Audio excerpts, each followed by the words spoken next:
Every day.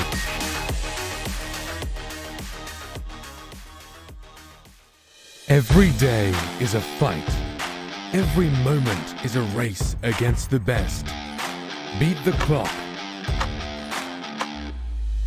Be on top of your abilities before the rest. Every face-off will be bigger than the last one. Every knock will count. Time will stand still in the wake of the storm. And that's why the sun never sets on this battleground. This is where champions will gather to etch their names on the highway to glory.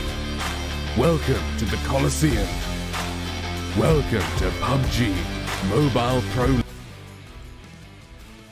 Hello and welcome back once again to PUBG Mobile Pro League South Asia Season 3. Finally, it is time to get busy with the Super Weekend awesomeness that's about to get started right about now. Of course, all the teams that joined in, we're looking forward to this moment itself. And along with that, of course, it is a huge thanks to Oppo F19 for making it all happen. Vook up your fun is going to be the, of course, hashtag. Along with that, once again, it is a huge thanks to Oppo for, of course, sponsoring the PMPL events. I'm going to be your host, Brother. Joining me on the analyst desk, it is going to be these two lads, of course, you ought to know by now, who are none other than, of course, Ocean Sharma and Super Johnny. Well, I mean, one of the finest hosts out here has his birthday today as well, so happy birthday to you, brother. Thank you. And talking about the games, they are going to be intense for sure. Well, the games are going to be intense, and there's one intense question that's going to be running through the minds of every single team, every single player right now.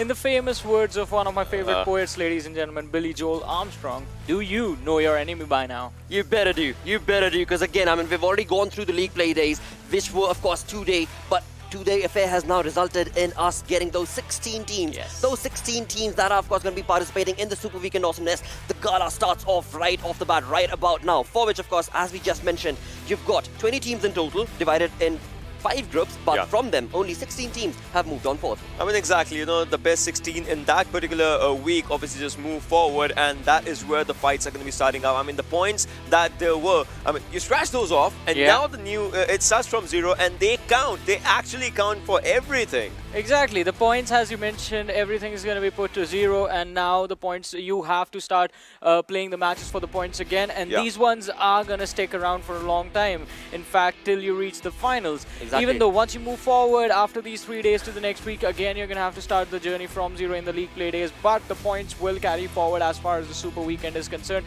So the pressure, now the real pressure will start to build up on the teams that are playing, and even more pressure on the teams that are just going to be sitting on the sidelines and watching these lads play. Exactly, because again, we know for a fact that there are 4 teams who, of course, are not going to be able to participate in this Super Weekend affair for week number 1, but that's absolutely fine, because again, they will get their opportunity to be able to showcase that dominance when it comes to the week 2 league play days. But right now, as you move the conversation along, let's have a look at the massive prize pool. Because again, you've got $300,000 on the line, from which $150,000 is separated just for PMPL South Asia Finals. We were talking about one thing, right? Previously, we were talking, you know, every winner chicken dinner will get you $1,000. Well, now is the time. You gotta get those points up for yourself. You gotta get those numbers up for yourself, because by the start of the first match, by the end of the first match, we'll get someone. We'll find the name who becomes the richer.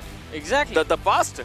Exactly, because now you earn money with every single game that you play. Every single match, every single chicken dinner is not just worth those 15 points. It's not just worth those skill points that you get. It is also worth $1,000. Boy, oh boy. I mean, just when you think the excitement could have gotten even better, it has. It certainly has. And with that, of course, when it comes to those aggressive performances, it is always going to factor into the points itself. Because again, you know for a fact that that kill will give you that 1 kill, will give you that 1 point. But alongside that, if you get that chicken dinner working in your favor, you already sorted.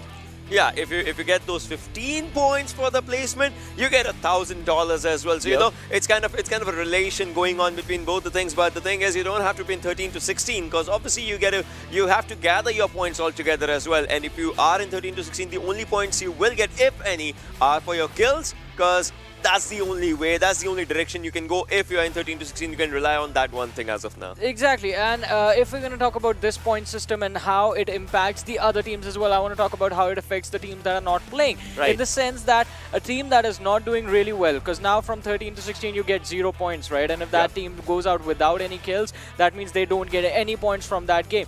That helps the team that are not playing when they come back next week, if they come back next week. That is a really big question. Well, again, I'm pretty certain, Johnny, that they will, right? Because they have to. There's no two ways about it. They have to make it to the Super Weekend because entirety of it always works towards getting yourself in the Super Weekend itself. Now, of course, as we just mentioned, there are 20 teams in total, but only 16 are going to be playing. And in those 16, let's have a look at all these 16 teams. It was a very close affair. I mean, you're looking at just 1 point difference between the 16th and the 17th. But with that, of course, let's have a conversation. Well, right off the bat, Carnage coming in, followed by, of course, Seal, Z3us Esports, and boy, oh boy, I mean, names couldn't have gotten any better. Exactly. StalwartFlex, just following them up right now. So Zeus, obviously, we know, they would like to dominate right from the bat. And talking about the team from Mongolia, Seal Esports would want to be there as well. Because now it's obviously about the pride of the regions as well. A team from Pakistan would be out there, team from Nepal, Carnage, if we talk about that one as well. So all these teams would love to showcase their incredible performance right from the get-go.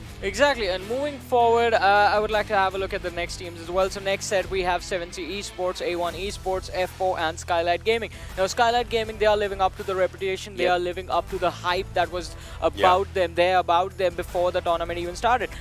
Youth surprise in this group, I would say, is A1 Esports from this lot, because we did not expect A1 Esports to be as aggressive as they are, and that is really nice to look at. I mean, talk about that last few games that they had during the league play days. They blew my mind. Exactly. I mean, that is what all these teams, of course, showcase, right? The competition is that very close when it comes to all of these teams. And again, every single team has dominated in their own different regions as well as when it comes to the entirety of the lobby. But move that conversation along. Once again, I'm in XP Blood Legion. Now, this is that one team that everybody had their eyes gauged out towards. Will they make it or not? I mean, that's one question. But talking about T2K, well, they are trained to kill. They are trained to get those 1 kill, 1 point for themselves. They would love to do that. R3D, I mean, they are right now in the big leagues and they want to just, dominate with their name as per se. And Venom Legends, all right, well, last time as well, talking about the players from Venom Legends, even in the previous PMPL season, they wanted to be in the top players list. They were out there. Right now, they are out in the top 16 teams. So they just want to show the world how they play and how they dominate. Exactly. Plus, the team had a bit of a trouble making it to the Super Weekend. So, XP Blood Legion, Venom Legends, they definitely needed to turn things around in order to be here. And they did that. That's why they're here. But now, you can't take risks because every single match matters a lot more. The stakes are a lot higher. Exactly. Because again, every single team right here, right off the bat, of course, another team to talk about is going to be the 2-time chicken dinner winner, the PN Crew coming in. Yeah, I mean, talking about PN Crew, right? They were going really aggressive for themselves, well, but their aggression was strategic. They always knew what was right for them and it was working out in the right favor, right time. Talking about DE, a team that is veteran, made of veteran players. They know how to, just handle their bad games as well to turn it around. But DRS and High Voltage, well, I would love to see what these teams do because DRS, when it matters, they start pushing their limits, and this is what you want. Like, this is where it matters, so you gotta push your limits, right? Exactly, and definitely there are a lot of expectations from this lot as well, especially DRS and PN Crew. PN Crew on how they played the league play days, and DRS, well, because of who they are. Exactly, I mean, there's nothing separating these teams apart from, of course, the kind of gameplay that they bring to the table. And when you talk about those teams, of course, throughout the league plays, we saw all 20 teams bring in the best of the best gameplay, but there were a few teams that I do want to call out because they were just phenomenal. Let's start the conversation right off the bat with R3D Esports. The way this team dominated in their gameplay was incredible to be able to witness.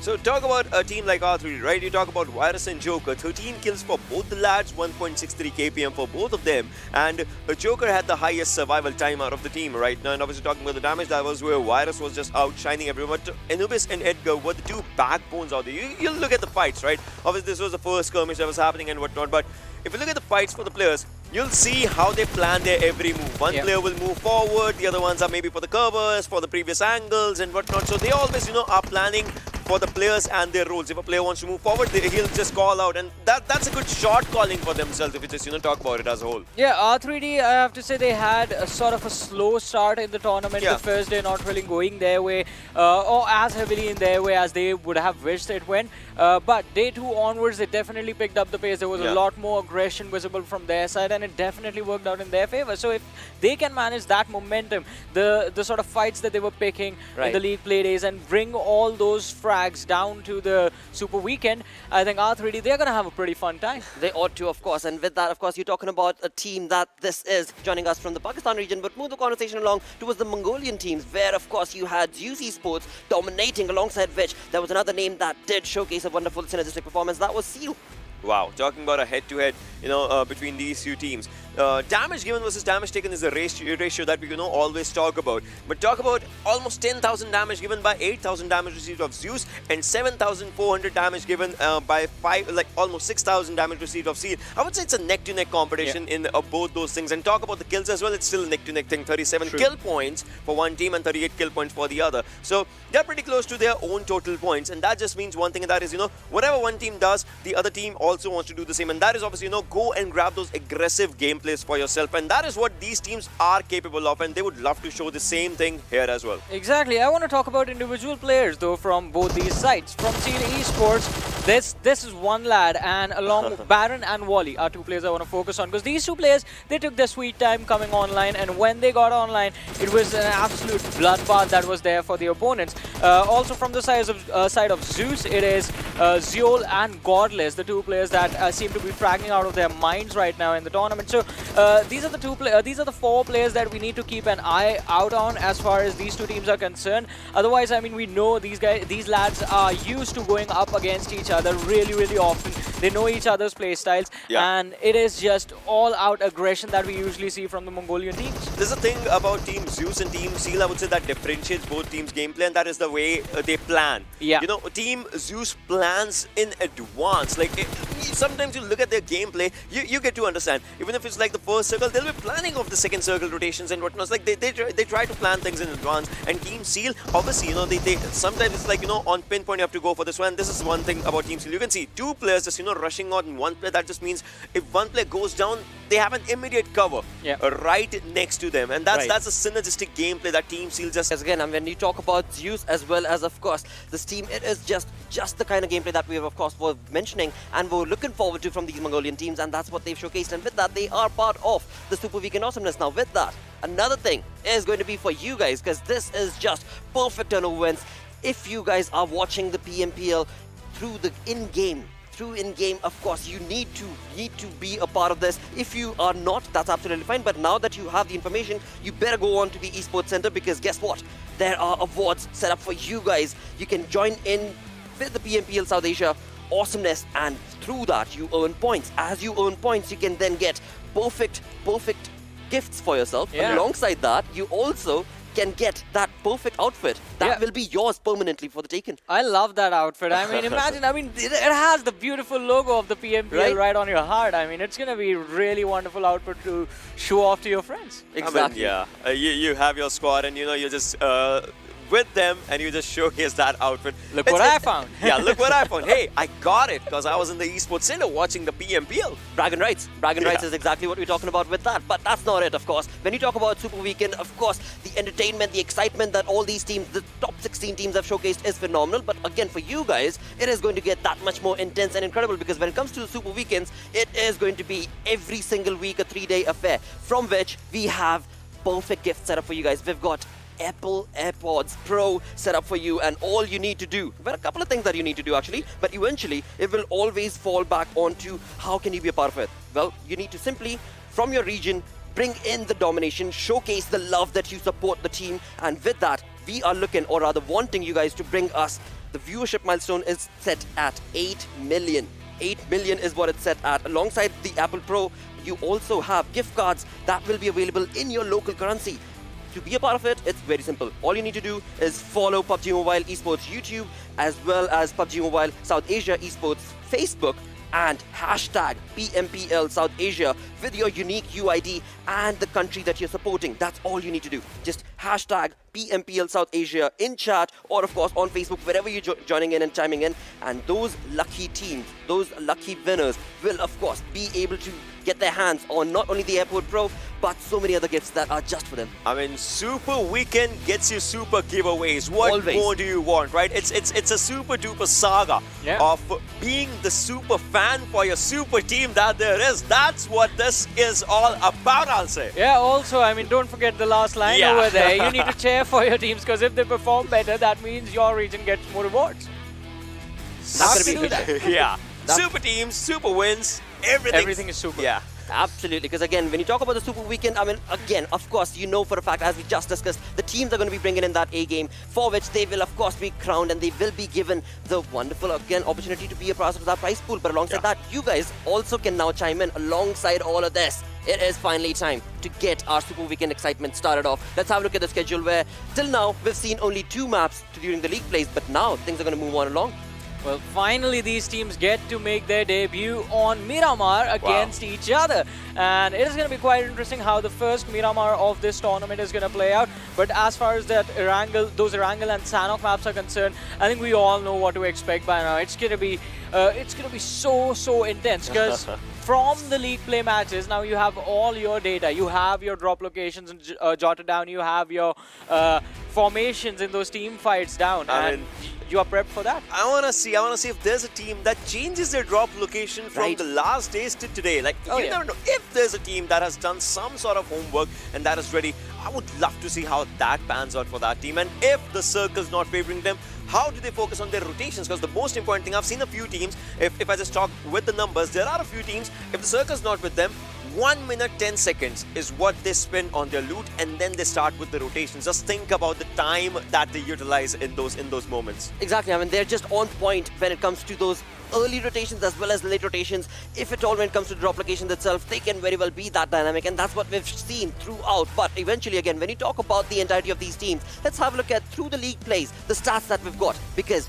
there are a few teams that showcased and dominated based on individual maps. Wow, talk about P and Q, like average skills that they're having in this map of Erangel is 9, and their average place is obviously, coming up really good. Yeah. But Skylight Gaming is not far behind if we just talk about this one. But hey, if you're talking about a team that never likes to stay behind, it's Zeus right next to them. Exactly, but look at what is common between P and Crew, Skylight Gaming and Team T2K. They are from the same region, and it's going to be quite interesting to see as to like which team dominates, also which region is going to dominate in terms of the most consistent performances, because we do have regions that have 3 teams, we do have regions that have more teams in the tournament, so it's going to be quite interesting. It's going to be a huge scuffle out there, but at the end we can only have one team coming out on top. Obviously. Absolutely, because again, I mean, that bloodbath is about to get started, of course, but eventually, again, what team do you guys want to support? Again, hashtag PMPL South Asia, and let us know in chat wherever you're joining in from. If you're joining in game, even better. With that, let's get busy with this first game of the wonderful Week 1 Super Weekend affair. It is time to move on to our casters. The boys in blue today are going to be none other than XP, joined in with, of course, Play. Not sure I can hear myself, but there we go. Thank you for that, Blotter. I'm a little disappointed he didn't introduce us as the Blues Brothers. Maybe a little too old for it, but then again, first day here of the not the playoffs, of the Super Weekend, where the points actually matter. They actually matter indeed, and of course we are only going to be sticking to the 16 teams that are going to play the entirety of this weekend. 4 teams are going to be sitting this out. We might see them next weekend, we might not. That is another story for another day. But today, Blay, the Super Weekend, we're going to kick things off, and again, I am excited because now all these points matter. They do matter, and I'm actually looking forward to Miramar being played as well. We saw just Sanhok and Erangel in the first couple of days. Unfortunately, we won't be seeing 4 teams here today. It is going to be INES. We don't have Future Station, Seal 9 and 1952, who... Oh, they gotta be seething, man. Imagine sitting this one out, just sitting at your home, sitting in your boot camp, watching everyone else play it out. But it's not like they don't have any more chances going down the line. They still have an opportunity to play the second Super Weekend, even the third, depending on how the league stage plays off. But we can talk about it later on, ladies and gentlemen.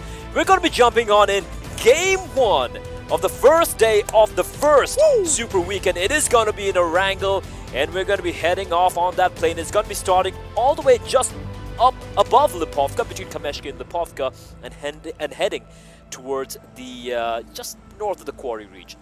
North of Quarry indeed, and pretty much we are going to be splitting the map in half. Now the question is, where are all these teams going? Because mind you, the fact that we don't have 4 certain teams playing, it means their drop spots are up for grabs. And you know, I have kind of seen a little bit of a shuffle. Teams have kind of changed it. It's all about that being unpredictable. That is what you want to do. You don't want to basically give your game plan out to the people willy-nilly. You want to be unpredictable. So let's see if we are going to see a couple of changes here and there. Now, a couple of names that are going to spot out. You are going to see some similar things. R3D, of course, are going to be heading north to Kameshki and Stolber. That is one drop that has been working out for them in the past. Well, it does look like we might have a bit of an issue here. I do believe a couple of teams haven't been able to connect, so we're going to have a rehost of the game. Hopefully, that shouldn't take too long, but thankfully, or rather, unfortunately for you guys, you're stuck looking at our ugly faces for the next couple of minutes. But we can talk about the game. They would have been like, wait a second, the game was just underway. We just finally got done with them, and now we are back on your screen. So let that sink in for a second.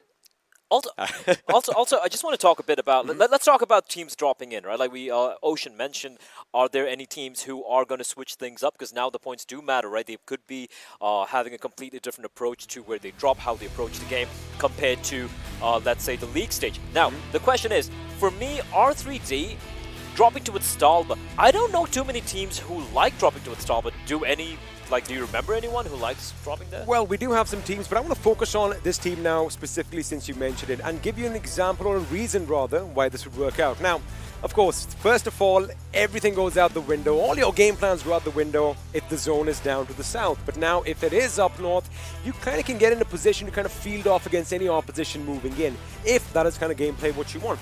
Or basically right now, their whole aim, their whole name of the game is to make sure they're comfortable with their loot, and then they'll go and figure things out later on. But again, there is a little bit of hope, that one H word, that hope that the circle comes and shifts up north. That is where they will have the actual advantage over everyone else in the playing field. Indeed, and when you compare a map like Erangel to, let's say, Sanhok, where you want to kind of play a more centralized position because of the way Sanhok, his rotations can be quite deadly. Coming to Erangel, like, you have certain teams who really like dropping. For example, we know Team Seal Esports, they really do enjoy dropping to the military island, for example, right? And one thing we've noticed so far, a trend with the play zone, at least on Erangel in the past couple of days, has been it kind of triangulates itself towards that, towards a military island, the southern part of the main island, time and time again.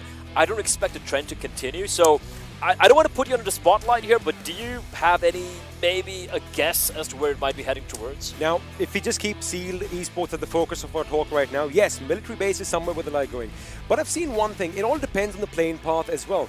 Because either they'd go to the military island, which is down south on the map, in case some of you don't know, which is silly because it is Erangel, the crowd favorite, or they'd actually go to the apartments north of Georgopol. So it all depends. Now see, geologically speaking or geographically speaking, they're at opposite ends of the map. But I've seen this little pattern. It depends on the playing path. They do want to try and get up towards the end because, you know, you have more chances of seeing where the circle is going to form, and if you need to make a little deviation in your plan, you can do so. So that is something that has popped out, especially as this team goes. The playing path matters, and, well, the drop spot actually changes according to that. So what you're saying is adapt or die. There you go. It's all about evolution at the end of the day, and do that evolution, baby. All of you who don't believe in it, well, there's going to be a surprise for you later on. Yeah, it's good to believe in evolution. You don't want to be, caught out in the open. You grow up, you live your adult life. A few signs of evolution right here if you put your arm near me, because I'm lower evolved. I'm lower down on the chain right now. Are you an ape? I'm just saying. Are you directly evolved from an ape, XP? I mean, let's leave that. Monkey. I do get up to some monkey business every now and then. There is a player called Monkey. Which team is he on? I forget. There was a player called Monkey. That team isn't playing today. It's in Team Seal. There we go. Monkey. Wait, is it Seal or Seal 9? I'm not sure. Thank you for putting us on the spot, but I do know we'll find out soon. We will find out soon. Seal 9 unfortunately won't be playing here today. We do of course have Seal Esports who will be gracing us. Let's talk a bit about the teams here, right? We have a certain few favorites. Group E, we had Seal 9 1952, PN Crew and Deadeyes Guys. Wait a second. That means two teams from Group E are not in this. They're not playing it, so it's interesting. You have PN Crew and Deadeyes Guys, though. They are right now, I wouldn't say at the apex of the leaderboard, but they're well up there, right? So it's interesting how Group E played out. But then we have our guys from Mongolia I mean, Z3us Esports, these guys, I don't know how they do it. They're basically a force of nature, and sometimes it doesn't quite pan out, but when it does, it's a high-fragging affair for them. They're going to get a chicken dinner. They got 2 chicken dinners already, so for me personally, I'm looking to see how these Mongolians are going to be playing in the server. I mean, like we've said before, you know, we have known the Mongols to basically kind of invade and conquer the entire world, and it's been kind of similar in PUBG Mobile as well. Z3us Esports, as you did mention, they are a team that go big or go home. More often than not, they go big. I mean, they do have that 1 chicken dinner. However, if you talk about kills, oh my goodness, these guys are getting an average of at least 6-7 kills per game. The ratio is very skewed when it comes to Z3us Esports and their kill and leadership and their positional points. Any other teams you want to probably keep an eye on, or at least want to tell the audience to keep an eye out for? Well, I'm pretty sure the audience is already going to be keeping an eye out for their favorite teams, and the Mongolian teams are obviously someone you want to be looking out for. But Deadeyes Guys, as you mentioned earlier, T2K, teams like this, these hard-hitting teams are someone you want to watch out for as well. However, I think they are going to start off a little dormant as compared to what we've seen in the past, because remember, this is the Super Weekend, and all these points, whether it be 1 or 2 points, whatever, everything counts towards the end game, and you want to accumulate as much as you want. Position points matter, kill points matter, so it should be a nice balance between the two. Everything does indeed matter. A team who did manage to somehow, save themselves and qualify for the Super Weekend was Blood Legion. They were looking very shaky, but in the end, a last hurrah pushing them forward. But another team I want to talk about is Skylight Gaming, right? They came in, they were kind of the top of the leaderboard for the majority of the time. They had a big game at the end as well. They had a big game at the end as well, and they are a team. I feel like there's so many teams who have the potential to be the top of the leaderboard. But if I had to put my money where my mouth is, I might go the way of Skylight Gaming. I feel like they might be the perfect balance between aggression and getting those placement points. All right, since he's picked one team, you know what? I think I'm going to go for Z3us Esports this time. Not that I would not go for them any other day, but the fact that they have that 1 chicken dinner to their name kind of tells me that, you know, all right, these guys are ready to go the distance. And, well, I want to see what Zyol is going to be up to, because that guy is in a game of his own. I mean, normally the team wants to be together in case, you know, things go a little awry, but that man is a one-man army, a force, as you said, to be reckoned with. A force to be reckoned with, but ladies and gentlemen, you don't have to stare at our faces anymore. We're going to be jumping in straight into the game. I do believe the game is ready to go live, and here we have it. A bit of a different route this time around. It's going to cut the map basically smack in the center, starting all the way from shooting range and heading towards the military base. Now, let me just quickly point one thing out. You did mention Z3us Esports earlier. Now, their favorite drop spots are either northern Georgia, or they're going to go down to the Sosnovka military base. Now, since I said it also depends on the plane path, my money is going to be that they are going to call military base their home this time, because had it been North Georgia, they should have dropped out by now. But of course, teams like R3D, they are going to be heading to their favorite spots, Kameshki as usual. And wait a second, looks like I'm wrong this time. They are going to be sticking to Northern Georgia. I guess you want to loot up quick. You want to loot up quick, and then we know there's Z3us. They're probably going to go and move around on the hunt. Fair enough, they're going to go out. And there is, of course, a mountain nearby as well for the side of Z3us. You know, just kind of living up to the name. It looks like they will be, like you pointed out correctly, heading towards Georgia. We, of course, have R3D as usual heading towards Stalba, but they're taking a sweet time. They're not really going that fast. PN Crew dropping off early on, and if I'm not very much mistaken, we should be having Venom Legends and Team actually Seal. I'm not able to spot them out right now, but we do have Venom Legends dropping towards Ferry Pier, and actually a couple of teams towards Military Island. It's going to be, of course, StalwartFlex as usual, but they got Blood Legion, and that circle again. This is pretty much the first circle we saw at the beginning of this event. At the beginning of this event, and there you have it. People are going to be together once again. I say, well, that's. The Mongolian versus Mongolian action, and Baron, the guy's got no chill. It's been a few seconds, XP, and already vehicular manslaughter out in the open, and well then, Seal off to a pretty solid start. And what a player to take down as well from Z3us Esports. The problem with Z3us Esports is they don't give a damn if there's 3 or 2 players left alive. They're still going to take the fight to them, but Seal, the fact that they've got a kill on Z3us, the question must be asked, will Z3us go in for the vengeance? Well, Yeah. One thing is for sure, Zeus might be second-guessing their drop spot now. They were like, had we dropped at the military base, this would not have happened. But now, quickly have a look at the circle again. Venom Legends is one team which we did mention. You asked me a question earlier on, why does no one go to Primorsk? Well, there you have it. Venom Legend are going to be calling Primorsk and the Ferry Pair their home. Pretty much dead smack center of the circle, so they have a lot of room to basically maneuver around. And there you have it, the replay coming up. First blood came in really, really early. I mean, not much to analyze there. I mean, no, it's the way he drove the car. That was perfect. He had the right amount of acceleration to make sure that, Icy does not get out of the way. But anyway, those are all speculations as we have XP Blood Legion now. Another team which basically left it to the last game to make it to the Super Weekend. It was a make it or break it moment for them. And the question is, I want to actually see how they are going to be doing under all this pressure. Now, we are going to have a couple of teams on the military island, if I'm not wrong. It is going to be StalwartFlex. The boys from Blood Legion are going to be nearby, near Novo. However, right now, just having a look at the map, I'm not going to see a lot of early skirmishes. A1 having dropped, yeah, we can take a look at the map since, like you pointed out, XP, there aren't going to be too many early fights or skirmishes breaking out. So we can probably take a look at the map and see where these teams have dropped towards. And one thing is A1 really like dropping towards this cluster of houses next to the cliff, right? We have A1 over here. We saw them get a chicken dinner from this very same position as well early. I think it was in day one of the league stage as well. For me, it's about the rest of the teams. Like you said, R2D, they're far, far away. They, of course, have a lot of time to head towards the safety of the play zone.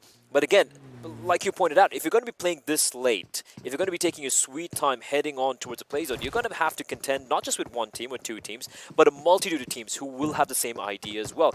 And that could come and bite you in the ass. See, there are two ways to look at rotations, especially if you are R3D. Now, obviously, the early rotation for them is out of the picture because it's not going to be possible. Their distance is way too much. So what they are going to try and do is not necessarily play in the blue, but they want to come up from behind. They are going to try and keep their distance and try to engage the enemy later on, which is, again, every single tactic or every single plan that you have in your playbook, you have chances of it either succeeding or failing. It all depends on that little micromanagement that comes in at the end. So we're going to have to wait and see whether they take it slow or whether they're going to go in hard.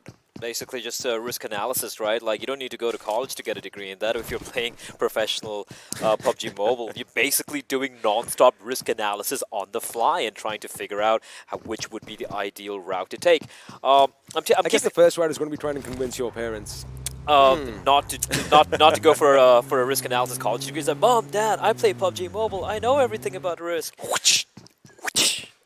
That is basically a smack across the face. Mommy. Shut up and go to school. Anyway, yeah, we do. I'm just keeping an eye on the minimap we have open in our separate screens. And there we go. Thank you, production. We can already see F4Rs. They haven't really moved yet. Like, the circle is slowly moving on in, but as everyone knows, it's an Erangel. It's not going to be dealing too much damage, right? Now, T2K, they like playing next to Milta. They like playing towards the eastern, that eastern bridge and probably bridge camping and catching a couple of teams off guard. But if I'm T2K here, do I push in further deeper into the circle play zone, or do I try... I mean, looking at a circle, if you're any of these teams outside of the play zone right now, do you just want to play the extremity of the play zone, or do you push in deeper inside, towards Gatka maybe? See, towards Gatka is going to be problematic because, again, it's not just the fact that, you have a lot of compounds on the way.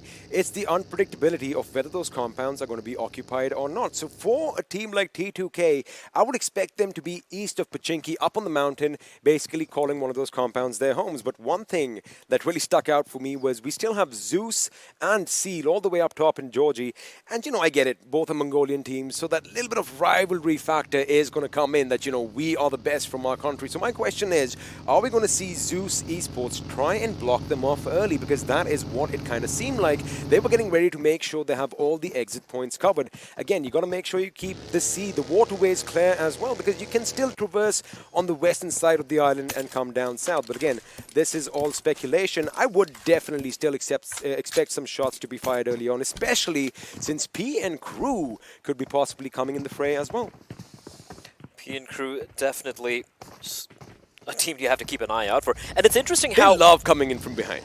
they like coming in from behind for sure. And one thing I've noticed is how P and Crew and Deadeyes Guys, multiple times, they always seem to be in a trajectory path with each other. They always seem to wind up duking it out early, kind of like in the mid-game scenario, which is kind of interesting, curious. Two teams, veteran names.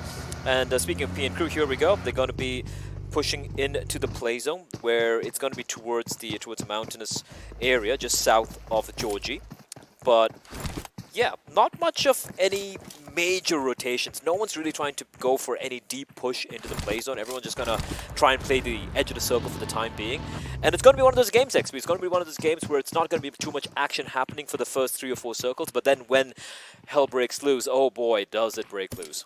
Now, since we do have the map up at this point, just quickly have a look. I want you guys to focus to the top right. That is going to be the northwest around Georgopol.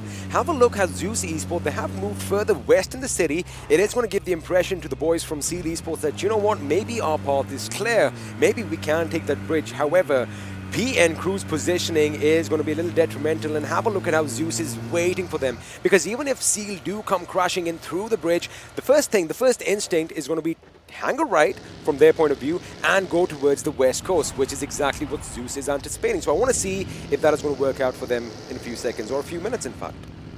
I like how Z3us, they've done this in the past. They've actually left a member towards the bridge, the Georgie bridge, to catch any potential stragglers and maybe take them down. And yeah, like you pointed out, no one really opting to head towards the western side, towards the beach area, although it's free real estate at this moment. Anyone can take it. Z3us, even Z3us, not really pushing toward the western side. They're going to be playing a little bit towards the interiors, or south of the hospital. Speaking of Z3us, there we are, Godless.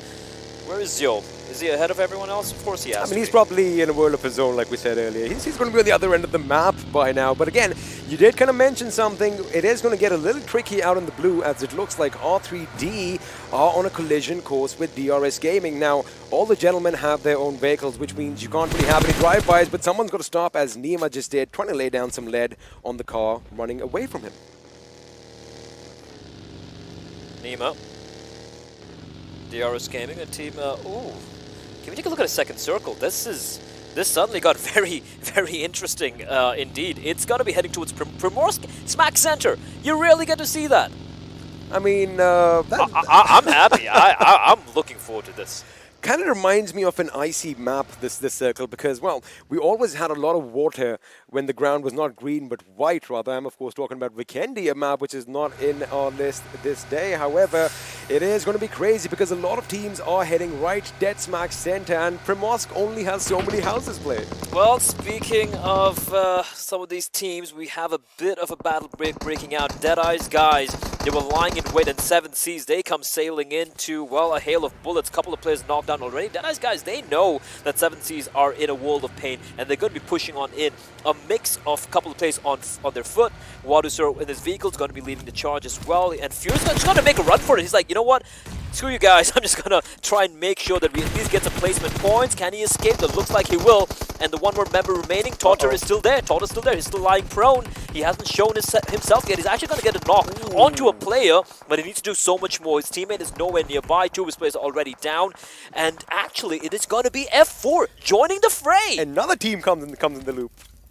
This is suddenly looking very rough indeed. Totter's still alive, though. He's got about 20 points. And Deadeyes Guys, look at them. They're just legging it. They're like, screw this. We ain't going to be dealing with it. It's not worth it. But now the problem for Totter is F4 are arriving. The question is, are F4 going to drop down and survey the remains of who is still alive and standing? Khan is just going to drop on out.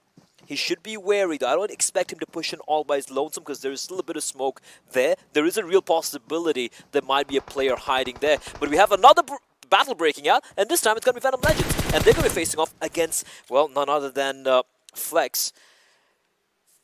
StalwartFlex nade pulled. Oh, I love the timing on those nades. 3 nades going to be tossed on. And Todd has been taken out, by the way.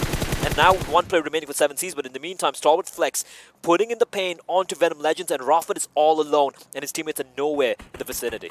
A little bit of a mistake over here on Venom Legends' parts. I do understand why Steelshot and Rafat would have gone up on the mountain just to get a little bit of a bird's eye view or a little lay of the land around them. However, it was a half-committed effort because 2 of their members are still back in the city. This is something that is definitely going to come and bite them in the backside later on, but let's see if they can make up for it, because now, have a look at this. This is what I wanted to show you. So look at what's happening right down center. So in Primorsk, we have a few teams which are going to be holed up in the city itself, but this action which we saw was taking place on that hill to the east, where you have a look at StalwartFlex right over there. They've got to be careful though. Across the road, Skylight Gaming is setting up. A1 Esports is still calling Ferry Pair their home, but now the question is, where is the next circle going to take us? Because if it's going to be a drastic shift to the north, it is going to be problematic. You are pointing down south, and wow. Talk about Primorsk having all the action tonight. I can have a look at the analyst desk, just all smiles too right now. I've never seen a final circle on Primorsk. I've seen circles like the third and fourth, maybe heading towards Primorsk a little bit, right? But I've never, ever had the opportunity to cast a game where it is going to be winding up in Primorsk. We have, of course, our friends over here, Blood Legion and R3D, who were all the way to Installment, have made their way, but Seal taking a couple of shots, but they in turn will be facing fire from Carnage, who have found themselves a pretty nice compound to work with. This is going to be just urban warfare. Look at the number of teams, the number of players here, and there we go. Godless will strike. He's going to get the first kill for his team. Wally will knock out his own. Wally! What have you done? Wally! That is going to sting just a little bit. I'm pretty sure all these players should definitely have looked in the city plan for Primorsk because, well, if you don't know where all the windows are, chances are you could get shot. Seal, they already lost a man early. Like, I think they got a knock early on, and now the team nade. Thankfully, I think they're still alive. Deadeyes Guys, well, the Hunters, they truly became the Hunted. They lost 2 players early on, and now they are out. They do get a couple of kills, so they're not going to be going out on 0 points. The 2 points is still something to be okay with. Wally, it looks like he's res everyone else, so all's fine in the Seal camp. Probably apologizing to the rest of his teammates. But this position of theirs here, right, it's a good spot to be in. It is. It is, and it's providing a lot of, giving them, the upper ground advantage. The problem is they're pretty much announcing, they're waving a flag to everyone in the circle, in the play zone, saying, here we are. However, the best thing that is working for them is all the enemies are in one direction in front of them. So it could be like, even if they do miss a shot here and there, the bullet just might go and hit someone else in the back who it was not intended for. But of course, they are still going to take all the credit. So I do like Seal's position. They have to be careful, however, that no one comes up behind them from the north, especially since Blood Legion have made such an amazing rotation all the way from Milta. They can actually be in a position to backstab Seal, which we should be seeing on our screens sooner or later. That would be interesting indeed. Although, if I'm Seal, I'm keeping an eye out towards the beaches. Khan from F4, rattling off a number of bullets, but Legion, like you pointed out, trying to go for the rotation, but the rotation might be cut off here. And who lands the shot onto Nuclear right before he's able to get off the vehicle? And they are in a bit of a pickle right now. The nade dealing quite a massive bit of damage as well. Leo on his knees. Oh, another nade. Nuclear is getting hammered down. F4 showing no chill. And Dominic and another player still alive, though, still a possibility of the Reds coming on in, but they need to start deploying a few smokes. They're providing a bit of cover. Dominic is going to be going in for the Res now. Going with the res, with the blue zone coming in is going to be just a little bit problematic. Remember, this is the third circle going on to the fourth. F4 are making the right decision to move out. They might just go and hold down the fort a little early, a little later on. But now, Gyro with the right mind, trying to deal as much damage as he can from the blue. Yeah, he is, and again, the blue right now is dealing a ton of damage, and he's got to finish him off, and gets another knock as well. F4, they have been done for by Gyro. He's going to have time to heal himself up as well, and will be able to push on into the play zone. And F4, they're down to 1 player, and it's all in Wolverine, or Wolverine as he likes to spell his name. And unfortunate for him, he's been on a little bit of a hut, and guess who's looking down on him? It is going to be Seal Esport. Could be a little bit of a copyright issue, right? Because I do believe Marvel is really strict about that, but right now he is going to survive a little bit of a barrage of grenades. And just mind you, Play, the circle is still shifting further south. We still have a 70% water situation with Primorsk still in the fray right now, and this is what you're going to see. All the teams are going to be holed up in 1, maybe 2 buildings, so what you got to watch out for are those perfectly lobbed grenades, because once there's an artillery strike, it's going to be difficult surviving that. Some of these teams are already playing for the final circle. They're already playing for the final zone. They're like, screw this, we're just going to be jumping into the water and chilling. We saw a couple players there from T2K as well. Jade was spotted out. Carnage, though, they haven't had to move yet. They have this compound, and if the circle does favor them, why do you have to move, right? They don't have to budge at the moment. They're just holding the line. 7C will be eliminated. I do believe it was a final member standing there. He's, I think it was Fear, who was alive for a very, very long time, but in the end, he will fall. But I think they did a pretty decent job, you know, getting eliminated in the 13th position, but considering they didn't get a single point, it's still a big fat 0 coming on in for them. Seal now, Zake. Godless is taking a couple of shots, not quite able to land anything. Cooney coming under fire and high voltage are in a bit of a rough spot here. Keep in mind, you got Seal in the background, so they can't really take any cover from Carnage over here because they'll get wiped out from behind. There you have it. Wally comes in, and Wolverine's out, by the way. Well, it looks like he's not going to, heal himself up this time around. Oh, the regeneration powers are not going to be on display. Yep. Unfortunately, that is going to be the end of F4. Seal, even though they had a great position, here's a great thing, though. Can we take a look at the circle real quickly, production? I know we have action. There we go. Look at where Zake is. Look at where Zake is. Yep. And all they have to do is rotate in his position, and they have safe ground. They have safe ground indeed, and we did see Team Train to Kill in the water earlier on, but I think they just jumped their vehicles in the water a bit too early because now all of them are out for a swim. But if I quickly have a look at how the teams are going to be spread out, DRS pushing up on PN's crew's position. However, they spread too thin. If they do go and get a few knocks, the backup is not going to come in. It's going to be all 1v1s right now, and the thing is, the 1v1s are being won by DRS. They've already got a couple of knocks, a knock and a kill as well. And PN crew, they look like they are in a bit of a rough spot. I do believe Legend might be, well, Legend's there, Arj is still alive. They're kind of together here, but DRS, all 3 members still alive, although a couple of knocks have taken place, so Rez needs to come in real quickly. And Mafia Ninja is nowhere near his teammates, so even though all 4 players are still alive and standing, it can still be a little rough. The good thing is, if Mafia Ninja can hold on to his position there behind a tree, that is somewhere where the rest of his teammates can rotate towards if the circle does head in that particular direction. Now have a look at T2K. These guys are getting ready for an amphibious assault, so to speak. They are swimming towards the beach. That means StalwartFlex and the boys from Venom Legends, in fact, need They're to too be busy a bit fighting. careful as well. That is it. Basically, all that commotion is taking place in the city that allows these teams to sneak in. Have a look at Seal's position. They were a bit further left, and now they are pretty much down under. And there you go with that circle. Oh my goodness, talk about carnage. It is going to be absolutely chaotic, Blade. There's no way. Oh, they've been spotted out. There They've been spotted out, Johnny. He spots them out, and he's like, here comes the flank. They had the right idea when they took their vehicles in the water. However, it was a bit way too far out from the circle. Well, T2K, unfortunately, the jig is up. However, the circle is still skirting the water. They can still swim further down, and they can head on next to where Seal are located for the time being. So it's not quite done yet, and I do believe that is what T2K should be doing. For StalwartFlex, though, even though that's the right idea. Even though they're in such a good position at the moment, they're trying to get a high ground advantage, just trying to spot them in the water. But it's not going to be easy.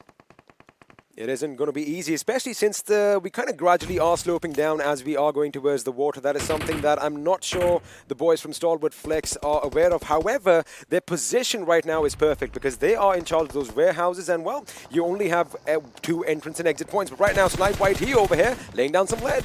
Laying down the lead, but not quite able to land the finishing blow, and high voltage with a high-risk rotation, and they're going to survive. They're going to find themselves in that bit of a compound, and right now, they're safe. They're safe in the play zone. They don't have to budge. Right now, just holding off this onslaught from Carnage. Carnage, though, the spread, I wouldn't say kind of thin. They have controlled a couple of buildings here, and Abel taking a few shots there, and he almost gets a knock onto Snipe, but for the time being, nothing's going to happen yet. I like Snipe's position, but did you have a look at his floor? There were way too many windows, and especially since we have R3D coming in from behind, that's what I was talking about. You have to be a bit careful. Have a look at how everyone's spread out. We have no man's land in the middle. All the teams are just going to be picking fights on 2 different fronts. Pretty much, one is right in front of them and one is to their back. No one's going to mess with anyone else on any other angle. So it is going to be a lot of exchange. A lot of grenades are going to go off. The question is, who has the maximum amount of utilities? Because this is where all your med kits and bandages are going to come in handy. Yeah, this is just pure urban warfare, isn't it? And T2K, they seem like they've managed to sneak their way onto the beach, but Johnny just went down. Johnny,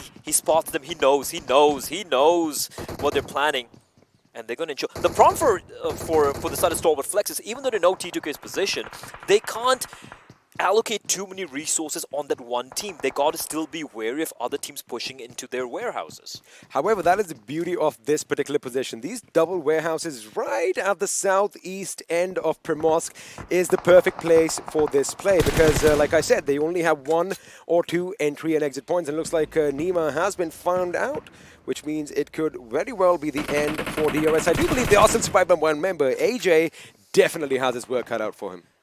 Indeed it does. Indeed he does. We can hear a few bullets in the distance. Snipe getting knocked down by Zeus, but no one really going for a play yet. Oh my lord. Goodness. That circle. Look at Seal's position. The circle's on Seal. They don't have to move. They have the beach as well. And the best thing is they are trained for this particular situation. Amphibious attacks is what the Navy SEALs are made of, and well, this is going to be right at home for them. Look at T2K swimming on it. This is going to get messy. This is going to get ugly, and I love it. I like that SEAL's going to go up against G.I. Jane. Well, I don't know how many people got that reference, considering how you know, we're kind of boomers here. But here we go. Exchange of nades. It is going to be Venom Legends with against their opponents right there. And as you pointed out, XP, like looking at the circle, how are they going to rotate? How are some of these teams going to rotate? It's going to be a bloodbath. High voltage is like, screw it. They're just jumping. Oh, that was so lucky. So lucky. But now Extreme, I believe his days are numbered. Should I tell you what the giveaway was? Did you see that smoke coming out? That is his vehicle down there. So if that goes kaput, basically his idea of healing himself up is going to get in the nick of time, but it's going to be too late. That's it. That is going to be it for High Voltage. He will unfortunately be claimed by the water. And now Carnage coming in a massive fire. They wanted to go for the early rotation before everyone else did, and as they pushed on in, Seal. Look at the fortification they have. It's a mobile fortification with cars arrayed. They got water to the back, but are they aware of T2K? I wouldn't be surprised if they have one vehicle hidden in the water behind them.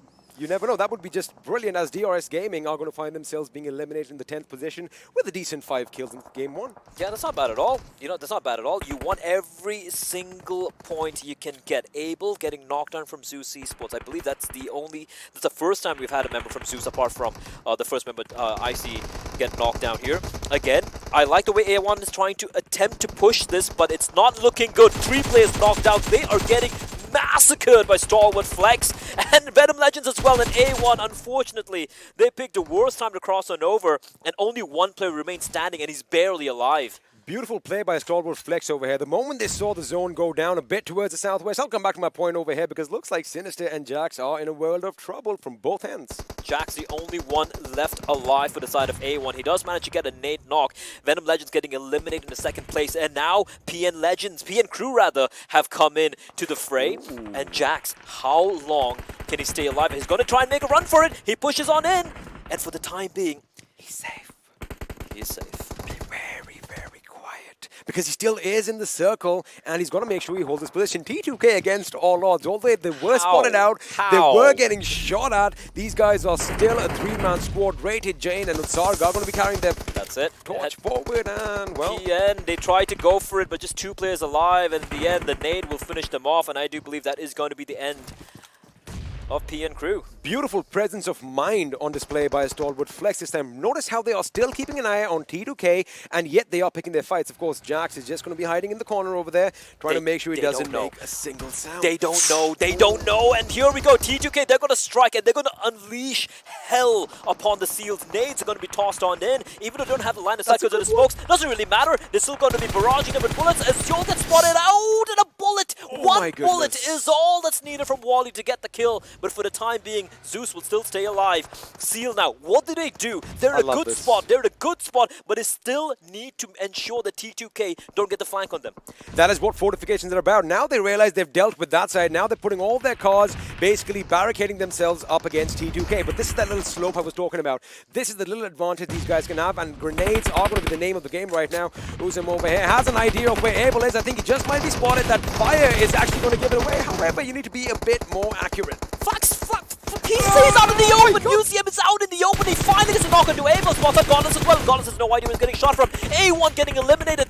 Jax did a fantastic job for staying alive for as long as he did. And now, ladies and gentlemen, I do believe we are down to the final 3 team. It's T2K, it's Seal, it's Zeus. It's a 3v3 T2K. They have the beach. They have the little bit of elevation, like you pointed out. The circle, they can push on in. But for the time being, a bit of a lull, a little bit of a quiet before the storm. Quiet before the storm, indeed. And just as the smoke is going to dissipate, they're going to be a little wary that, oh my goodness, Seal actually have a few vehicles still for cover right in front of them. However, you can still swim out a little bit and just, you know, get a couple of shots here and there. But this is what we're talking about. Grenades are going to be pivotal right now, but have a look at Godless' position. I like the fact that they threw a few smoke grenades up ahead, and now they are crawling there for safety. That flashbang just at the right point, just in case somebody was having a look at them, and there you have it. Killer goes down. Oh, Godless actually gets a knock on the killer. And bear in mind, Zeus are at a disadvantage. Bear in mind, they only have 2 players alive. Oh, that's gonna be a big and they one. don't have the cover of that beach. And Zol's out. somehow they're still pushing on it. Godless creeping and crawling. Zol will be taken down by the blue. Godless, he's all alone. He might be Godless, but if he believes in his ancestors or anyone, he's hoping to try and stay alive, and he's trying to go for the final fight, but T2K joined the fray, and they're gonna get a knock, they're gonna find 2, and suddenly it's looking very grim for the side of Seal. They have only Zake alive, Godless alive, and it looks like Zake, can he survive? Can he get a res in? It looks like he might get a res in the nick of time, but that flank, that shot from T2K, that attack from T2K kept Godless alive for a few more seconds. He must be thanking his lucky stars. He didn't even know, he didn't even ask for that, but T2K just chimed in at the right time, and well, Godless is still going to be in the fray. Now, mind you, he might be a solo member, but the fact that these 2 teams are going to clash with one another, I would not be surprised if he goes on towards the last 2 teams. But now, T2K and Seal are going to get, wait a second,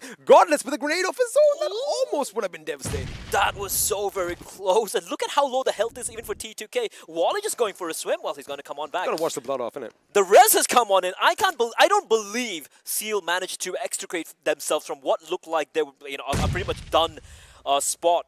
Now, the 3v3v1, Godless wary of a potential flank coming on in from Rated Sir, but they're all going to be sticking together. They're going to wait this one out. Seal don't have to move yet. They have these vehicles in position. But T2K, they don't have any vehicles. They have to rely on no one finding them in the smoke, with Circle already in the water, Rated Sir bleeding out in the sand, and Jane crawling around. Jane crawling it down. I love the fact that Godless is in position. He's just got to wait this out as Uthurka has been taken down by Wally this time, and now they do need to be a bit more aggressive. There you have it. The push is going to come in. Wally is going to be going up forward. Can he get the job done, though? I think he's going to get a job done. It's all on Jane, and Jane is going to reply back, but Wally with a spray finishes him off, and now it's Ball. Godless pushing on in. He's going to find 1. He's going to find 2, and he doesn't get it in the end. The 1v3, it could have been. It could have been, but Seal, they managed to steal it away. And Z3us Esports, they came so close, so gosh darn close. But in the end, it was not to be. I need a breather. You're talking about being close. It was this close. It was 1 bullet. Had he connected that 1 bullet, it could have been a major upset. But of course, Z3us Esports, you saw them, and there you have a look at that. That is all the money that is going to go for the MVPs. That is what they get extra for winning the game. Of course, can't we just go and grab it? Can you just, maybe next time, as soon as we're off the stage, we're going to go and just snick a little bit out. But again, winner, chicken dinner in game 1 here. And the first Super Weekend is going to go the Seal Esports way. If that's a sign of things to come, I can't see you play. There we go. If that's a sign of things to come, if that's how the rest of these games are going to be playing on out, I don't know if my heart can take it. I mean, because we are a little elder gentleman over here, as he said, we are boomers, we're going to make sure that our heartbeats come back to normal. So we're going to push for a little break. Don't go anywhere because the action is going to continue after this.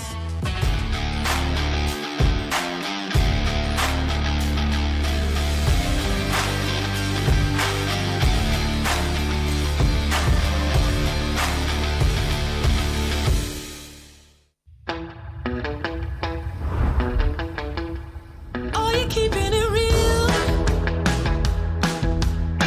I'm calling shotgun, wanna see my baby run. Oh, what's the word on the sea?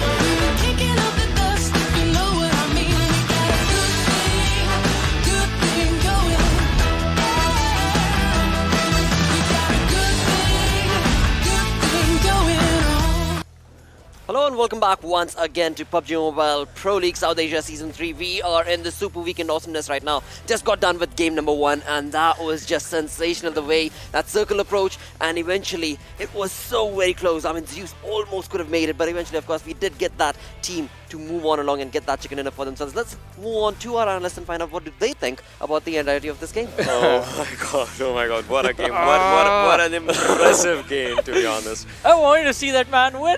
I wanted to see him win so bad. See, I told you, so we were sitting out there, you were with us, and I told you that my money would be on Godless because he might as well clutch this one. And I said that when it was 3 teams remaining, right? And the circle, that was... I predicted that. I predicted that circle. On point. See, absolutely. we are toxic people, ladies and gentlemen. We like to see other people in pain. So when we get circle like these in game, we are actually pretty And I happy. predicted that. Exactly. Yeah. I said circle will be on seal right off the second circle, because they had the shorelines, and in the zones like this, if the fourth circle is still, if it's in the fourth circle and the water is still out there, there's a high probability that it will go to the shorelines. And seal was the perfect one that was holding that area, and it But happened. hey, T2K as well. Their decision, right. it was quite earlier on in the game that they decided, all right, we're going to stick to the water area. That is why they had less number of kills, because they were sticking to the shorelines. But their decision was the reason that they are in the top 3. Absolutely, and that moves us along towards the MVP coming in from this game, and the most valuable player for this game will move on Oh, yes. from Yes. Zeus, Yes. none other than Godless. 2 kills, 942 damage, 169 healing done, 3 assists. Okay, I'm going to Wow. ignore the fact that he has 2 kills and 3 assists. Look at that. 942 damage given, 169 taken. And hey,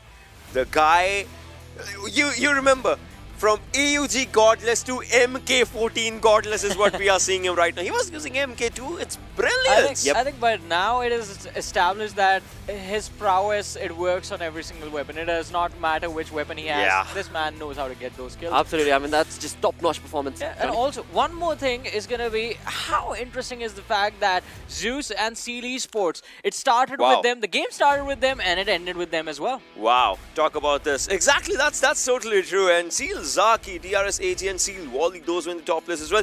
But no one comes close to damage marker as Godless. I mean, AJ has quite a close damage, but his survival time was not up to the mark. And both of them were the scout for the teams. I can only imagine what would have happened if actually Zeol also managed to be inside the circle over there. Because Yeah. the thing that sort of did not work out in his favor was the grenade that came in. Because of that, he had to stay back for just a couple of seconds. He did not have the Yeah. HP, and then he connected with the blue zone and he was taken out.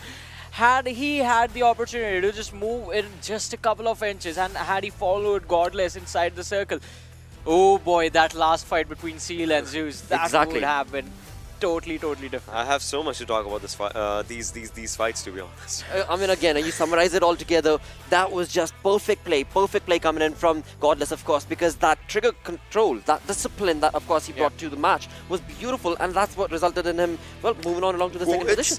It's Mongolia altogether. Seal Zaki, Seal Wally, Seal Killer, and obviously Zeus Godless coming out here with everything that they had to give for themselves. I mean, 18 utilities used by Wally, using about the smokes and the grenades. So, throwables come handy, and they were coming in handy. Not just that, I love another fact about that final fight is that even Godless knew it is time to go YOLO, boys. Yep. He knows it's a 1v3 situation, just gets up, starts shooting, takes the two of them down, and there's this final guy. Yeah. One bullet, one more bullet.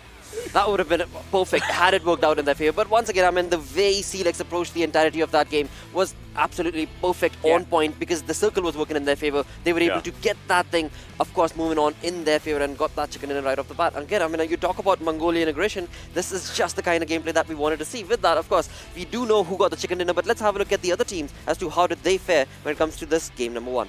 Exactly, and Seal Esports obviously just, getting the top for themselves. 10 kills coming out for them, and Zeus Esports 6 kills for them. If we just talk about this one, StalwartFlex, if we talk about this team as well, that was a brilliant outing from this team. T2K, 10 placement points, 4 kill points. So somehow I would say all these teams, were looking brilliant in their gameplay. Plus, given the fact the circle was a southern side-ish circle. What is ish? I mean, it was a southern side circle, right? So it was a brilliant one. It was a brilliant one, but as we move forward in the standings, or as we move down the standings to be a little more precise, we do see the teams who did not have a good opportunity to move forward in the game, specifically 7C Esports and XB Blood Legion. Deadeyes Guys, they were the first team to be eliminated, but just the fact that they had those 2 kills before they were taken out, well, they have 2 points. So here's the thing, if you remember how the final fight was happening, I still remember one thing, that is when Team Seal was taking fight from T2K, like they had a different angle of approach for themselves, and that was the shorelines. Godless realized as soon as he reads the kill feed in the right way, he just gets up, he starts shooting. No matter whosoever it is, if it's like a 1-1 or something, he just starts shooting in that direction. I mean, proper utilization of time. Exactly. Just not proper utilization of the last final bullet. So apart from the kill feed, there are multiple cues that he had to look out for, specifically the sound cues, the Yeah. amount of guns specifically going on in every single position, going off in every position.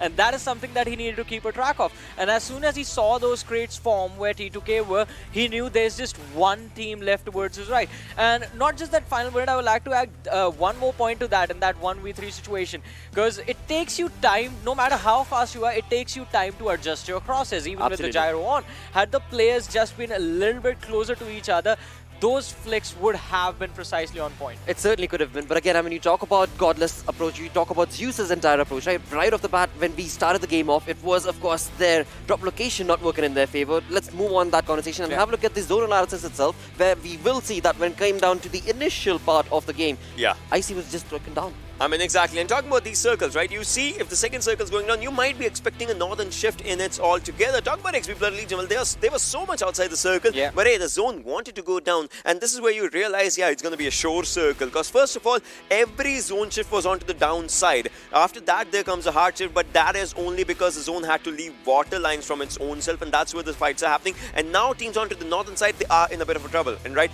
you know, this is the circle where maximum teams get eliminated for one reason. And this is where we saw most mistakes being made. Yeah. One of the ones that sticks in our minds is going to be A1 Esports, because they were on the back lines. It was just that they weren't cautious enough while crossing that street. Right. No smokes running out in the open and the players were taken down. Only one player managed to make it to the other side, but even his position was compromised. Players knew exactly where he was, plus he was sandwiched from both the buildings on either side. Call it luck or call it the perfect area, because Seal was the circle magnet in this yeah. game. Where they were at that particular pinpoint till the 9th circle, the Exactly. zone was towards them only. Like, how good of a game was it for them? Well, again, I mean, you talk about luck, you talk about chances. This was just working in favor right off the bat for the team of Celex, of course. With that, let's have a look at all these wonderful moments combined together through the open moments, where right off the bat, this is what we saw. IC being brought down. Here as well, Ouch. Team Seal had the upper advantage, and in the final fight, just like you were saying, Johnny, just like in the final fight as well, they had the upper advantage. But talking about the other fights, right?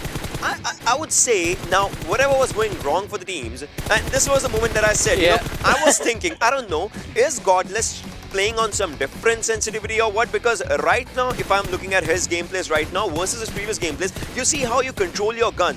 It It's was a lot bit faster. it was a bit different as compared to previous times. I felt his movements were a little bit quicker in terms of how he was aiming, and that might be thing that might help him out. But with that first knock and kill confirmed, we definitely knew that this man is back in action and he's coming back online really soon. But now we're gonna see those mistakes that we were pointing out coming into the action, where the players were just over-aggressing. They were trying to force their way inside the circle. This is a brilliant thing. You see, Team Seal had 2 players down, but they got the time and they actually got those players up. And now is the thing. MK14 for the almost win, I would say, because one more bullet would have done it. One more. Exactly. And those adjustments, those precise flicks on those players, those were so precise and so awesome to see. But also, I mean, as you were talking about Seal Esports getting the opportunity to revive their players, that opportunity came because T2K were the ones to smoke it off. Exactly. And again, I mean, you talk about T2K's approach, they were in the water for the longest time, waiting for that final circle as to where exactly is that going to go along.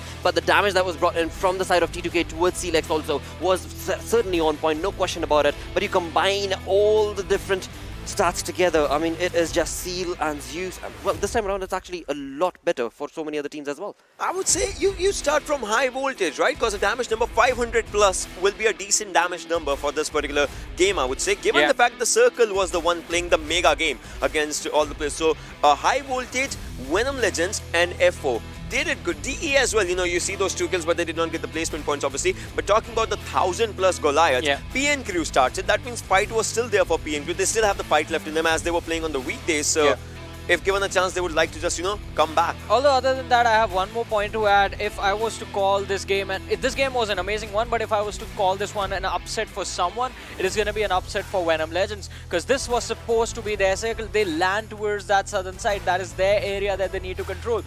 But they made the mistake of misreading the situation. they moved out of there. True. I mean, that conversation can very well be brought down towards Skylight as well, because when it came down to the initial circle itself, Yeah. Skylight Yeah. was dead in the center. It should have certainly worked in their favor, but the way it panned out was a completely different affair. But that was again just game number 1 on the Super Weekend Awesomeness. Erangel done. Let's move on and have a look at the schedule, where finally now we are going to be joining in with Miramar. The first ever. The first The ever. first. The First ever. debut. The debut. Yeah. The first ever Miramar right now. Obviously, Yeah. they have played their Miramars, but against each other, as per se, the first Yeah. Miramar is what we're going to be seeing. And then it's Erangel, then Sanhok, then Erangel. Weekendy is... Okay, well, Miramar is the next one. Weekendy is not to be, It's going to be exciting because we have seen Miramar from these teams individually in their own regions Yeah. when they were trying to qualify or in the past. But what is going to happen now? Are the drop locations changed? Are the rotation patterns changed? Well, we are just about to find out, just like the Exactly. players. Yeah, exactly. And in that, of course, when you come down to the scrims itself, you guys were part of it. You saw the teams bring in that sort of domination. Based on that stats, what do you want to predict when it comes to Miramar, ma'am? So there has been thing, I would say. Again, last time as well, back-to-back. In the starting week, there's a team that take back-to-back chicken dinners. I want some team to break that curse, Right. as per se. So I would go for any team from Nepal can actually do this, I would say, because they have a good momentum of playing like, with the snipers and all. But Seal Baron, a dedicated sniper in the team of Team Seal, you never know. I'm Well, going to Johnny? skip the prediction. I just want to see what is going to happen. Well, again, I mean, you talk about the perfect regression coming in from the Mongolian teams. They are on point. You talk about, of course, the Nepali teams. They've got the numbers working in their favor eventually. Hashtag PMPL South Asia. And let us know what team are you going to be rooting for. With that, let's get busy with the game. Let's move on to our casters, who this time around are going to be Necro and Pain Fixes.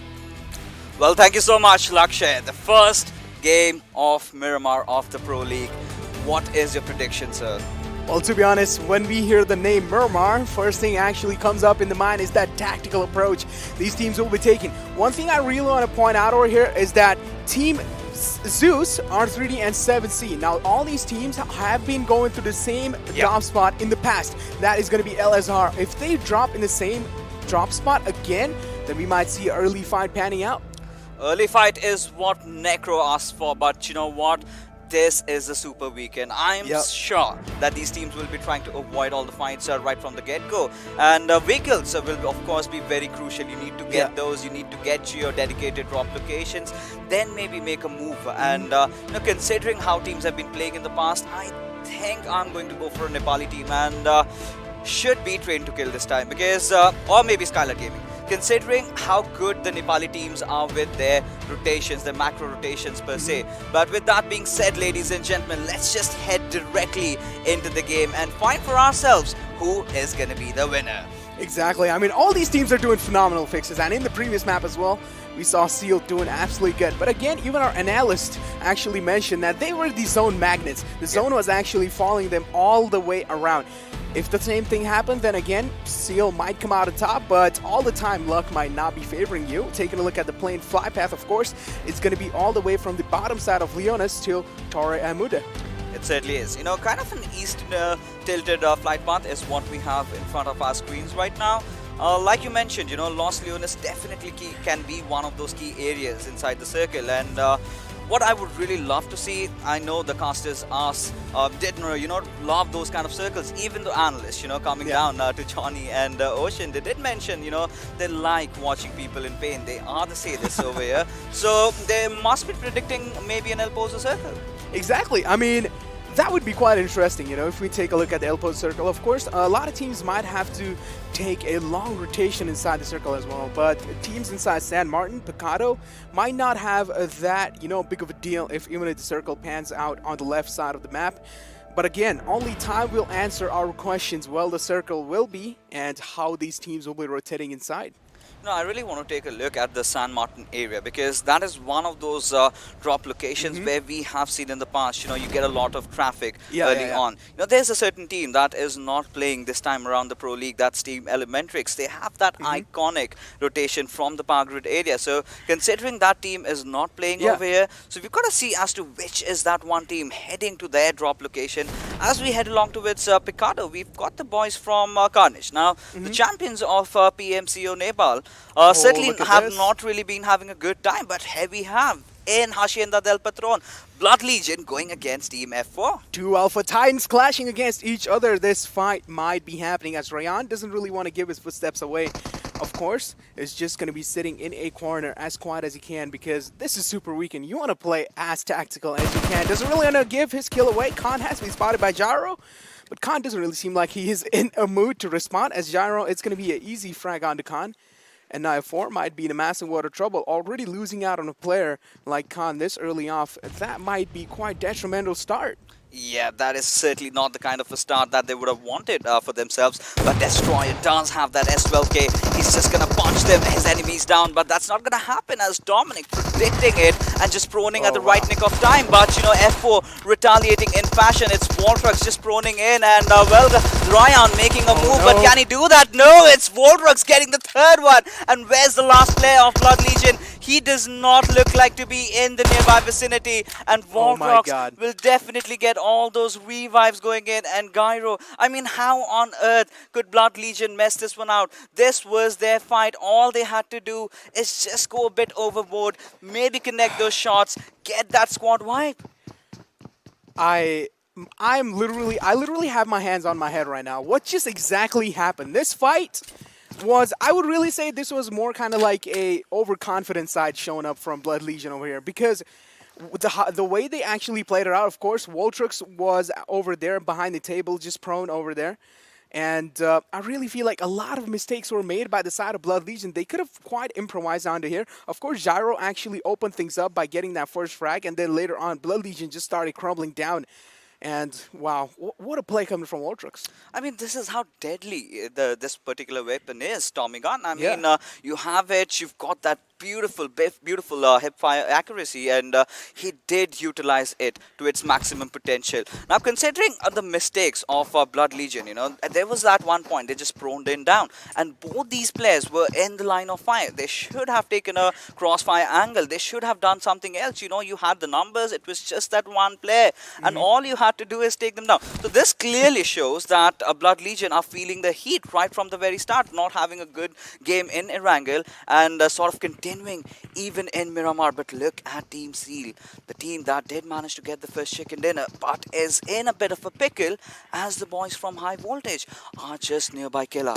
Exactly, and Killa, of course, separated from the pack, but Baron is there in the backlines to provide essential cover fire, but doesn't really seem like they're interested to fight that early off as Killa is going to be backing off. And right now it's just more kind of like a stare-down competition as High Voltage does know that there is one more team next to them. Of course, it's going to be Seal. Yeah. But I don't really expect a fight breaking down between these two lads. Maybe just a little bit of suppressive shots and just doing like a little bit of tickle damage. But I do not really expect any kind of like lethal amount of damage between these two. Right, and you know, now we've got Wally, you know, just exchanging those shots onto its Assassin. Now, Assassin is one of those players that we have seen in those league days. He's been doing so very well. And, you know, you've got high expectations from this lad and this team entirely. Because this is not just their first PMPL, right? They're coming the second time around. The first time, however, the last time they played, they were the underdogs. And they impressed us. But this time, being those top dogs, you would expect them to be, you know, being in those top three, maybe qualifying for the regional finals as well. Yeah, exactly. I mean, of course, that is going to be the main focus over here. And now, again, High Voltage, Cooney is going to be the man to actually step onto aggressive, kind of separated from the team as well. And now it does seem like they are going to be backing off. Of course, a brilliant decision coming from Cooney. He doesn't really want to give his life away that easily. Yeah. And seems like he is going to be making the rotation to the rest of his teammates. Of course, Extreme there in the far fray. But a fight is breaking down between StalwartFlex and TDK. And TDK taking an early casualty as Rated Sir is also down on low HP. And a lot of shots being fired. Crypto not really able to connect any. But seems like Rated is going to be in a massive water trouble. And another fight is breaking down in El Azhar. I did mention these teams like to go inside the same area. And Zeus and 7C finally clashing against each other. Two teams with massive egos, neither of them wanting to back off is what we can really conclude from what we are witnessing over here. However, beautiful grenade coming out from Zyol, taking down Tartar in the process, but they also have to deal with Fair over here, and Fair certainly looks to be backing off. He does not really want to take the fight. And he's a kind of a player that instills fear in the hearts of his enemies. But look at IC's position, getting from the flank angle, coming in, taking him down. And with that, Team Zeus is starting to take over the map over here. And Rick and True Love, two of those players, still alive. But I barely think they can do anything at all in this particular situation. Exactly, already losing out on two of their players, and Totter seems like he is getting bullied by the players of Zeus. A little bit of disrespect coming in from them as well, but Zeus seems like they have their eyes onto the players of 7C locked in. Now, of course, it doesn't really seem like they will have any amount of extra space to actually move or even make any kind of rotation. So they're actually just pinned down in their initial stage of buildings, as Rig is going to be on top of the terrace over there, and seems like he does have his eyes locked on Zeus as well. But it doesn't really matter. The fight will be breaking down as Rig is taking a lot of damage in the process, and seems like Rig will be backing off and healing himself. But 7C, I really feel like True Love over here, I feel like he might get pushed on all by teammates from Zeus over there, but just Godless is enough. He's just going to be pushing inside, taking True Love down. Of course, last man is going to be Rig from 7C. He's in a massive water trouble, and he's scared.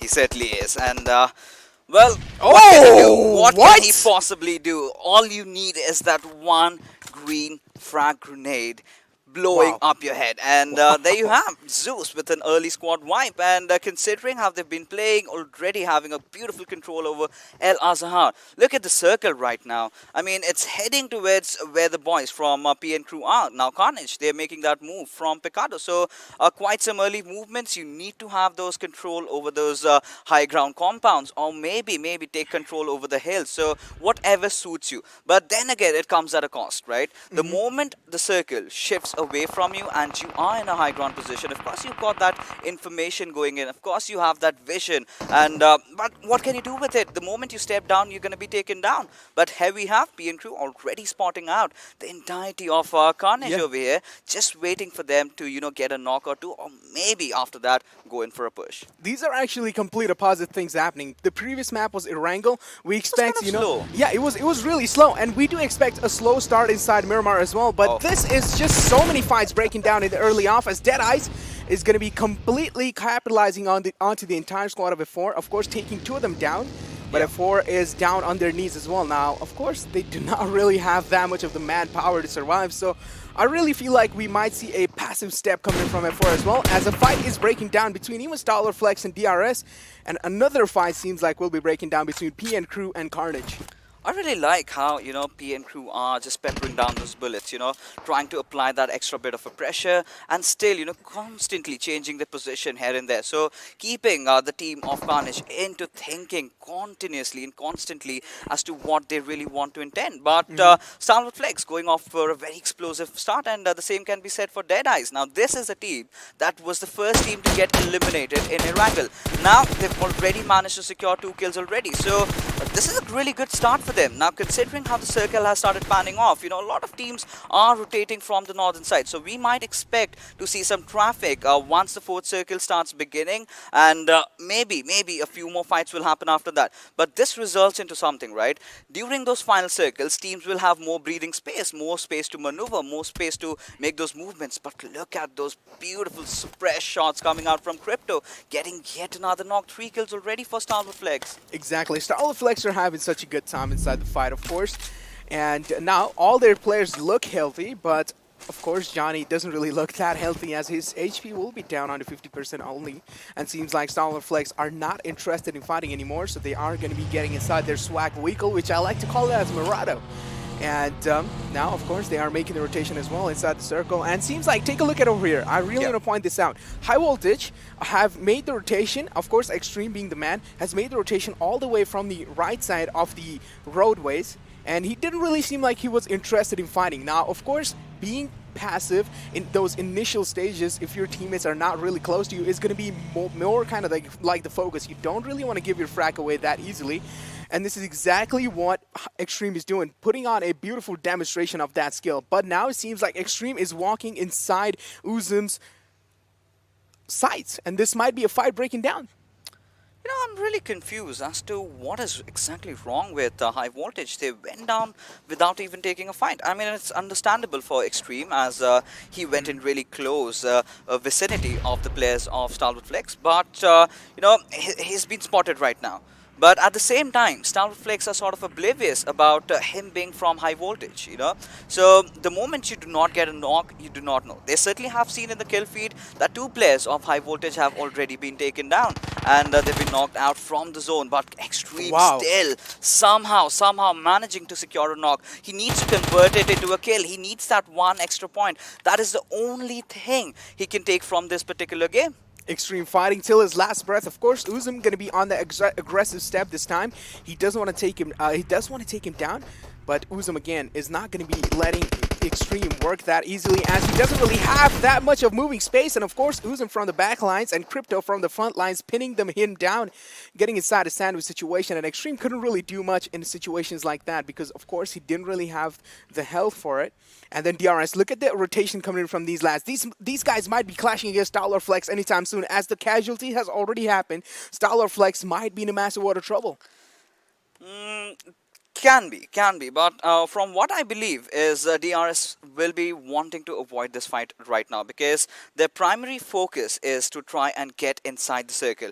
But taking a look at how things have panned out, if we take a look at the map, majority of the teams, this is what I was talking about, you know, the northern traffic that we were expecting. Now, the eastern side is completely open, and so is the area of Impala. But in the epicenter, just the southern areas to where A1 Esports is, you've got that hilly area to play around with. So the team are trying to take control over that, can really have a very good advantage, you know, have that extra bit of an information going out for you, get that extra bit of a vision, you know what's happening, you know how to make those movements. So you need to be really careful in terms of how you're trying to take your call outs over there. You need to have one of those players maybe on the lower ridges, play that risky play over there, because you need, the moment the circle might shift away from you, that's when you are in a whole world of trouble. But here we have Wolverine.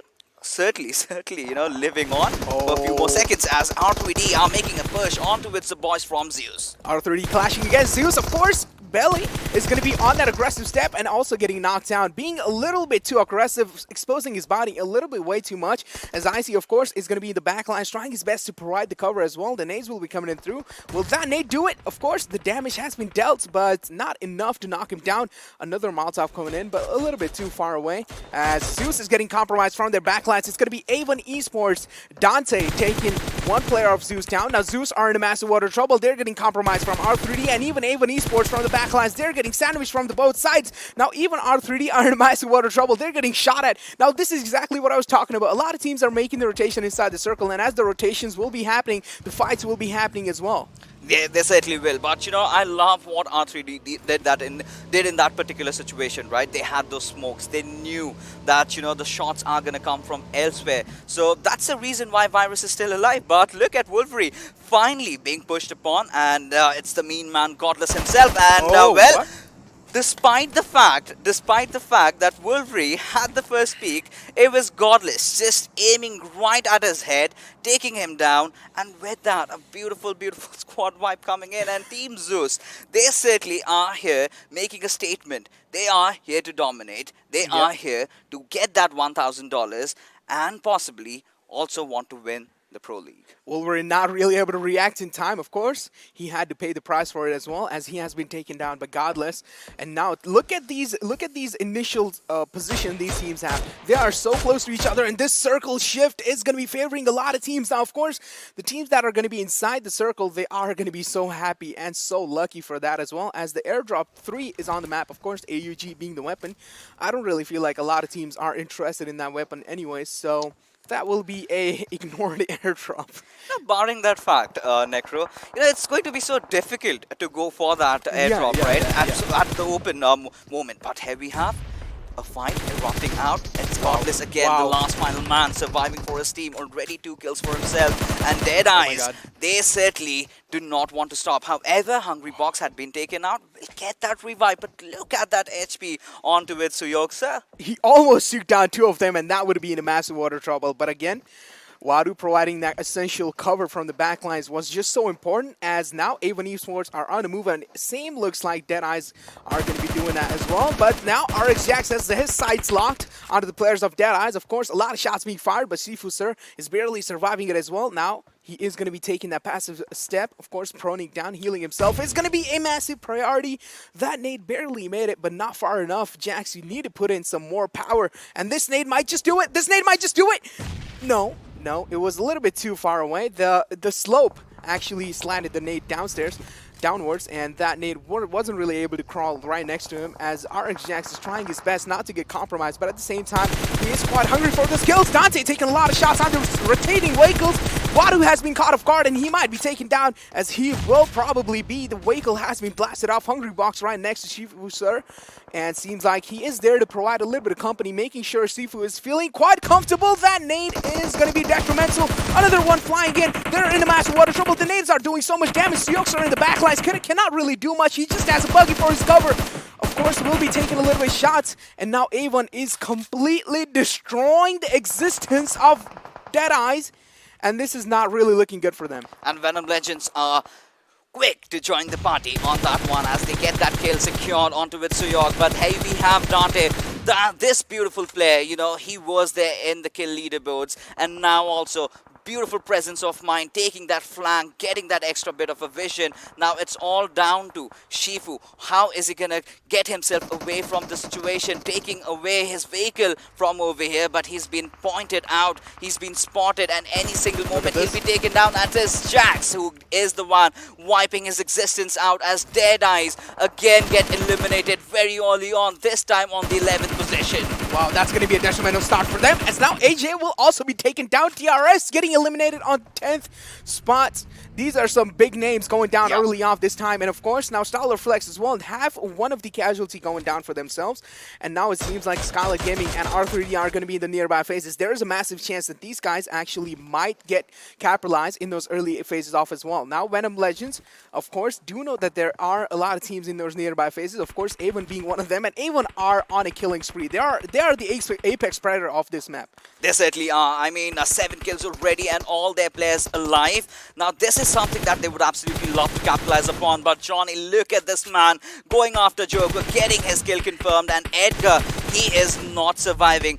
Not this zone at least, but R3D having Virus, one of those reliable players that has delivered for his team, and he is one of the primary reasons as to why R3D are still playing in the Super Weekend. Exactly. Now again, R3D being the players, Virus taking a lot of shots onto Johnny, barely spotting him as well, but Blade has taken down. That's going to be enough, as the kill will be confirmed as well. Virus is having a great time behind this little hay bale, as he's going to be spotting Johnny as well. Johnny in the massive water trouble out in the open. That nade is going to be suppressing his vision, but doesn't really matter. Virus is quick enough to take Johnny as well. Now it's going to be Uzum in a massive water trouble. Now they do know Uzum is right next to them. Virus has spotted him as well, and now R3D are going to be moving from the back lines, and of course Uzum going to be capitalizing onto him, but that nade is going to be doing it. It's going to be Anubis taking him down.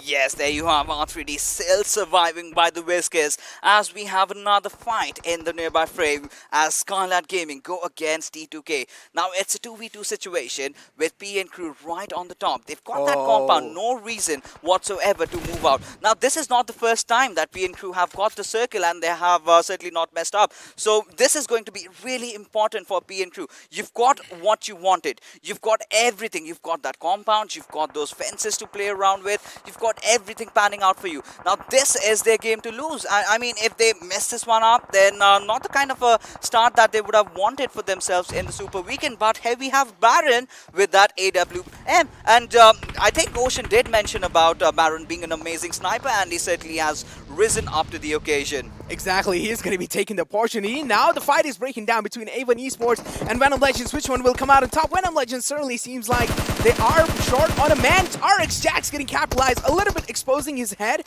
as Rafat is going to be capitalizing onto it. Sinister down to low HP as well. Those nades are doing so much damage. Rafat getting compromised from those left angles.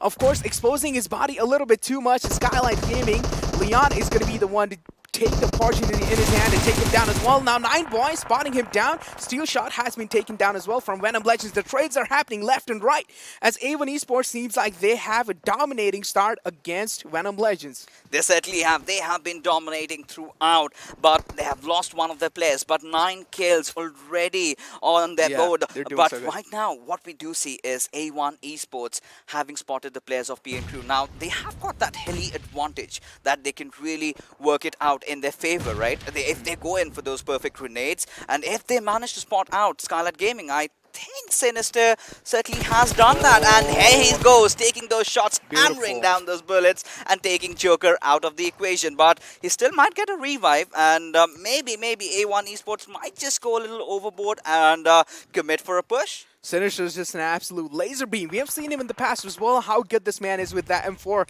Just give this man M4 and he will let everyone down. As Sinister again, he is lighting things up. As Carnage, again, we are not really focusing on the squad of Carnage. Yeah. They have made it till so far, and now TDK being in those nearby phrases, of course Jiggle being the IGL, seems like he's on that aggressive step, but again, going to be putting down a little bit of smokes to provide himself that little bit of cover, but that nade is going to be there from TDK, doing a little bit of damage to Jiggle, but certainly the painkillers really popped off to get his HP on the top.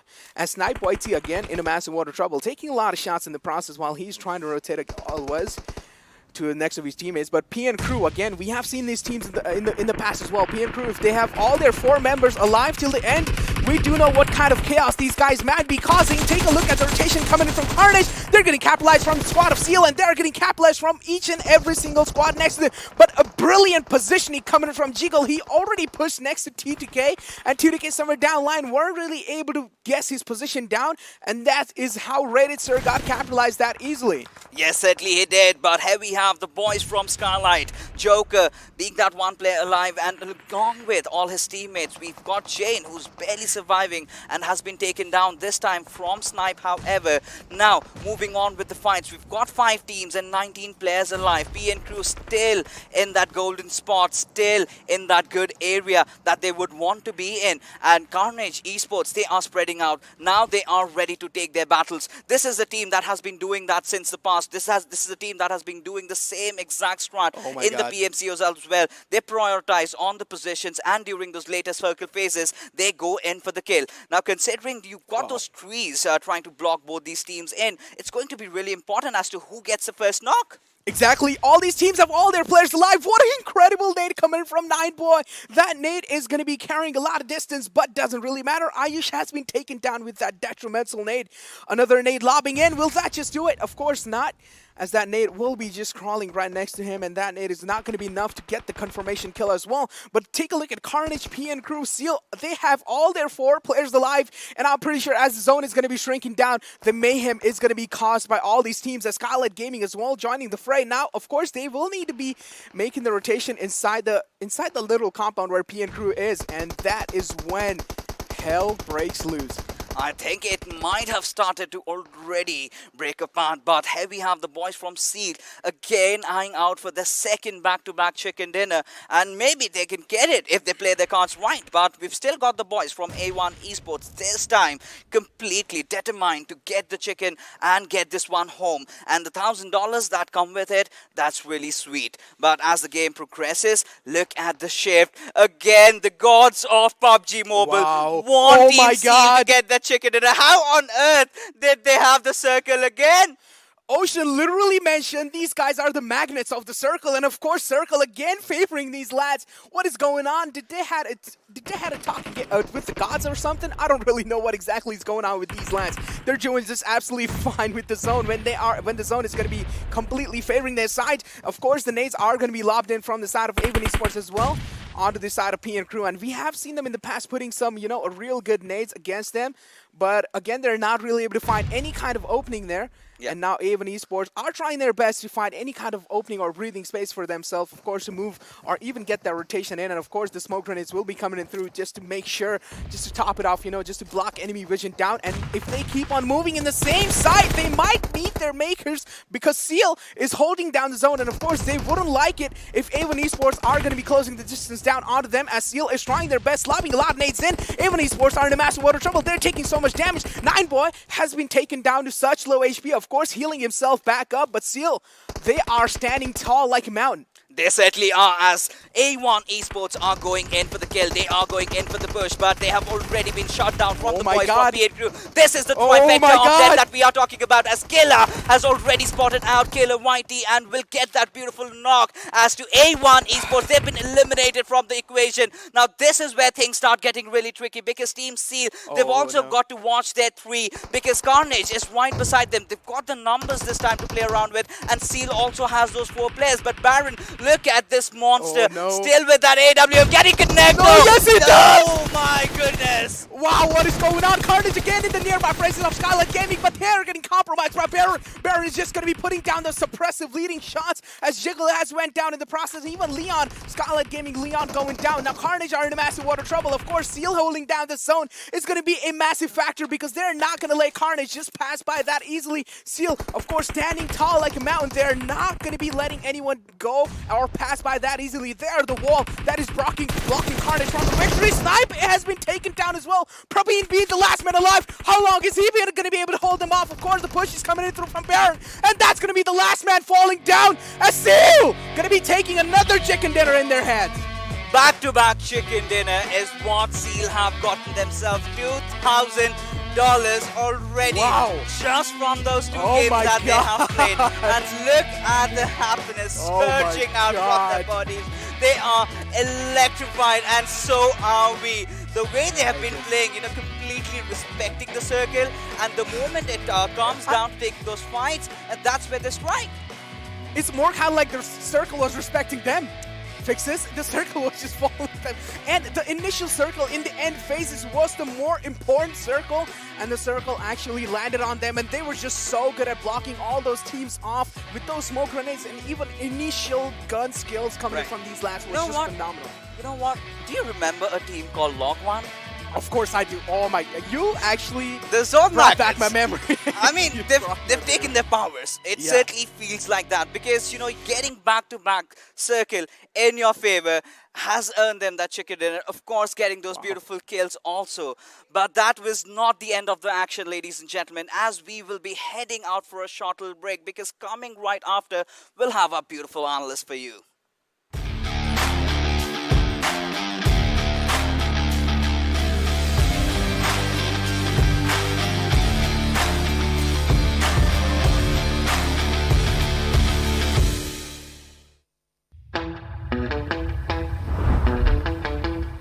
Are you keeping it real? I'm calling shotgun, wanna see my baby run. Oh, what's the word on the sea? Kicking up the dust, you know what I mean. We got a good thing going. We got a good thing going on. Hello and welcome back once again to PUBG Mobile Pro League South Asia Season 3. We just got done with the second game, the first on Miramar, of course, in the Super Weekend Awesomeness, and that was just taken off again with convincing score. It Oh, was yeah. Seal X taking that perfect chicken dinner in their favor. And again, Ocean, you were talking about this. Let's bring that to the audience as well. I mean, I said this, right? This has been the history. This has always been the history. The team that gets the first chicken dinner will go for the second. You asked me in the predictions, right? I said Right. it will be Seal's game, but I want to see a Nepal teams, one of the Nepal teams just go out there, just try to take it away from them. And that was where Carnage was coming out with everything. And this always comes on. And Team Seal, they have a perfect place always. Yeah, not just Carnage, PN Crew also being present into those True. final fights. I mean, quite an unfortunate position from them, just because they were in direct line of sight of Seal Esports, and they were the first one that they took down. Yeah. Exactly, because you talk about that circle. P and Crew were in the center of that for the longest time, but again, A1 had just a dominating role in dishing them back into the lobby and sending them back into the lobby, of course. But with that, let's have a look at the most valuable player from this game. Well. This time we have Dante, as he was, raining Yeah. hellfire. Dante's Inferno was out there in Miramar, and talk about 4 kills, 760 damage, 25 plus minutes of survival time, 2 assists. Oh yeah, I mean, Miramar, it is a hot map. It is set in that desert setting, and Yeah. it is obviously going to be the map who's used to the heat who's going to dominate. Exactly, because again, I mean, you talk about Dante, he was the one who was bringing in those third parties against Zeus as well, and that was just not it, because that's just that one lad. Let's have a look at the entire saga that took place on Miramar with the top players. All right, well, there is R3D Virus coming up here as well. Seal Zaki and A1 Esports in this. Now, talking about Zaki, like, look at the kill number that he has, right? 5 kills for that individual, was already on a rampage mode for his own self.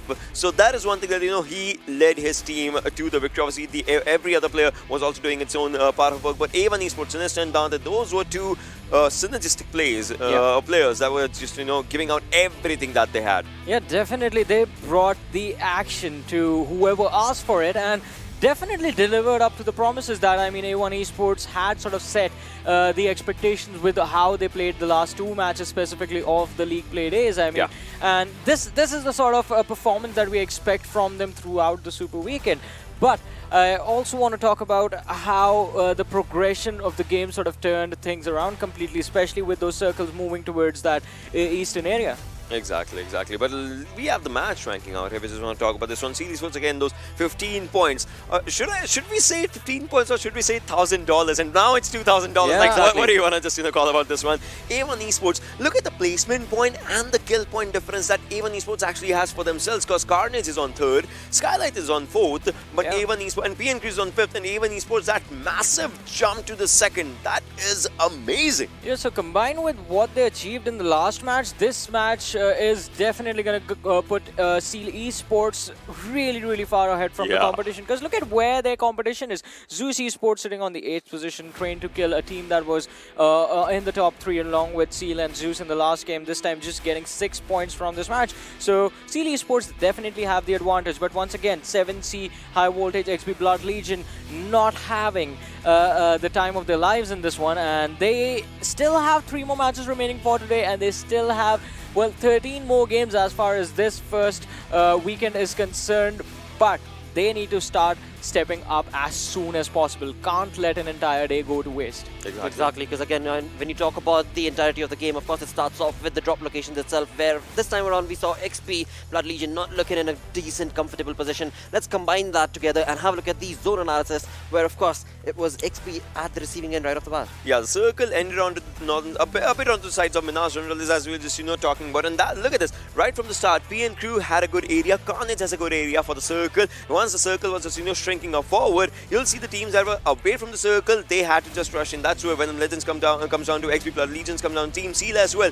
But once they found out a good area, because right now when the next circle happens, Team Seal has a proper open area. They don't have a team right in front of them, so they can just, you know, clear out all the fights. Yeah, but I want to give kudos to A1 Esports, because even though the team did have sort of an exit in the middle of the game, but still, the amount of pressure that they absorbed upon themselves and how they were able to convert that pressure into those points, getting those kills, that was really important. They did not have as many placement points as they would have wanted. I mean, coming into the top 3 always is going to be important. But A1 Esports did manage to compensate for those points that they missed out in terms of placement with the kills that they got. Exactly. I mean, A1 was just dominating that kill feed again and again and again throughout the entirety of the game. Let's with that move on, not just with those moments, but the entire moments throughout the game. Oh, I mean, you'll see, you know, how everything starts up. I mean, XP Legions, it was their fight almost, but if you talk about F4, well, they snatched it out somehow, and they just, you know, got the fight for themselves.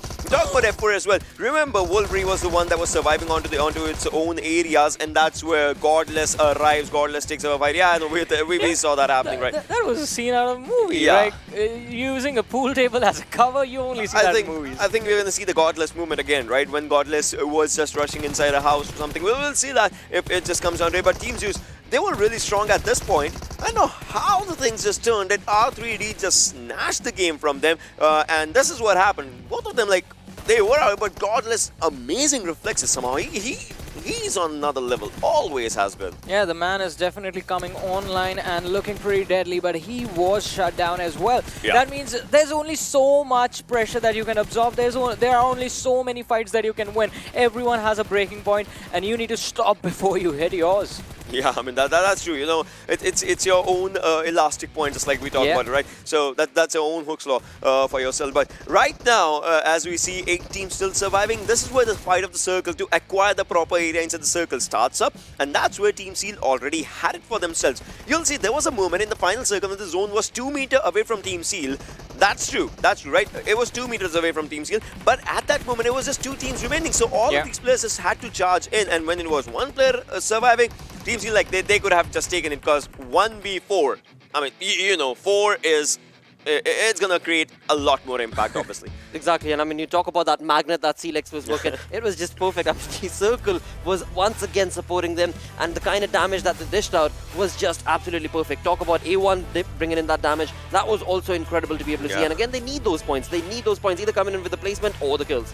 Well, definitely. And talking about damage, I mean, the damage histogram is here, and we do see the men in action. A1 Esports, 1,989 damage converted into 11 kills. Wow, that's the maximum amount of kills obviously in this lobby right now that we are seeing. But talk about Team Seal as well, 8 kills from this one, obviously getting those 23 total points for themselves. But for the other side, you see Team Zeus, 1,000 plus damage for them. StalwartFlex getting up with 1,355 damage, F4 with 620, R3D 893. But if you have to talk about this one, Carnage and Skylight Gaming, 1,000, close to 1,000 or 1,100 for themselves. Like, these teams were looking brilliant with their gameplay. They had the circle as well, PN crew as well. So maybe next game is something that they will just, you know, like to chime in, because we would love to see some new teams just coming out of the blue and just, you know, taking it all for themselves.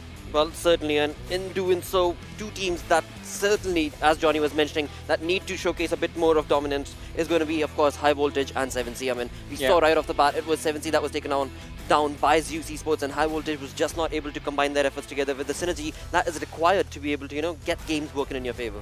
Yeah, definitely. And that seems to be the case right now, but definitely these teams will pick up the pace as we keep moving forward with the games. Especially another thing, I mean, Miramar, this is the first time they are coming against these lads.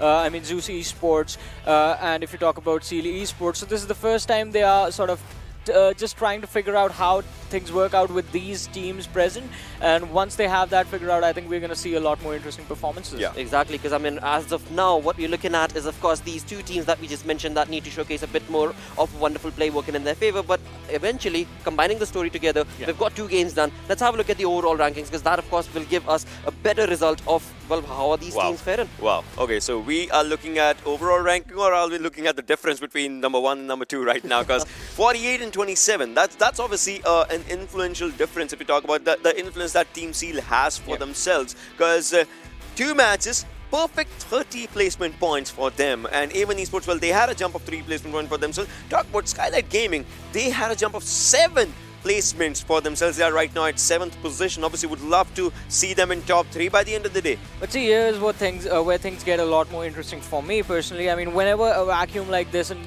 for points is created, just like it is being created right now by Skylight Esports, things get a lot more chaotic for the teams below them. The level of competition, or the difference, to be a little bit more precise, for the team sitting from 2nd to the top 8, it's really, really close. I mean, R3D Esports, they have a chance of catching up with just 1 good game. Exactly. I mean, R3D, they can just get out there. Talk about DRS as well. I mean, they can try to just, you know, get their best in. But 7C, 2 games, and if you just talk about this one, 0 placement points, 0 kill points. They have to start in this game somehow, obviously, because they need that push for themselves. And obviously, it's your own players that will be giving you that push, right? It just comes on. Some games might be good, some days might be good, some days might be bad. But if you find your forte, if you find your proper call out at that moment, you might as well get the game as well. Exactly, and talking about the games, of course, as of now, what we've been seeing is all of these teams trying to bring in that domination. But alongside that, they're giving us the wonderful start to a super incredible, awesome super weekend, of course. But in doing so, they are giving us the entertainment. We have some entertainment set up for you guys as well. We've got this perfect turn of events where you guys sitting back at home can, of course, chime in as well. You've got the perfect opportunity to get rewards working in your favor. All you need to do is, of course, go on into the game and log in towards the esports center. As you do so, you will start collecting points. As you get those points, you can then multiply those points by again guessing what team is going to be the champion when it comes to that particular week. Alongside that, you also have the opportunity to get the permanent top tier outfit from PMPL. Yeah, definitely this beautiful outfit with the logo right on top of your heart. And it's going to be quite incredible because now, I mean, the points are there, the store for the points are there where you can go and redeem the points that you have collected. There's a lot of opportunity to win. Exactly, and that's not it, of course, because when it comes to the Super Weekends, yes, the gala continues on every week from one to the other, but alongside that, you guys once again have the opportunity to be a part of the Supermassive Weekend and earn not only points but rewards as well. We've got Apple AirPods Pro being set up for you guys, alongside which, of course, it is very, very simple. You need to just follow along to provide the continued support for your team. That is all you need to do from your region. And to participate in that, all you gotta do is, of course, give in the perfect PMPL South Asia hashtag along with your UID code in chat, or of course if you're joining in from Facebook, you could do so from there, and eventually few lucky winners will get selected and they will be getting that perfect prize pool.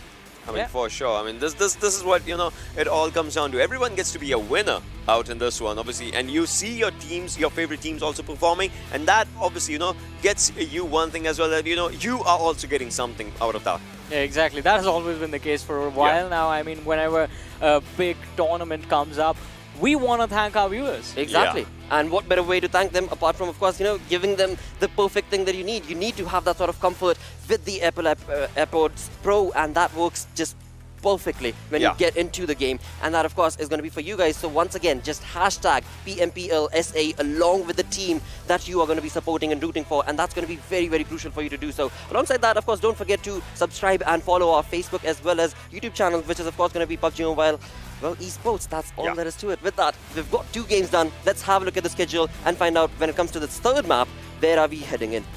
Alright, well, we are heading on to the map of Erangel. Well, previous Erangel was dominated by Skylight Esports. We are talking about the previous Miramar was also dominated by Skylight Esports. So, this Erangel, I mean... Hat-trick opportunity. That's all I'm going to say. Hat-trick opportunity. And, well, I hope they get it. I might differ from that one.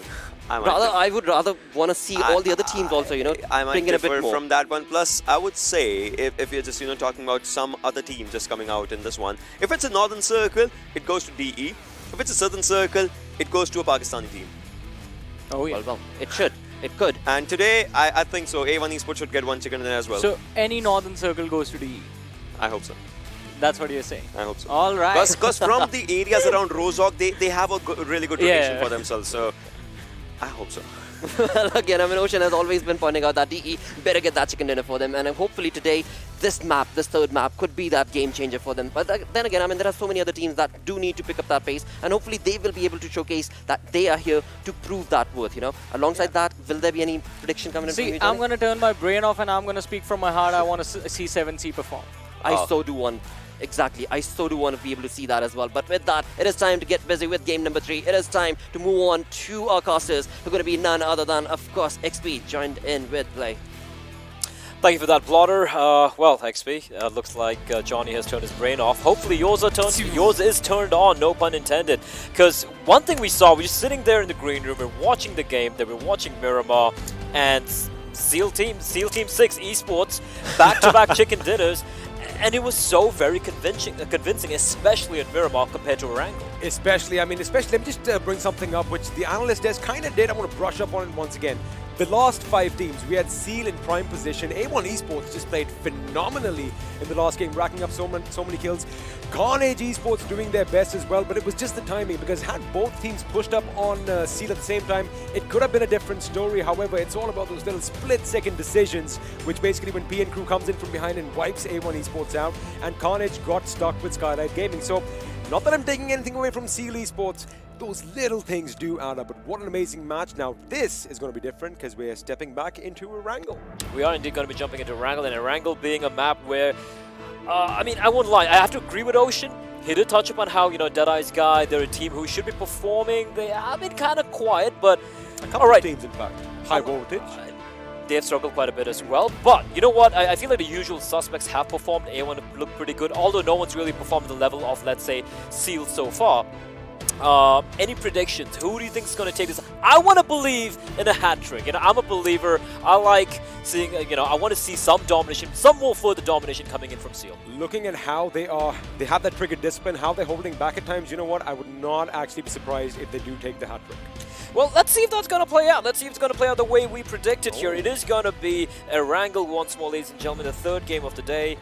And we do have the playing path here. It's going to be between Kameshki and the Povka, heading once again towards Primoris. Now, are we going to be seeing any switch up in the drop locations? Well, I mean, I think Venom Legends might have the work out if we have a similar circle because, well, they do love calling Primorsk their home. However, I want to go old school a bit. I want to see some action in Pochinki. Now, Z3us Esports and Carnage Esports, every now and then they love dropping down in that old town. So I want to see some action over there, but we're going to have to wait and find out well, the usual suspects are doing what they do best. R3D is going to be heading to the north. I want to see what Zeus does because they have gotten out. It would kind of seem like they are going to head down towards the military base side. However, they are going to be sticking probably just a little bit north near Milta this time around. That could indeed be the case. The circle, of course, going to dictate which ways these teams are going to be gravitating towards later on. R3D, as usual, going to be heading towards their usual stomping grounds of Kameshki and Stalba. T2K, as usual, towards Milta, towards the eastern bridge. Going to be potentially bridge camping, depending on which way the circle is going to be. We've got Blood Legion as well, again heading towards Novo. And, of course, StalwartFlex heading towards the military base. And Venom Legends, they really haven't been challenged towards Ferry Pier, but with Seal dropping right next to them, it's a complete opposite. It is a complete 180 from game one. And if I'm R3D, I'm like, finally, thank you. Finally, that drop has worked out for them. But quickly, let me just brush up something upon Seal Esports. Now, you would expect them in this circle, in this plane part, to head to the military base. I think they're going for the hat trick. They are just going for that unpredictability right now. That is why they've dropped in. Maybe they might get a few early kills. They might rotate from the left along the scenic western beach. No way. You never know. It could happen. That's what I'm talking about. In Miramar, Blay, I was just blown away by their trigger discipline right up till the end. They were really popping some heads. 18 kills in those 2 games, 2 chicken dinners back-to-back, and definitely a real possibility of them pulling off the hat-trick. At the same time, let's talk about T2K, right? I mean, they're a team everyone's been keeping an eye out for. PN Crew, Deadeyes Guys. I mean, A1 Esports as well. I mean, they've had some couple pretty solid back-to-back games. The only problem being it's just that Seal are way ahead of everyone else. 48 points, as you can clearly see over there. But A1 Esports, second place, 27, not bad at all. And if you look at the difference from the second place team to the 6th place team, that's T2K, a grand total of 7 points between these 5 teams. So it is still very much neck to neck. It is neck to neck indeed. And just coming back to A1 Esports, and again, I don't want to be a stuck record, but, you know, they wasted maybe a little bit of time in the last game in Miramar, especially in that final circle. This time around, I would expect them to be moving a lot quicker because have a look at their position already. Dante is in the circle. Now, he's gone to the compounds near the farm, so his teammates are going to be trickling in slow and steady, making sure they have plenty of loot. And then who knows, they might just go radically for the center as far as just Naya goes, or they might be posting up on this hill just southeast of Pochinki. Now, a team who Johnny mentioned, you know, he said, I'm going to turn off my brain, I'm just going to go with my heart, and I hope that 7C get a chicken dinner. They have 0 points in 2 games. Now, again, it's a long weekend. Today is Friday, we got Saturday, we got Sunday, we got 10, 11, 12. 12 more games apart from this one still remaining. So it's not like they're out quite yet. They always have the opportunity to come back into this game. But it has been a rough start for them. The question is, what did he need to switch up? Did you see anything which was kind of blatant, which was obvious for you? Now, you know, I mean, before I just come to that, let me just say one thing. Yes, you are absolutely right that this is just the start of the Super Weekend. However, a couple of teams, I beg your pardon, have already set the tone, so to speak. Now, the next time somebody goes up against one of the Mongolian teams, be it Zeus or be it Seal Esports, they're going to have to think twice because the way that these guys have just started, they've pretty much just blown everyone out of the water. I do believe it's a 21-point lead that they do have over A1 Esports, who are in the 2nd position. So, I mean, you know, you gotta basically see who you're going up against. But right now, we do have the boys, the winners, in fact, the back-to-back winners on our screen. And I love the fact that Baron in the last game had that AWM with the desert skin. So I think he was completely head to toe. He was camouflaged. And, ooh, action just might break out. Nima, oh, not looking good at all. He's all by his lonesome. He's on a rooftop. Now, his teammates are there. They're close by, but not in his building. And right now, he is being hounded. Preemptive nades. He's tossing everything he's got so very early. And if you look at Zeus, I mean, the second they sent the fear in the air, they're going on in for the kill. For Nima, it's about keeping them at bay for as long as possible. Now, it is going to be keeping them at bay while his teammates kind of traverse around him, but something that he does have working for him is the fact that he has that rooftop access. Now, he can jump down if need be. However, there we have it. We just have some action break out. It's going to be Godless going up against Nima. Blake, can he hold his own right now? He's going to jump. He's going to go for it. Oh! Geronimo! Ooh! Great movement. Great movement. Barely takes any damage. His ankles are very much intact, and he's pulled it off. All he had to do was drop on down, but doesn't really matter. Icy almost gets a knock onto him, and Icy is he's out in the open. He knows there are his teammates nearby, and Icy, there's ice in his veins, and he's going to draw first blood. Nima, he tried his very best to escape, to extricate himself from that position, and Icy, does he not know there are people shooting at him? He just doesn't seem to give a damn.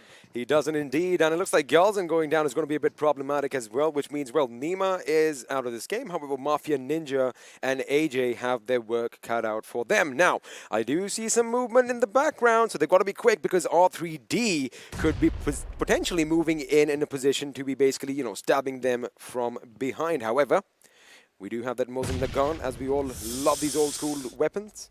The question is, are we going to see any head pops? Because, yes, we did have a few snipers in the last game as well. However, that is action I did not witness. That nade, that is such a massive nade coming on in. The res came in from Zeol, but Zeol didn't heal himself while he was going in for the res, meaning the nade, one more nade, and two of them are going to be down 6 feet under. So an exchange of early utility coming in from these two teams, and Godless almost getting knocked down as well. Those windows are being a bit of a problem for him. Now this is where Mafia Ninja for DRS needs to go on that left flank. He needs to abandon his building and actually go in for the kill, because look, Godless is going to jump in. Somebody's got to go in for the revives. It does look a bit tricky. Icy and Zeol are in trouble, and I think Mafia Ninja right now is going to make sure that left flank is all his. The second nade being deployed here, and DRS, they have so much utility to work with. So despite that early kill, and he lands the Kobe, and with that one nade, 2 kills.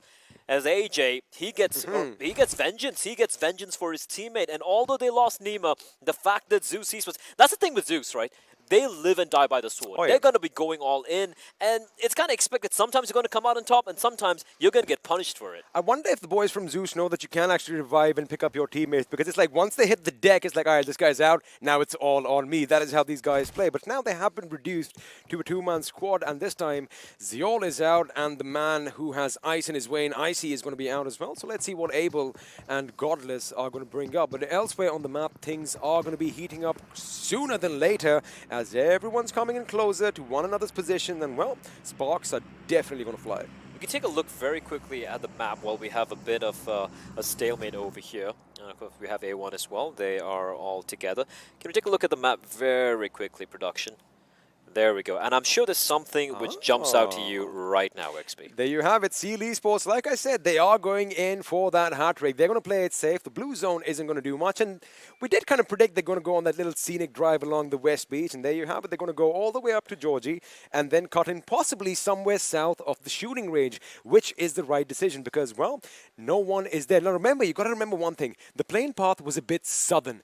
So I think it's the right decision. They aren't going to expect a lot of people up there. And PN Legends, PN Crew, I beg your pardon, have a similar They have idea. a legend in the team as well. Well, I mean, You're I guess that's forgiven. They have a right idea as well. They are going to head up north. Now, they are playing it a little safe as well. My question is, if the zone does shift further down south, they might have a little difficulty coming in. But again, this is an early stage. So for now, I think they are in a good spot. Everyone's almost in a good spot, but Venom Legends are driving past. I think that is StalwartFlex. And that's curious. No one really taking shots. Everyone's like, you know what, peace. You know, we're just going to try and get into the play zone first before we start wrapping up a few bullets. We take a look at the next circle, and R3D, they rotated from Kameshki all the way down south, and it was a right call. They're right now north of Lipovka. And if I'm not mistaken, there was no one towards Lipovka. No one really dropped there. So that is a town free for the taking. As we do have an M249, a very, very useful weapon, especially late game, mid to late game on this particular map. And we're going to be switching back over once more towards DRS and Zeus, where they haven't really moved yet. However, we do have a battle breaking out here. Blood Legion, who have been struggling so far. Nuclear, he's got to be careful. He's out in the open. Luckily, Jane's not going to quite land his shots. And Blood Legion looking like they're in a bit of a rough spot here. A bit of a rough spot indeed, as they are going to lose a couple of members. And wait a second, did I just read that right? Did Void just run himself over with his own vehicle? Yep, and fortunate for him, looking at the map, That is something he wants to avoid in future. I'm sorry, Blair. I just had to do that. Okay, Dad. Seal have. I'm just taking a look at the minimap on our side, and this one, it's just going to be trained T2K taking a few shots towards StalwartFlex, but not a single bullet connecting. They need to lead with the bullets here. However, this little exchange has given Blood Legion enough time to scuttle away. They have scuttled away to safety, and T2K, they don't need to budge. However, they are at the southern extremity. You can take a look at the minimap on the right-hand side, ladies and gentlemen, in the top right corner. You can see that they are at the southernmost extremity of the current play zone. So eventually they have to move on in if the circle doesn't quite favor them. We can also see Seal and Venom Legends. The res has come on in. You can see Void right next to Ruins, making his way in towards the play zone. But it can be messy. Seal and Venom Legends are literally right next to each other. The question is, who's going to get off the vehicles and start shooting? And also, it is a bit of a risky maneuver because once you do get off, somebody could be driving in from behind and just literally run you over. We've seen that in the past, and it would not be a surprise watching that happen right now. But if I quickly have a look at the circle, you see everyone is going to be trickling in. Yasnaya does seem like the action might just head there later on. Of course, we are going to wait for a shift in the circle in the coming zones. Now, the question is, do you want to stay cemented in a compound, or you want to be high up in the mountains with the ability to move around willy-nilly? That is something, again, you know, it's a 50-50. Anything can work right now. What you need 100% is that presence of mind and the wit about you. You need to have a 360 visual if you want to survive till the end. Let's take a look, though, at the map, because clearly no one's looking to take a fight right now. They're waiting for the third circle to come on in. And we should take a look at the map. Production? Well, I think we've got to show the Mark 14 first because it's right on top of high voltage. And we were talking about we want to see some more action from this team. And, well, with the Mark 14, with that full auto, it could be devastating. I just want to point this one out very quickly. Thank you for the map, production. P and crew are literally following the exact same path R3D did. The only difference being R3D moved a little bit more to a central position. But Seal have just cut their way straight through whatever the landscape they find themselves in, and they found themselves in a kind of a empty area. And let's see if that works out, because in 3, 2, 1, maybe 1.5, the circle's going to shift, and it is beautiful. R3D! Dead smack center. My word, I don't know if they know something we don't, but they're in a very good spot. So are Seal. That is what you need from teams that are at the tippity top. That is that presence of mind I was talking about, Blay, because have a look, they knew the majority of the teams are going to be south of Yasnaya. They took the safest route, and now they're in the best position. They're in the best position, but T2K, like, they were holding on to their watchtowers so early on, but we did see that they were at the edge of that play zone, and now with the play zones shrinking in further, they not only have a lot of land to traverse, but they're also going to have to pass through at least 1, 2, 3 teams at the minimum. I doubt that, and I'll tell you why. Because what I think they should be doing is they can't brave the blue just a little bit. They need to head out east. They need to go to Lipovka. We'll come to that as action is going to break out between CNE and SG. Well, it looks like Carnage, they are getting wrecked right now. And Heaven, he knows there's someone in the vicinity, but he's going to finish everyone off, but he's getting shot in return. But Heaven is so lucky to stay alive. And Manish, a second too late. He's alone in a 1v4. Can he find anything? No is the answer. And it is down to the one final member remaining alive for Carnage. It is Jiggle, and he is nowhere nearby. And all he can do is just look at a kill feed and watch his teammates fall by the wayside. Skylight Gaming, they came, they saw, they kicked ass. They did kick ass indeed, and now I would love for all of you watching at home to see something. If we could just have the map come up on our screens. Now, we did talk about T2K going on a possible rotation to Lipovka, thinking they'd avoid all other teams. But do you know what happened? Is all of the teams kind of had the same idea, because now the left side of, or rather the southwestern aspect of the circle is empty, and all the teams are basically doing that same thing. Lipovka is now going to be the center of attention, of action, actually. It is indeed, and right now, Jane out in the middle of the road. That is not where you want to take a nap, and because of that, Assassin will live up to his name and finish him off. Skylight Gaming, though, that was a nice... it wasn't a full squad wipe, but 3 points is still 3 points. They do get the 3 kills. They have all 4 players alive as well. They are on the edge of the play zone, and fortunately for them, there's no one nearby. Now, they might not be aware of this, but when we look at the map, we're like, yeah, these guys are very comfortable for the time being. Take a look at the standings, though. No team has been eliminated yet, however. We have Carnage down to 1 member. We have Zeus down to just the 2 members. They lost the 2 players early in the game, but no one eliminated yet. And we are entering what will be the 4th circle of the game, and not a single team getting wiped.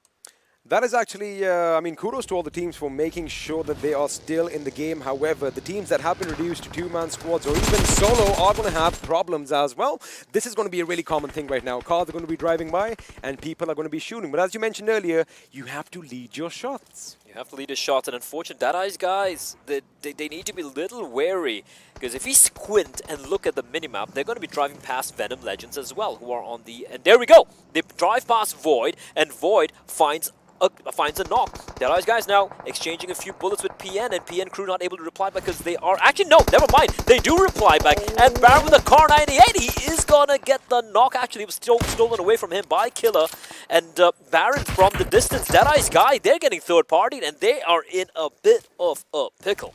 A bit of a pickle indeed, but now we have a little bit of a curveball being thrown in as the zone is going to travel all the way down south, and now all the teams that kind of left Mansion thinking that, nah, there's no way that this is going to be in the circle are now going to be coming back.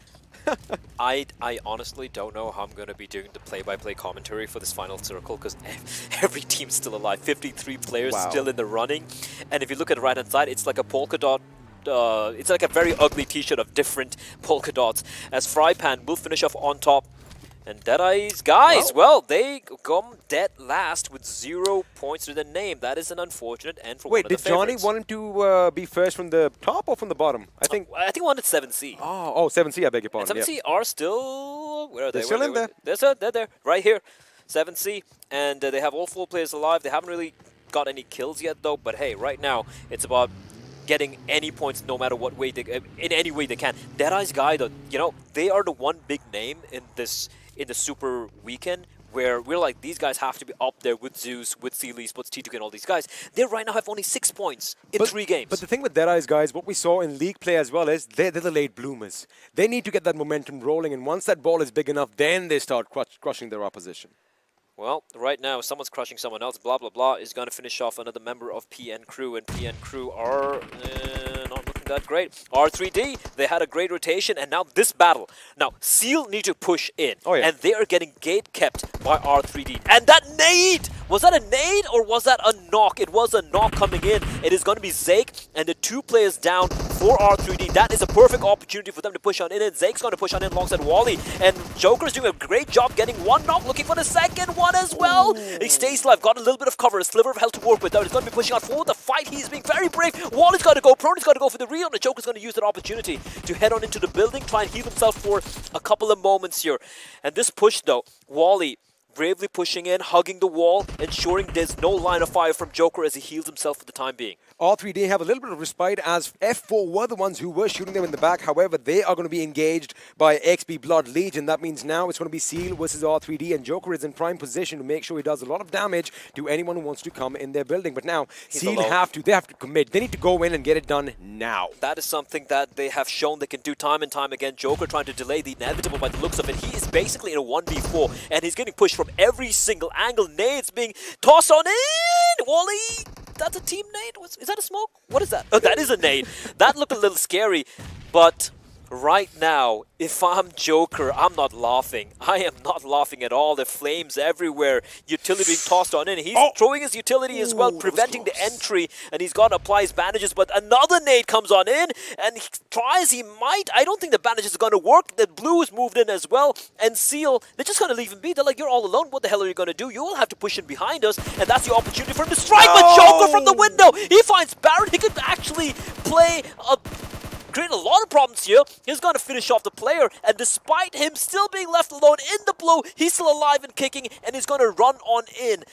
However, Once he pushes into the blue, I don't think he's going to make it. He's not going to make it. Now, this is what happens when you have a big target on your back. Everyone knows that Seal Esports have back-to-back chicken dinners. They want to make sure that they do not get that third. Again, a valiant effort by Joker. He knew that he was going to go out, but he took as many as he could from Seal. But Zeus is going to be eliminated in the 14th position, which is 2 kills. Very uncharacteristic of them, Blay. Yeah, a bit uncharacteristic indeed. Wally out in the open. Not looking good at all for Seal. Wally. I don't know if his last name is West, but he wish he was, and he could just leg it. But right now he's pinned down. 2 players left, and you just said, this position for F4, this is fantastic. They need to move eventually, but for the time being, they're going to hold on to this particular compound for as long as possible. As I say that, they're going to immediately get into vehicles. They know they don't want to just gatekeep. They need to get towards the play zone. But there is one team waiting for them nearby. It is going to be Blood Legion, who are looking good. As we switch over to StalwartFlex, all 4 players left alive, and they're close by. They should be fine, as long as no one looks in their direction. As long as no one looks in their direction. Another team that has been quite silent, quite dormant, are the boys from 7C, but looks like they just might go up against PN Crew, and there you have it. They are, in fact, picking on a fight with DRS as Mafia Ninja is taken down, but Destroyer, he wants to destroy all his opposition, trying to find them, and oh my goodness, this is going to just be absolutely chaotic. That's not 1, not 2, but 3 teams on that little hill play. That is just absolute carnage, and I think there's 1 member standing for both the teams here, and High Voltage. Actually, never mind. It's 1 member standing for StalwartFlex, actually. They have 1 lone member, 3 players knocked on down. He needs to go in for the rest, or he needs to run away. He needs to make up his mind right now. And Blood Ninja just waiting, holding the line. StalwartFlex, Crypto. What's he going to do? He's deploying a few smokes, but a nade sailing in. This is going to be so rough. They're pushing in. They're finishing them off. And StalwartFlex, Crypto, he's got to go big here. He's all by his lonesome. He's got to smoke for some cover for the time being, but he's dodging bullets left, right, and center. Left, right, and center, but there is no moment for respite. PN Crew is eliminated, but some other team is going to come in and take their spot as T2K are now going to be joining the fray. But now Nuclear over here trying to lay down as much lead as he can, as he's the last man standing for his team, as Leo is going to be down on his knees. The question is he going to go in for the revive, or is he going to just try and survive over here? I think survival is the name of the game as far as this gentleman is concerned. Oh, he's legging it. He is indeed legging it. In the meantime, Heaven X getting a player there. Dante finishing off T2K. Is that T2K getting eliminated? It is indeed T2K.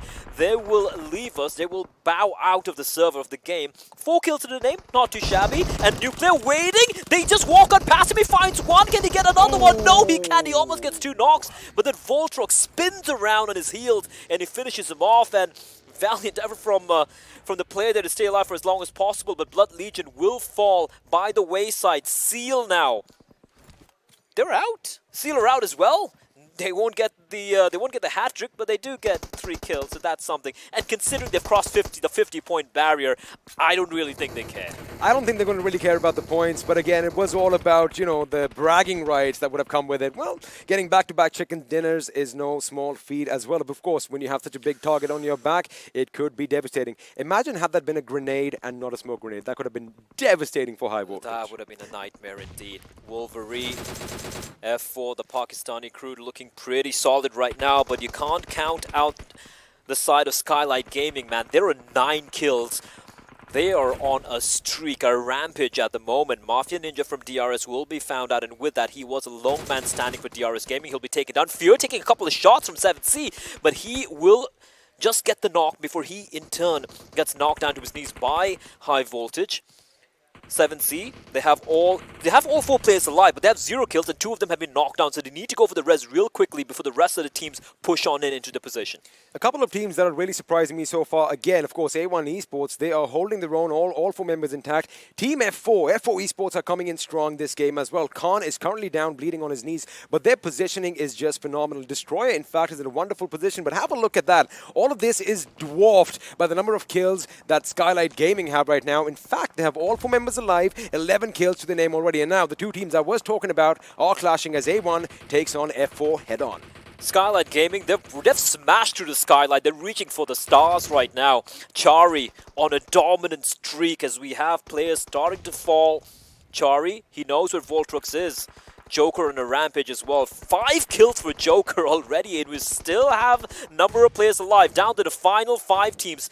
It is going to come down to Skylight Gaming. 7Cs though, still alive. High Voltage as well. Cooney He's going to get a kill with the nade, and now it's a waiting game. Each and every one of these teams have found their little safe haven for the time being, but it's not going to be safe after about 10 seconds. Voltrux, the last remaining player for F4. Apart from that, for almost every other team, there are 4 players alive, 3 players alive for A1, 3 players alive as well for High Voltage. For Voltrux, how quiet can he be? That is the question indeed, and I'm actually kind of surprised that High Voltage and 7C are in this game, are in the final 5 teams so far, because we were talking about it, that these are teams that we need to be up there. It's not characteristic seeing 7C right at the bottom with 0 points. Well, that is definitely changing after this game, but now, you were right that, luckily for them, the circle has kind of shifted a bit further down south, which means these buildings are still going to be in contention. However, this is when the barrage of grenades starts, and you've got to be at the windows, but you got to be away from the windows as well. So that is a little bit of a dance that they have to do with death indeed, as Leon is going to be getting ready for one of the first grenades. Let's see if it is going to be a good one, because Fair wants to reciprocate with the nade of his own. Looks like he just might go into it, and Heaven gets knocked out. The timing on that, it couldn't have been any better, but he in turn will be knocked on down. They're just exchanging bullets, exchanging knocks. Fear needs to go big, he needs to go for the reload. He's going to peek around the corner, but unfortunately for him, Joker's ready and waiting. They're going to kiss each other in the face, and somehow Fear, he goes prone, and he gets a knock, and he gets the kill as well. Oh my word. Skylight Gaming, that 4 alive 10 seconds ago, and now Chari is a lone man standing. He's got to get the rest on Leon, but he needs to deploy the smoke. 7C though, oh, did he get the kill with a nade? Or no, I think he just died to the blood loss. Rez comes on in the very last second, a sliver, and once more, it's now a 2v2 again between 7C and SGX. Beautiful effort on Chari's part to make sure that he picks up his teammate, and the fact that they are in this little bit of dip means that they are safe for now. As far as A1 goes, but talking about that, they are reciprocating double nades going out. The 2 Love gets taken down. Fair almost knocked out as well. Fear barely alive here. He can't go in for the res. The smokes everywhere, and Fear is trying to lie prone, hoping nothing goes his way. Nothing, no bullets go in his direction. Look at Chari clearing at the house. He knows where they are. He's going in for the hunt. He's going in for the kill. He's going to DPS out. Actually, no, he's just going to leg it. He's going to leave 7C. Chari with the... Actually, True Love just bleeding out there. He wasn't able to reach Fear in time. Fear, the lone man standing though, and Chari is keeping Fear at bay. Fear dodging nades in the smoke, but eventually the smoke will clear. It will dissipate, and once it does, Skylight Gaming think that they're in a good position. They've got to act quick, because A1 Esports and High Voltage, who haven't really been active so far, are going to be coming in from behind. Now the question is, are they going to directly go in for their position, or are they going to have a clash on their own? Because as soon as those bullets start flying, well, you are going to be giving audio cues as to where your position is, and like that, Sinister was spotted out and is taken down by Assassin. All the High Voltage knowing that A1... Oh, he's going to be finished off as well. They waste no time. Look at them. The second they get the knock, they push on in, and Assassin will fall.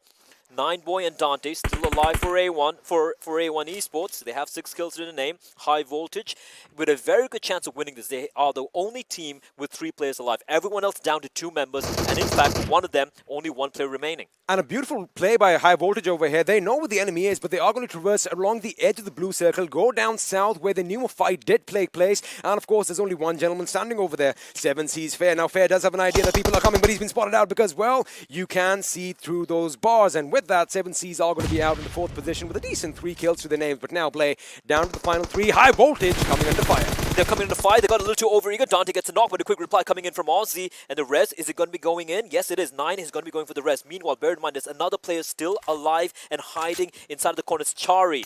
Chari from Skylight Gaming. Skylight Gaming they have like 15 kills at this point, if I'm not mistaken. A chicken dinner would be the cherry, the icing on the cake. High Voltage though, res coming in. They have 3 alive. The 3v2v1. Chari, he's got that little hut to work with for now. But for how long? In the circle will eventually shrink on in. He's been spotted out. 9boy's going to take him on out. And now it's a 2v3 in High Voltage. They might just be going in for the kill now. That could have completely been avoided because he had no reason to move out. He could have in fact even gone inside the building. However, it is what it is, and now we are down to the final 2 teams. A 3v2 situation between A1 Esports and High Voltage. High Voltage definitely looking good, but A1, they are carrying that momentum forward in just pristine condition, and now that is the last bandage that has been administered. Dante, now I know he doesn't want to go back to his Inferno just yet. The question is, he's going to take someone down with him.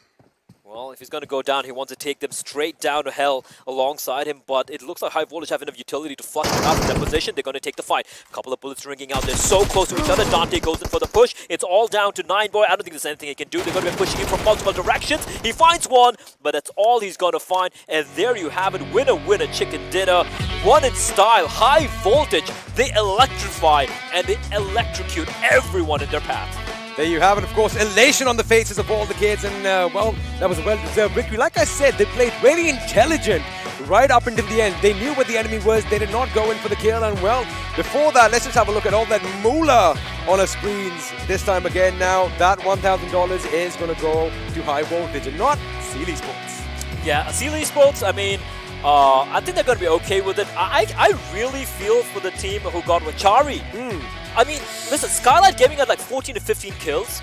They were just going ham. They were going ham. If he hadn't pushed off from that position, it would have been magnificent. I need to catch my break off this. I think we've been blessed with some incredible back-to-back games so far. Incredible back-to-back games, but we still have some more in store for you. While we catch our breath, we're going to switch to a quick break. Don't go anywhere. We'll be back after this.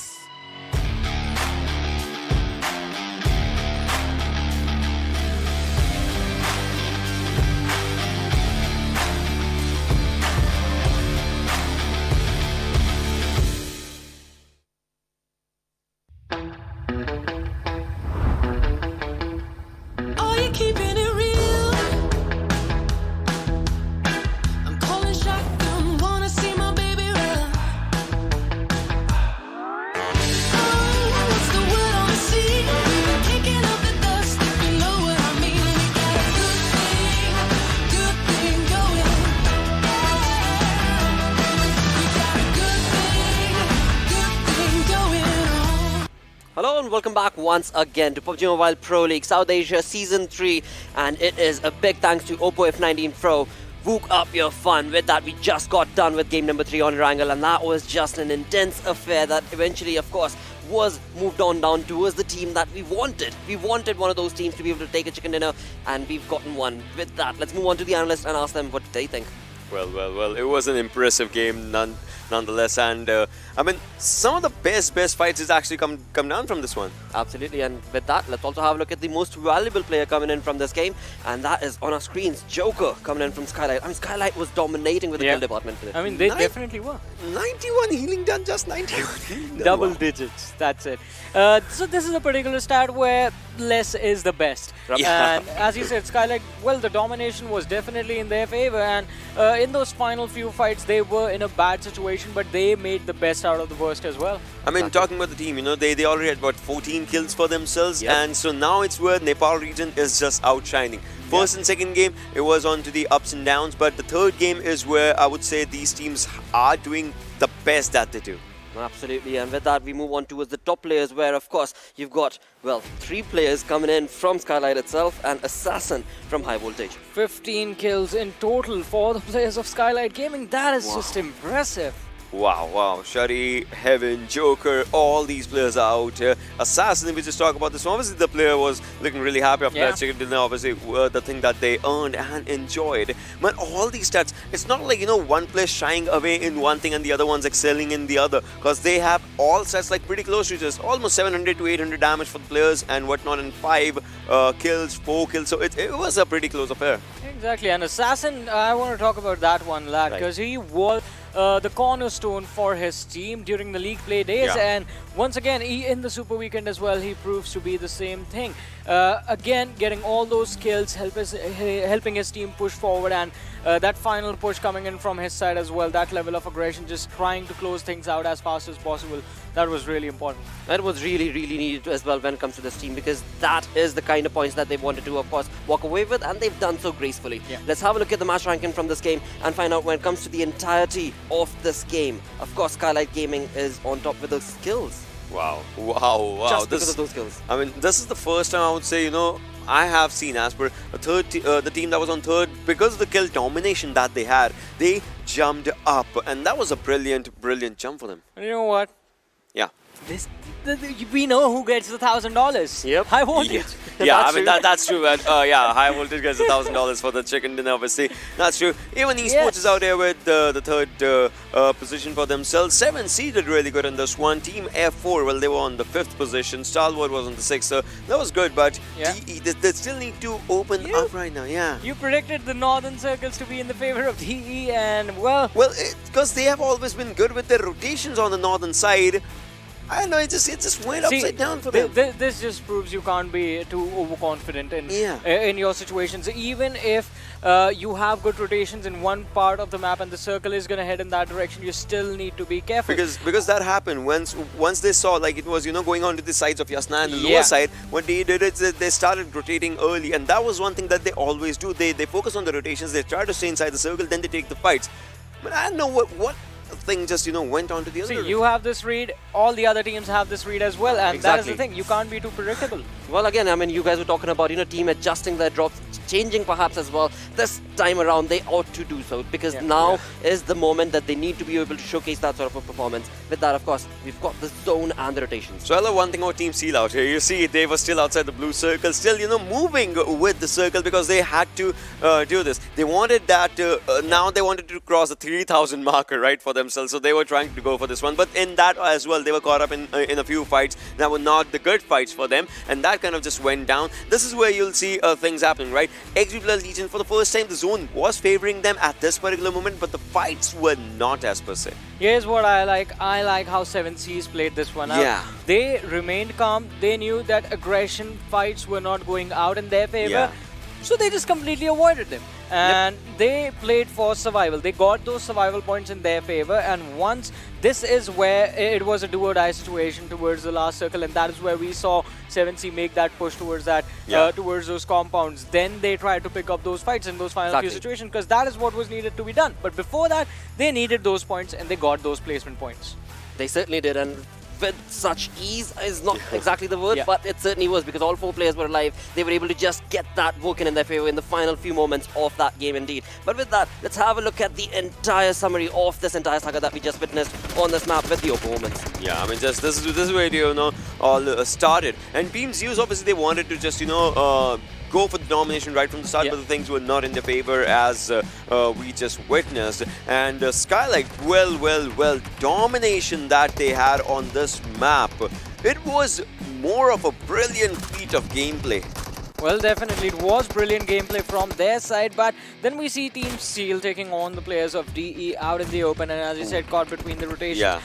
From the side of Seal, again, another interesting thing would happen when they try and take on the players of F4 as they were passing them by. Yeah, and they use the grenades, and that's something that just started shunting them out in a few things. But as we just see high voltage out here, so they were trying to take all the good fights for them. But this was the moment that we were talking about, right? You can see Nuclear, he was not fast in switching the guns, and obviously the thing that those things happen out here, and that's where he lost the fight. But this is where the final moments were happening as per. And 7C, they started off good with the fights, but the thing is, SG took the best out of them. Alright, my bad. So it was XP Blood Legion taking on F4, and Seal versus R3D was the fight that I was trying to recall. But then we transition forward towards the end of this game, and well, Assassin, he might be on his knees, but his team helped him out get the victory over there, just closing things out quite perfectly. And well, it is a complete turnaround, as we do see, and the damage graph is here again.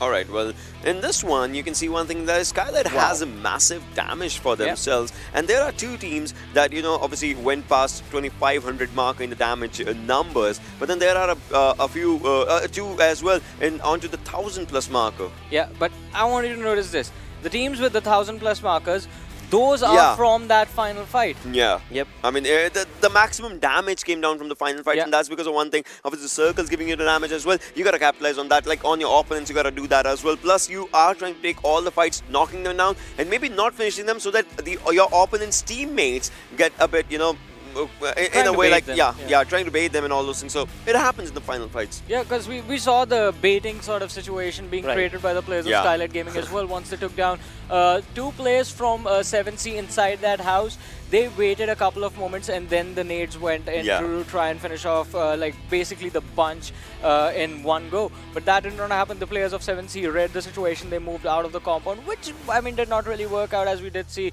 just one player, Fio, was the last player surviving, and then he was also picked off. Exactly. I mean, again, you were talking about it in the green room as well. When it comes to Fio and his gameplay for the entirety of the team, there was a few more moments that could have actually worked out in their favor. But never mind. I mean, that was just the kind of gameplay that, of course, was showcased from that lad. But eventually, it was just the team that we wanted to see take a chicken dinner. And, of course, that implies that when it comes to the overall ranking, this team is going to be able to now pick up the pace and move on along on to the entire saga. Because, of course, that is what was needed from this team. Wow. Look at the jump. 8 placements.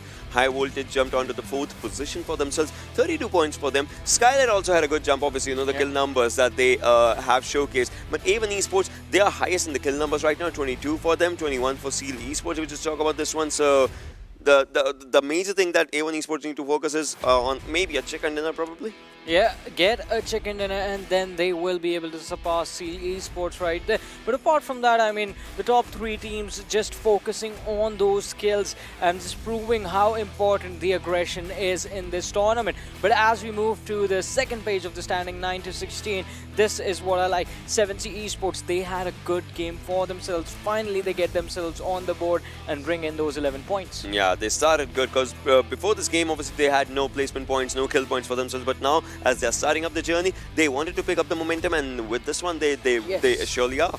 Well, I mean, the lobby is actually divided, right? We look at the first page onto the second page on the 16th position. There's a big, massive difference when it comes to those points. Of course, you're looking at XP Blood Legion that we are, of course, wanting to see a bit more of a synergistic gameplay from. But eventually, I mean, that conversation can be led down towards Deadeyes Guys as well. These teams need to showcase a bit more when it comes to these super weekends. Exactly. I mean, especially XP Blood Legion, I would say, since the players are new, this is going to be the first experience playing against these big names. They might be under a little bit of a pressure, but Deadeyes Guys, they had good performance in the league play. This team is a team of veterans. I mean, they have played on the international stage again and again and again, so they should bounce up. They certainly should. I mean, this is going to be the 3rd PMPL that they're already a part of. I mean, they have the experience working in their favor. Somewhere along the line, it's perhaps the lobby that has somewhat understood this team. But with that, let's move on to game number 4, for which, of course, let's have a look at the schedule. Till now, we've, of course, completed 3 games. Now we move on back to Sanhok. Whoa, let's talk about Sanhok, right? The snakes are going to bite in this one for sure. And you know my nightmares in Sanhok, right? A guy with a ghillie suit and obviously using a VSS. That's the thing that's can't see them, can't hear them, and you just die. You just feel. You just feel the wrath. Yeah, that's the thing. But if I'm to talk about something, I'll say one thing, and that is Mongolian teams have showcased their incredible gameplay. And if we talk about you know, teams from Nepal, they have also, but maybe the other regions might just step up. Exactly. I mean, when you talk about Sanhok, you have to, of course, mention PN Crew in certain sense, because again, when it comes to the game, when it comes to, well, Sanhok, this team certainly did showcase a lot, but this time around, Map Chance is giving us a different story. Team Seal, imagine if they get it again, because obviously it's going to be Team Seal's day for sure, but DE has a good map chance in this one, R3D and FS as well. So talk about the kill numbers and whatnot.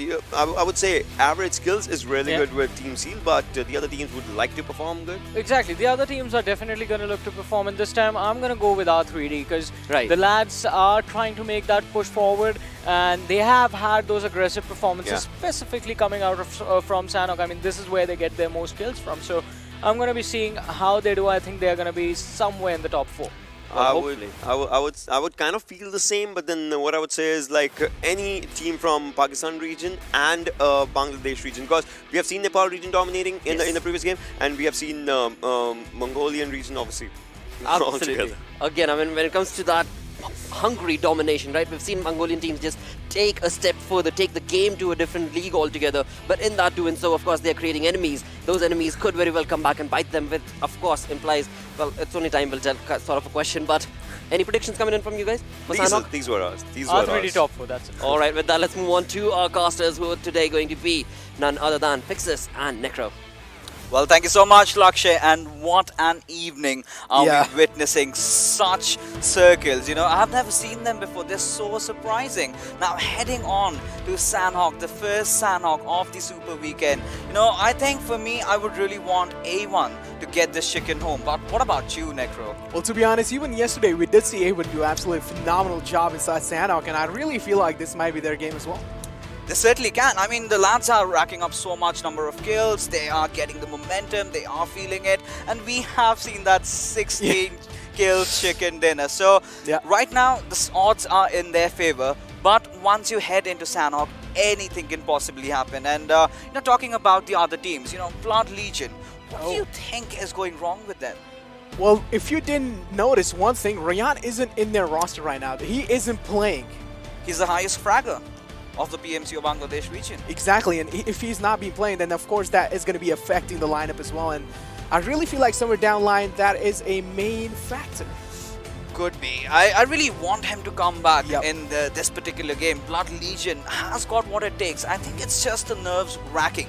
But here we go, ladies and gentlemen, as the big bird is in the sky with the flight path trajectory going all the way from Mongnai to Itsami. Considering how this flight path is kind of dissecting the map into two halves. Exactly, a beautiful plane flight path, as I would like to call it. Of course, now two teams over here might actually clash off early. If Carnage and Blood Legion drop onto the same spot, which is preferable by them, of course, Cam Charlie being the spot there. If both of the teams decide to drop onto their initial drop spot, then we might see an early fight breaking down. But of course, Blood Legion this time seems like they are going for Cam Charlie as well, as they have taken that late exit, but no. They are going somewhere. Oh, interesting change of decisions coming from Blood Legion. A little bit of curveball being thrown. Yeah, of course. Some turn of events is what we are really witnessing. And kind of a default Sanhok circle again. But this sort of takes me back to the first day where we had that, three areas, and the water circle being formed over there. But Blood Legion with a new strat, but sort of being oblivious about Team Seal just being beside them. So they did their homework right, kind of anticipating Carnage dropping off at Cam Charlie, but could not really figure out that Team Seal is right in their vicinity. Exactly. Now, of course, TDK going for that preferable drop spot is, of course, going to be Mongnai. And now Seal might be going head-to-head against Blood Legion, as Blood Legion have put on an absolute surprise factor inside the game, changing their initial drop spot. And now Seal, are they going to be expecting them? Probably they will. And take a look at Skylight Gaming as well. Now, take a look at them. They have the entire bootcamp area for themselves, and that is going to be a massive factor as well. And the reason why? Because Future Station is not playing. Yeah. So might as well take the boot camp. Yep. So they've kind of gone in for a very interesting split. It's a 3-1. And we can see Leon trying to block off those areas. But look at Wally already spotting out Gyro and taking him down before he even realizes what is happening. Now again, Blood Legion off to a really bad start. But Ryan, he needs to make a run for his life. Ryan is back again. Yeah. He's back inside the game again. Now, Gyro, of course... Damage has been done. Yeah, the damage has been done, though. Of course, Gyro, one of the big names inside Blood Legion squad, going down early off. It's going to be a massive casualty for them as well. But Ryan is back, and I really hope that he might be able to put on a phenomenal gameplay for us on the board. They're completely looking to be, they're completely in shambles, to be honest. There's no perfect way to describe that.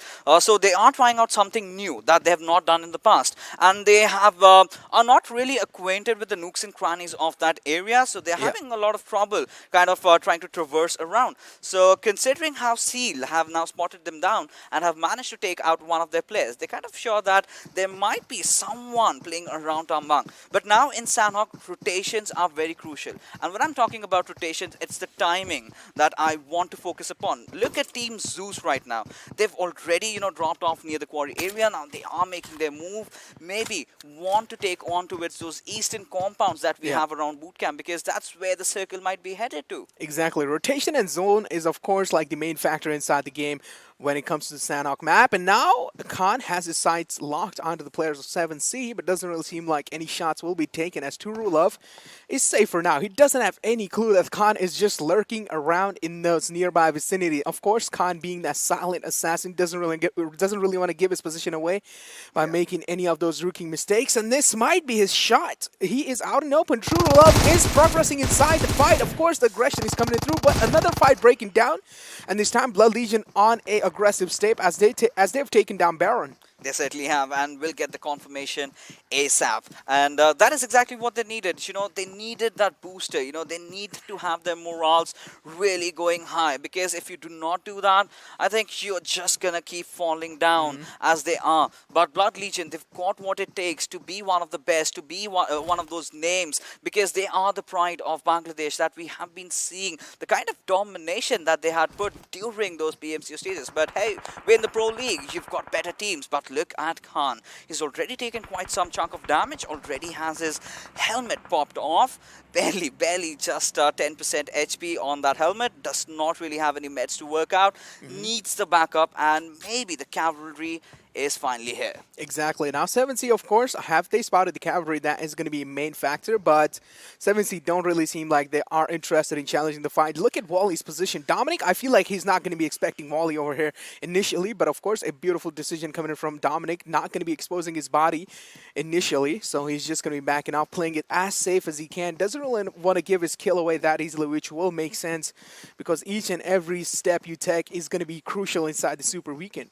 You know, my mind is racking up. I'm still trying to anticipate where the circle is going to be heading out to. And, well, 7C have finally managed to take down, can't put him out from his misery. But Dominic, well, he was on a scooter stroll and has been taken down instantly. You know, Wally making no mistakes. Saki confirming the kill, and Team Seal off to 2 kills already, but 1 casualty, and that's a big one. Baron himself. Exactly, and now they need, Blood Legion do need to realize that Scooter is not the vehicle that you need to use while rotating inside the game, and certainly they are paying off the price, as now Blood Legion, of course, they are separated way far away, Leo being the man away from the player initially, Ryan, and now the fight is breaking down between Carnage and Zeus. Of course, Zeus taking down a player from Carnage, already losing out on 2 of their players. Carnage are in a massive water trouble, and same goes with Zeus as well. Now Zeus, of course, Godless being the man to get those confirmation kill. Of course, he is going to be hungry for those kills as well, shooting his teammates in the process, but doesn't really matter. Of course, the confirmation will be there. Zeus are looking absolutely good, but take a look at Skylight Gaming. They are in the back lines.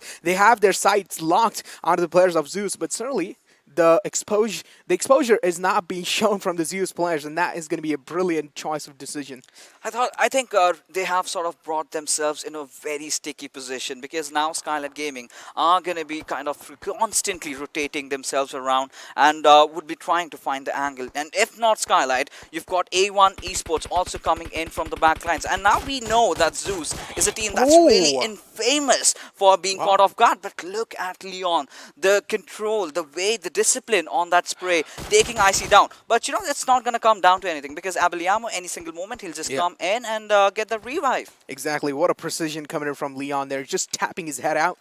And of course, Billy is going to be getting the res onto his teammate, which is going to be Icy. He will be back on his feet as the airdrop is on the map. And of course, it's the devastating op. Yeah, it is the big green cannon, as we all love to call it. But hey, Baron is not there anymore. He's not alive. I mean, is someone really going to go for it? Because my friend XP loves that weapon, but I certainly do not. I have second thoughts about it, at least in Sanhok. Yeah, I mean, yes, Sanhok, of course, being the map where a lot of fights happen in those close quarters, which does make sense, you know, if you're not going to be using that AWM. But of course, it's more kind of like a style weapon inside Sanhok. You know, if you have known those, when you hit those headshots, it just feels really good. Yeah. You get that initial pleasure inside your body. You know, just the feeling is just so good. Well. Deadeyes already starting to rotate. Now they certainly know that you've got PN crew right down below. So you got to figure it out as to how do you want to rotate. Now, if Deadeyes decides to rotate from the northern bridge, now that's a good rotation. But at the same time, you've got to tackle with R3D. And if you manage to take a fight with them, maybe teams like High Voltage might capitalize on that situation. Exactly. And now talking about capitalization, of course, Vengeance. Zeus are in a massive water trouble as Ziol has went down. And of course, the confirmation will be there as Snipe YT getting the vengeance. Of course, the revenge is there as Carnage Snipe YT looks pretty angry the initial spot he's left. Of course, last man surviving for the team, and it seems like he's not going to be taking that passive and the passive step this time, and being quite aggressive as he has managed to take down a player of Zeus. Now, Zeus, again, in a massive water trouble. Even in the previous game, Zeus weren't really doing that good as they got eliminated, or not eliminated exactly, losing 2 other players out in a fight against DRS. So the problem with Zeus is what I'm really figuring it out is they sort of step overboard. You know, they sort of overcome it in fights, and that is exactly what happened in Yasnaya. You know, there was no reason for IC to make such movements. He was caught off guard. He was taken down. Another player went in for the revive, and he was also put down to his misery there as well. But considering how the circle has finally taken the shift towards the eastern side, we still have the western island in contention though. But any single moment it can shift. But quite a lot of traffic around the southern area. Anything can possibly happen. Now, I really like how A1 Esports are taking things slow. Exactly. One thing I really want to point out over here is that high voltage, no matter what is going down, they will always take the same route to rotate. And this actually impresses me, no matter what kind of circle it is. But now, MK14 being the weapon, one of my favorite guns. And I'm pretty sure even you like it. Yeah, I absolutely love it. You know, given any circumstances, any map, this is one of those weapons that absolutely shines. All you need is that extended quick draw and maybe a compensator along with the cheek pad. I mean, if you have it fully stacked up, this is the weapon to go. The more the better. Yeah, the more the better, as they call it. But, well, you know, let's talk about 7C. This has been one of those teams, you know. In the last PMPL, they had Hungry Box. They were so aggressive. But after he joined Deadeyes, of course, after that small stint with Vibes, 7C has been looking a bit off. This is one of the teams that used to be really aggressive. Another of those teams that used to be really brilliant in the maps of Vikendi, now that we do not really have. So 7C are sort of struggling, so as to say.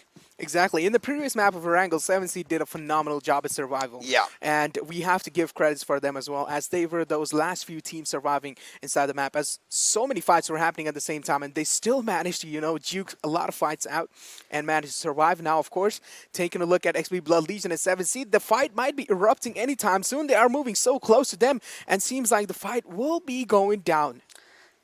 Any single moment. Yep, yes. Any single moment. But, you know, now teams have sort of, you know, slowed down the pace a bit. They've realized, you know, they can go in for those engagements, prioritizing the locations. But Leo entering into uncharted territories, being completely unaware of what was really waiting for him. And it all comes down to the last player, Ryan. Look at his face right now. He's in shock, and well, he's sort of disappointed, and I can understand that. You know, these are the new kids in town. They are your champions coming into the pro leagues. You've got high expectations from them, and you know, it's still the starting days. I think once the week sort of progresses, once we enter into week number 2 or maybe week number 3, that's when we might see Blood Legion, you know, picking up the pace. Maybe they are the late bloomers. But this time, however, high voltage with a really interesting set of rotation. That's a drastic change over here. Like, I did not That's expect smart. high voltage. Yeah, that is quite smart though, of course.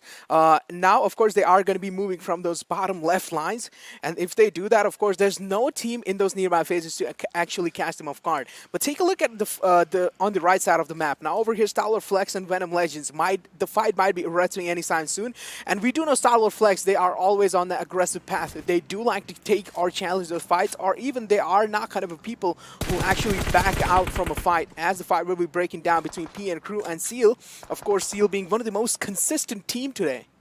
Yeah, I mean, 100% getting those 2 chicken dinners, being denied the third, and we have seen Seal getting a chicken in Sanhok. So, can potentially do that, as we do see Killer just trying to pepper down a few bullets with the QBU. Now, this is one of those DMRs that's kind of exclusive to Sanhok only. And a lot of players do not really go for DMRs in Sanhok, to be honest.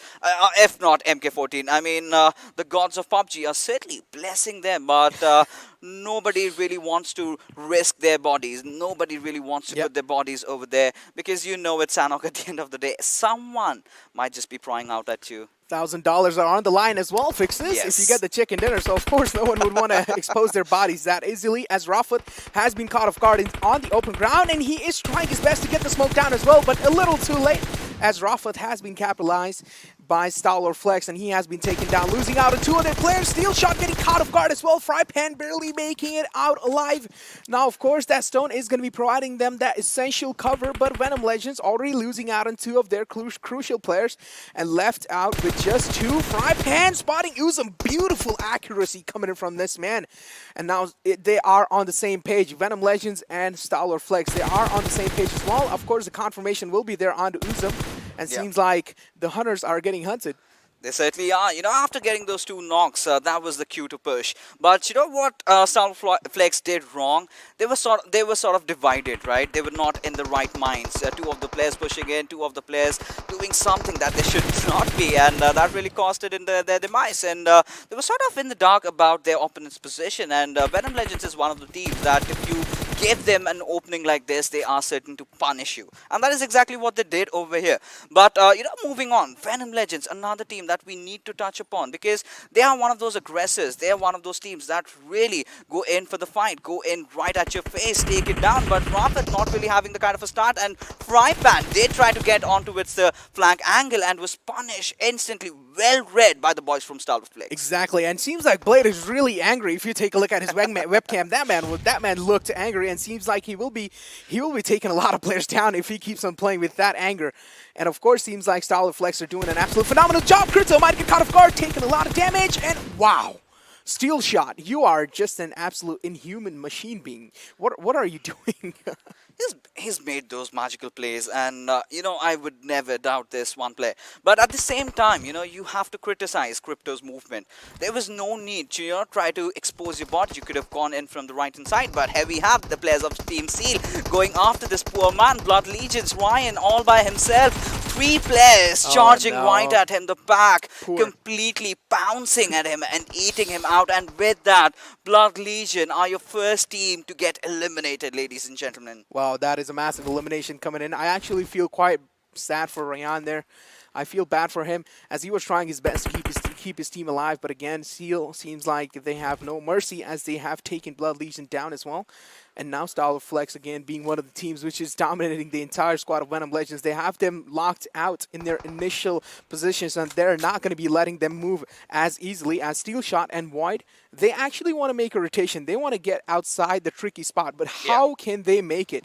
Because StalwartFlex have them pinned down, and there's no way they can make it unless they use any kind of smoke grenades and provide them a little bit of, you know, view blockage for the enemies, and then that might be happening. You know, that's a problem, right? You do not really get a lot of smokes to work around with, and you know, it's going to be really tough for Venom Legends to actually rotate, because if they rotate onto its their eastern side, you've got the likes of DRS watching you over there. If you try to take the western route, you've got high voltage. You need to commit for this fight, and StalwartFlex need to understand the gravity of the situation. But holding on to my thoughts, we have Jane getting knocked out by Jax already as Z3us Esports are taking a fight against the boys from D2K. As the Saga also falls down, it is all going to come down to blah blah blah as he is in the middle of nowhere, as 3 bodies have already fallen off. It's all down to its rated. Can he clutch it out against the boys of A1? The gunshots were firing so frequently that it actually sounded like firecrackers as TDK are in a massive water trouble. Of course, Rated Sir being the last man surviving, and TDK took that impressive move to actually just bump their vehicle inside the compound, but again, it didn't really work out for them, but that was quite impressive as Reddit is trying his best to survive. And of course, it's going to be quite difficult because he doesn't have that much of a breathing space for himself. He cannot really reposition himself anyways, and of course, Reddits are getting deleted off the game with that beautiful frag grenade coming in from the players of Z3us Esports, and that's going to be enough to take him down. But take a look at Fear's position over here. High voltage versus 7C. Which one will come out on top? Of course, Assassin is trying his best to take Fear down, but look at what Fear is doing. He is below the building, and he might get compromised, and of course he will, as Assassin just has 200 IQ, and he read him like a book. You know, that's what assassins do. They spot you out, take you down, and it all comes down to Mr. Smokey V2. How is he going to come out from this one? Because Team Seal, they've got him in his eyes. And, well, any single moment he tries to make a move, might just get taken down. But is Mr. Smokey aware of Seal's presence over here? You know, being the guards that they are, the way they've been playing. And, I mean, this seemed like an unstoppable force, but already losing out on 2 of their players. And there you go. Zaki spotting out and taking down Mr. Smokey, and with that, 7C have been eliminated. That was so out to happen. But at the same time, the only thing that I really find problematic in this situation is that they've given their position away. Exactly, finding problematic things. Of course, F4 in a massive water trouble, but PN Crew getting compromised from the backlines as it's going to be Skylight Gaming Heaven putting down Killer YT, and that's going to be a massive, massive third party coming in from these lads. And F4 are certainly blessed by the gods as they are going to be such lucky members to, you know, make it out alive from this initial fight, because PN Crew were looking so good. And take a look at the zone shift fixes. This is favoring the complete boys of A1 Esports and even R3D are in those nearby phases now. All the teams will have to make the rotation inside. Taking a look at the left side of the map, of course, PN Crew, Skylight Gaming, and Deadeyes being the players, and Carnage is already inside the zone, but it doesn't really matter. Snipe YT is going to be the last man surviving from them. That one man, how long is he going to be able to hold teams off, as Chari has went down from Skylight Gaming. The Monster Grenadier legend this time delivering with that weapon as he's going after Chari. Will want to confirm that kill, but he needs to take a long route right now. He needs to make that rotation in. He needs to get inside the circle. And the biggest question away is how is he going to do that? Considering how the circle has panned out, completely favoring the lads from A1 Esports. This is the moment, right? This is the moment that we have been waiting for. This is where the hell is completely going to break loose. And so many teams trying to contest for those areas. But where are you going to hide? Exactly. And of course, Skylight Gaming making the rotation inside the circle. Zeus getting caught off guard. Abley making it out safe with his teammate. And now Zeus, of course, are down to just two-man squad right now. Zeus seems like they are in a massive water trouble. They don't really have that good of a cover for themselves. Just has a little bit of ridge. And Skylight Gaming might get compromised by the snake that was proning down on the ground. And of course, that might be happening. But StalwartFlex again. They have lost out on one of their players, DRS Mafia Ninja being the one to put him down on his misery, but the trade is coming through from Crypto. That's going to be enough to delete him off the game, as DRS Galzon as well, finishing the kill on the Crypto. Absolutely, 100%. And you know, DRS have had a rather slow outlook at this game. You know, they've been prioritizing positioning points out of everything. But here we have Carnage. You know, you've got to give it to this one lad. You know, we know how good a player he is. And being the solo survivor, he's been doing that for quite some time. And getting kills after kills. I mean, all three players, you know, the pairs of Skylight Gaming, they have finally been taken down. And Hungry Box, we know once this lad gets hungry, he starts getting those kills. But being the solo survivor for his team, it's going to be so tough. It's going to be such a humongous task. And right now, his main priority is trying to get inside the circle. But this is where he gets that sound cue. Snipe, he is going to wait for Hungry Box. Exactly. Hungry Box just might walk right into his trap as Venom Legends going down on the 8th position. That's a massive elimination, of course. Snipe hearing Hungry Box in those nearby faces. Hungry Box in a massive water trouble. Doesn't really have that HP to challenge the fight. He will have to play it out safe and quite brilliant, as he is going to be taking the tactical approach. Of course, proning down is not going to be given much more of the sound cues. Of course, Snipe YT might be confused because he doesn't have any of the sound cues to work around, and he has spotted Hungry Box, and that's going to be enough. A glimpse is going to be enough for Snipe YT to work around it, and of course, that's going to be the end of Deadeyes Guys. Hungry Box, the last man standing, has been taken down as well by Snipe YT, doing a phenomenal job overall, keeping his teammates alive, and even DRS. Yeah, I mean, DRS are playing pretty solid, and here we go.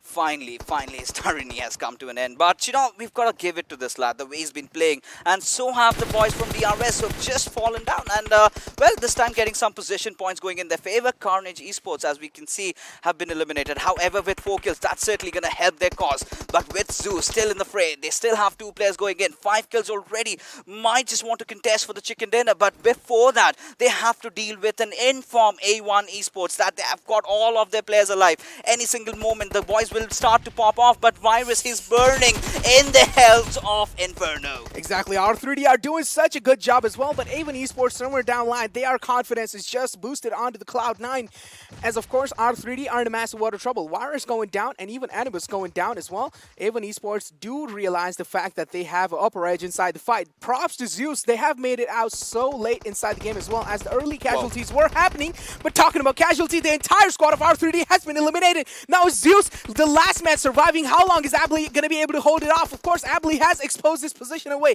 He has given his position away, as Icy is going to be working out, and he is taking the flank route. How long is he going to be Icy able to hold it off as well? Now, A1 Esports, if they do not expect Icy on those flank angles, they might get caught off guard.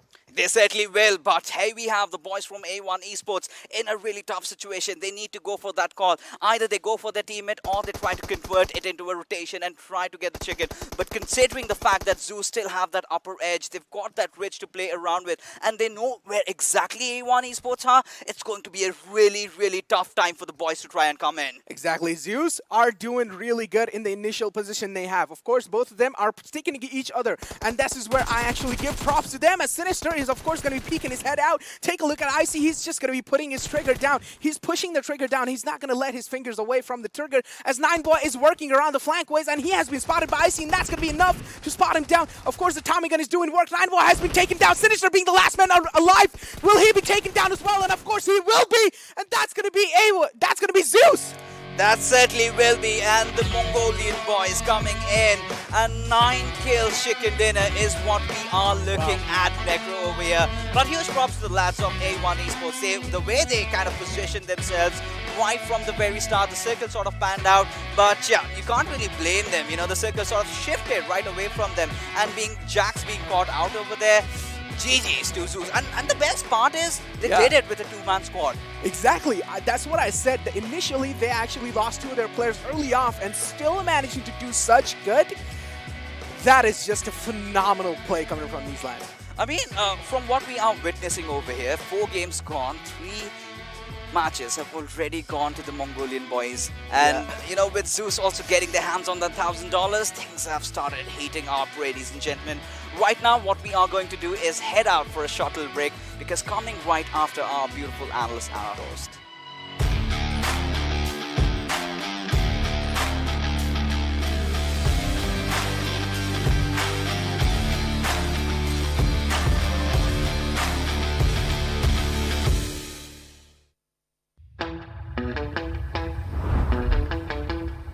Are you keeping it real?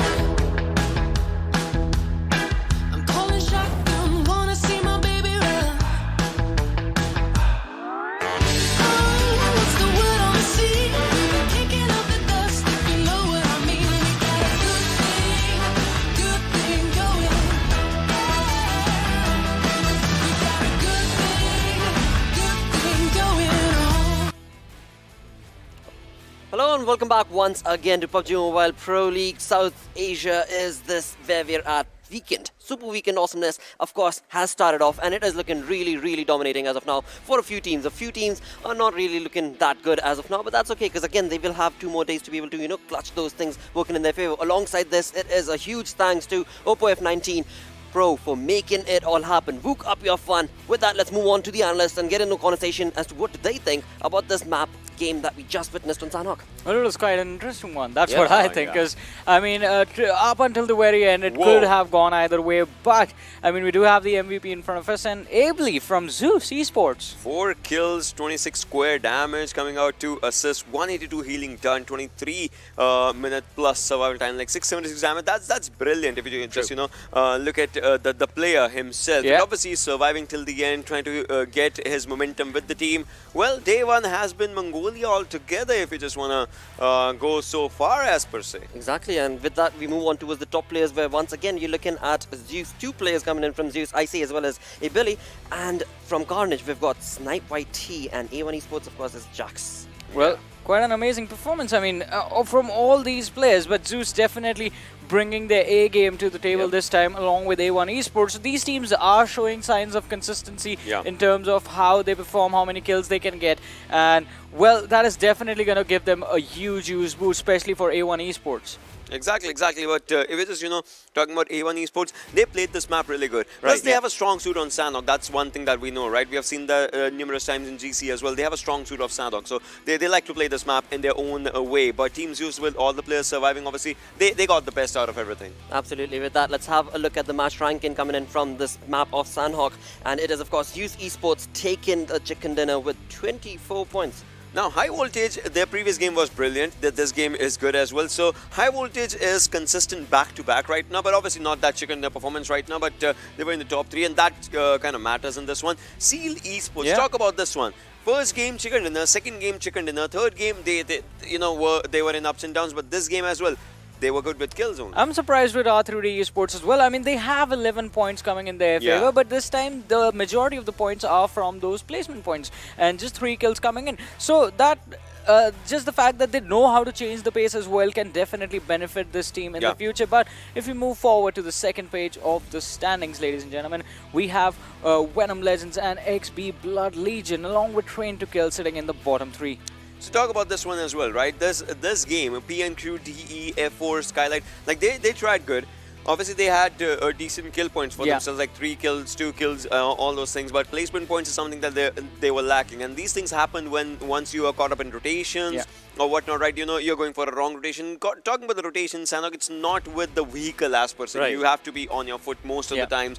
It's rare that you're using vehicles for yourself, because Ronnie Truck is still slow. Sometimes it's a scooter, but you know, it kind of it can be bad. I think the worst part about using vehicles in this map is just how close, how closely you are to the other players, and it's quite easy to get those sound cues and figure out where you are heading. So there's no point in hiding if you are going to rotate with the vehicles. We have seen that in action in the Global Championship. Absolutely, and talk about, you know, rotations coming in, talk about, of course, which direction are you headed in. Let's have a look at the zone analysis itself, where, of course, right off the bat, we saw all the teams looking really comfortable with the zone, but slowly and steadily, they got knocked. So when this game started, Ocean and I were having a conversation, and it was like, all right, R3D, they need to make sure that they have this one in the back. Yeah, I mean, they had a good area inside the circle. Till the third circle, obviously, they were looking good in the zone, but after that, the circle started, you know, showing its true colors. You know, zone favors no one most of the times, and that's where the zone was trying to go with its own fight. But look at where A1 Esports is. That's where the circle was slowly and steadily going down for its own self. And look at where Team Zeus is.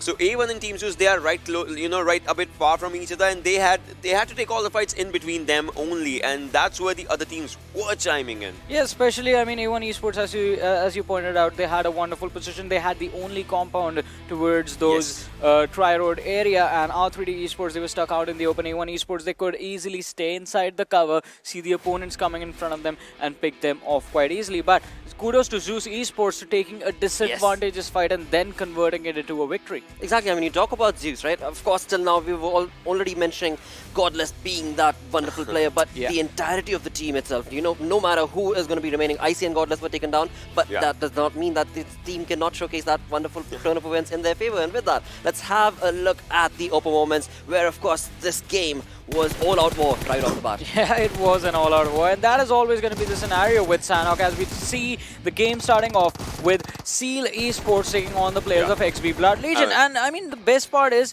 the best part for Seal Esports was the fact that they never got to the team fight portion of the thing.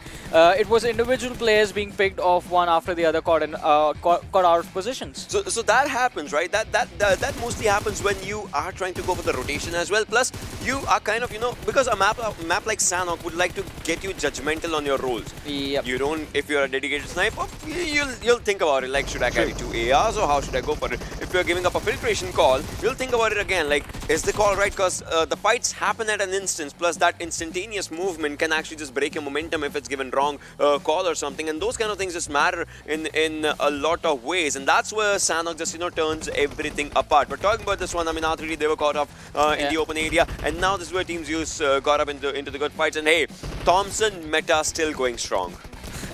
That weapon has been incredible in this map, and it was quite an interesting situation, because, as we said, R3D caught out in the open, stuck between Zeus and A1 Esports, and then they were picked off, but they still managed to make sure that they get the survival points. And if we're going to talk about points, I mean, we do have the damage histogram in front of us, and there it is, A1 Esports and Zeus. Wow. If we're just talking about StalwartFlex, look at the damage that they gave with 6 kills in their bag. Seal as well, we talked about them as per se. Skylight, they were with 2 kills and 610 damage for themselves. But hey, XB Blood Legion. Exactly. Talk about their PMCO performance, and right now, we are seeing that difference. I don't want to see that difference, right? I want that old XB Blood Legion in at least one match, because one match is all that is needed to just, you know, start off with everything. Because once you take fights, the other teams, they get to understand, yeah, this team is doing something different this time. Well, they are doing something different, but it's coming in from the lower half, and that's something you do not want to see, right?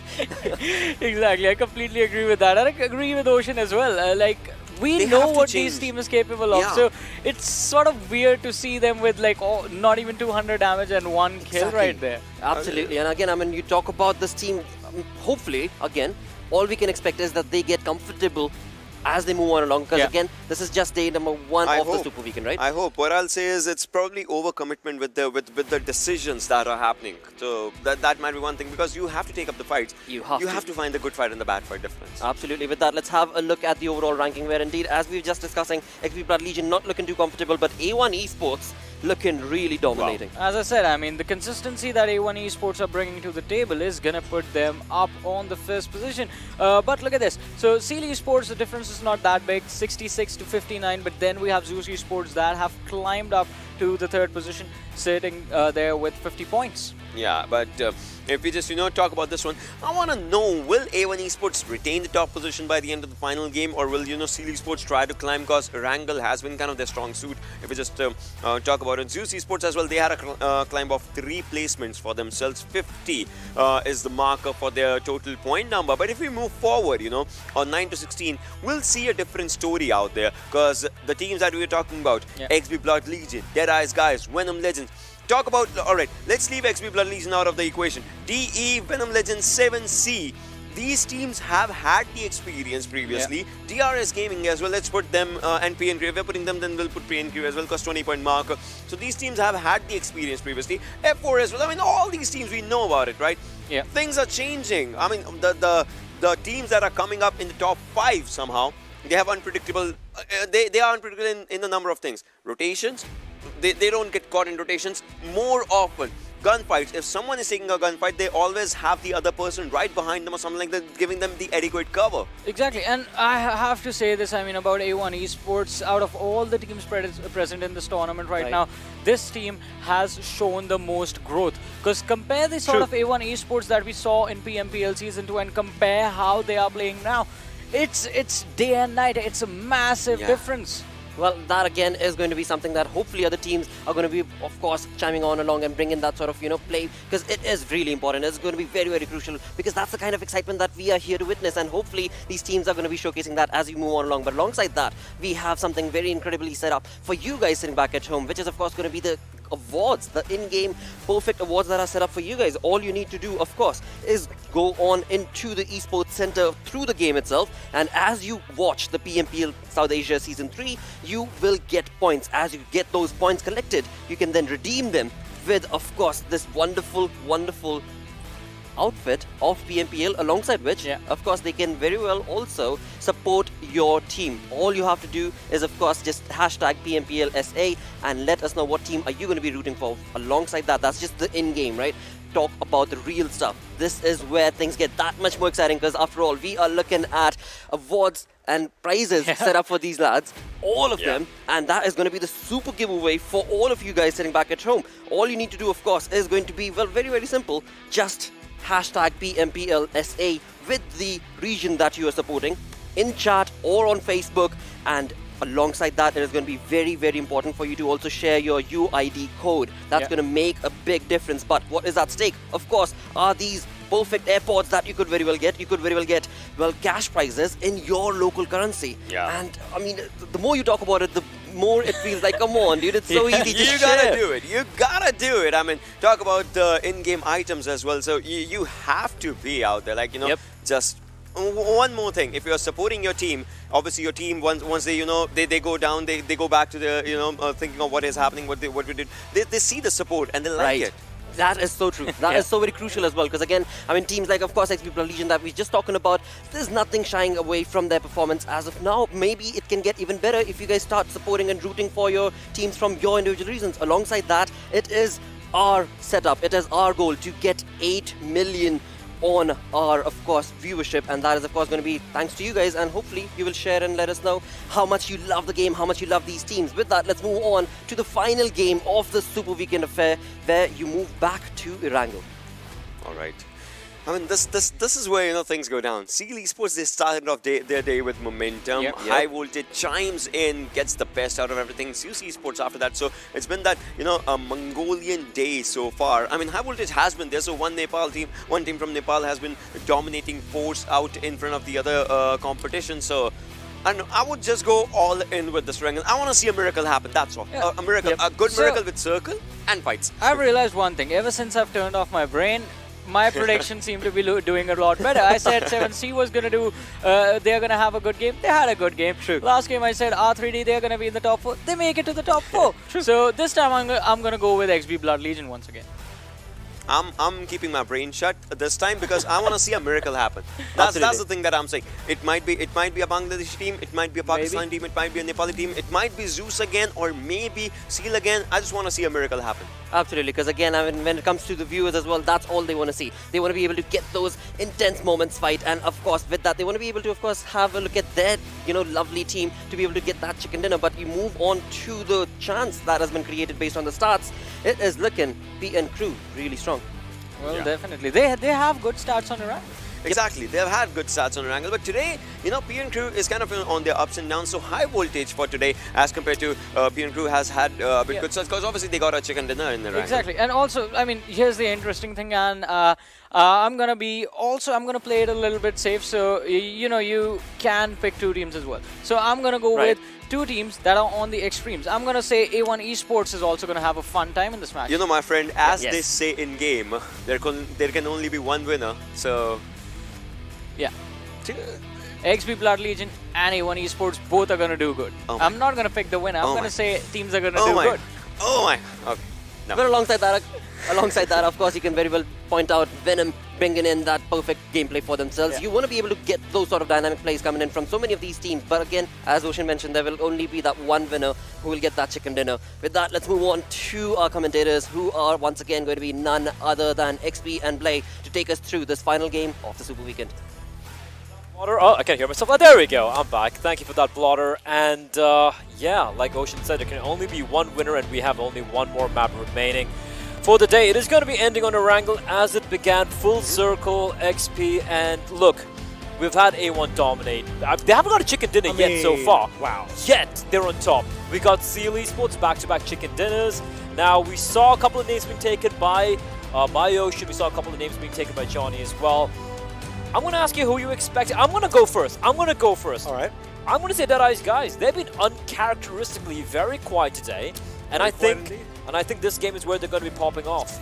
All right, you're going to go for Deadeyes Guys, and I kind of see it. Of course, we want everyone to be doing good. However, the consistency on display by A1 Esports is just phenomenal. And in fact, we were just talking in the background that, they definitely deserve a chicken dinner. Now, despite not having a single chicken dinner, they are at the tippity top. So, I mean, I think they should just keep doing what they're doing. Consistency is key. Maybe that's what we're going to be seeing as well. Although Erangel, considering we've seen so many Erangels, we kind of have an idea where these teams do like to drop. But the one team who has surprised us quite a bit have been Seal. They have been pretty unpredictable as to where they're going to be dropping towards. And here we go, ladies and gentlemen, as we enter the final game of the day, of the first day of the first Super Weekend. A1 ES, they are in the top spot with 66 points to their name.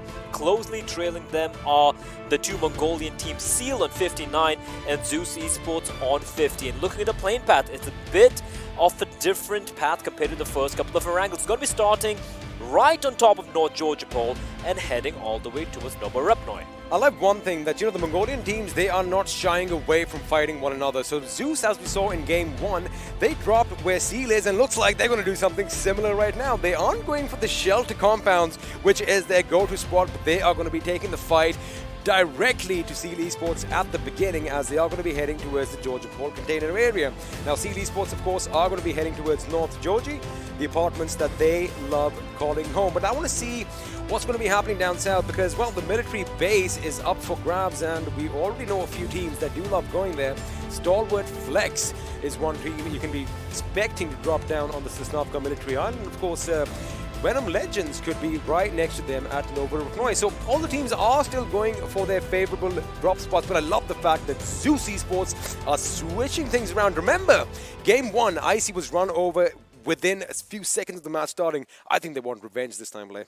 That would be fun to watch, right? And yeah, like you pointed out, these Mongolian teams especially, they're such a wild card. They're almost impossible to predict. And the circle, listen, we've had how many Erangels now? 6, 7, 8, 9. This is the 9th Erangel so far in the entirety of the tournament. And I gotta say, the circle has been favoring this particular spot quite often, right? The western side, the southwestern side of the map, time and time again. And it does lead to some very exciting final circles. Again, a bit of the military island in the play zone. And And one thing I kind of noticed right now, Venom Legends, they were heading down to Nova Ripnoy, which is kind of uncharacteristic because they love Milta power. But have a look at this. Now, Blood Legion, they saw them obviously dropping down to the ground as well, but they are split in pairs of twos. Now, the question is that going to work out, or is it going to come to bite them in the backside, is something we've got to brush up upon, because have a look at those two gentlemen. Right smack center between T2K and Venom Legends. One more thing I want to point out, R3D. They have Forsaken, Stalber. They're Forsaken, Stalber, and Kameshki. They're like, listen, guys, we got to mix things up. They had a pretty good game at the end over there. So, you know, they're like, there's no point trying to go for the safe route. We're going to be mixing things up. And High Voltage just riding past them, not looking to... They weren't expecting that.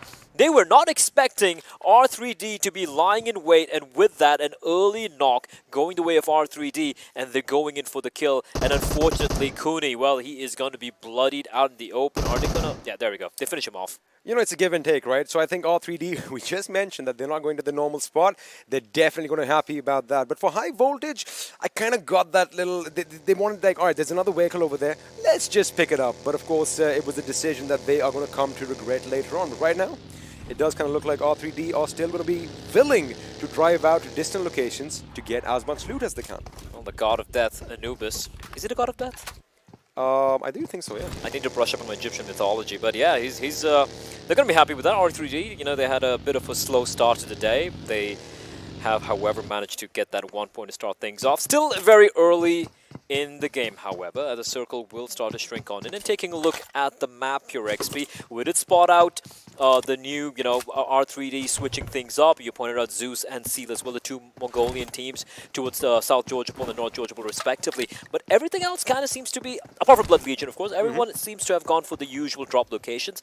However, one thing which does jump out to me is Quarry, Ferry Pier, Primorsk. That's prime free real estate, especially looking at the way the circle is. Prime real estate indeed, and you know, just talking about R3D once again, now they did have that little skirmish with High Voltage, but they are kind of switching back to what they're most comfortable with. They are heading a bit towards the northeast. Now the question is, are they aware that Yasnaya is currently going to be occupied by DRS Gaming? Because, well, we just might have a little bit of a kerfuffle breaking out in that city sooner than later. But yes, as you did mention, a lot of sweet spots up for grabs as far as Quarry, Ferry Pier, Primorsk go, but then again, the second circle's rotation or direction rather will determine whether that is going to be prime real estate or not.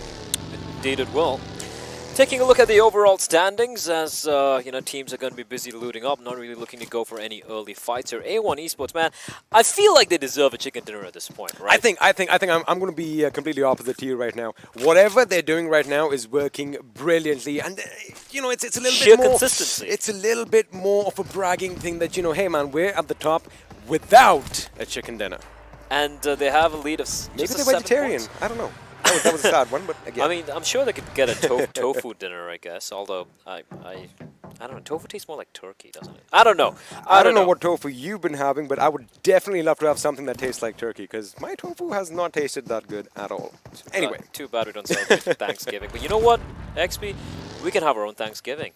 Screw it, let's do it one day. All right. All right. Anyway, getting back to the game, StalwartFlex and a team who have looked pretty solid right now. The Pakistani team standing tall in the top 5 position, 44 points, tied alongside High Voltage.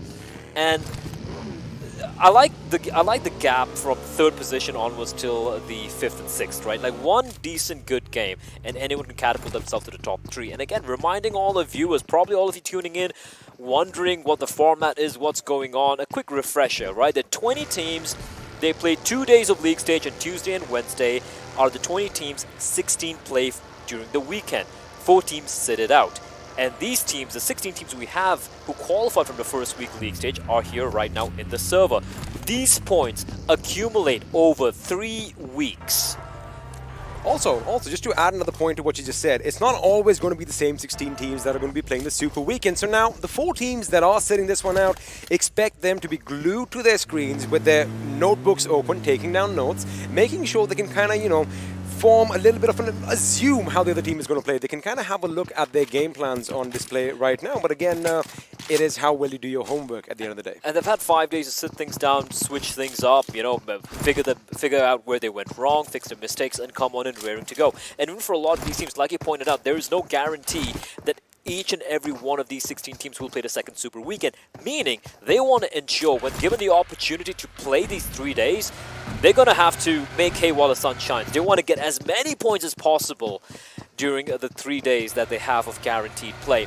Deadeyes Guys have had quite of a rough start so far. 4 games already, only on 10 points. The only team below them is XP Blood Legion, but hold on, High Voltage. They did lose a player early on, and right now they're driving in between 2 very, very dangerous teams. I was just going to bring this up because although we just have 2 teams right now, we have a total of 6 teams in close proximity, and well, there you have it. Bullets are going to be fired, but the question is, are bodies going to drop? Oh, almost, but Sinister, while he was taking shots at the vehicle from High Voltage, he in turn was getting shot at by a couple of members from Skylight Gaming, who have that compound to work with, a little bit of elevated position as well. 4, 5, 6, 7, 8 teams is what I count right now in Gatka, all around one another. Basically, in 1 square kilometer, we have about 40 bodies, Blay. The name, like Gatka on the map, the name has been blocked out by the teams around it. If you can take a very quick look, a very quick gander, ladies and gentlemen, production rather, at the map. The overview, so we can kind of attempt to paint the picture. There we go, XP. And like you said, Gatka's been pretty much blocked out, but it is mainly Zeus who's over there. But little southeast of that, between Pochinki and Gatka, like you said, it is a cluster of teams. We did kind of see High Voltage drive in through 2 teams. Well, they suddenly realized that it is occupied, and looks like right now Gyro is going to have to take a little bit of respite behind that wooden shack. But the thing is it going to be enough? Because now he's getting pushed on by 2 people. He's got backup though. He's got backup. He's just got to delay them for as long as possible. He comes out. He goes out, goes for the fight, looking for the second kill, but he gets knocked in turn from behind, and he will be finished off. Backup has arrived, unfortunately, a few seconds too late. Steel shot, the rest should be coming on in, but their route for escape has been taken care of, has been eliminated by Blood Legion. And Blood Legion, are they going to let this one go? I don't think Gyro was expecting Void to be that close to him right now, but looks like they are going in for the fight. They are going to be depleted.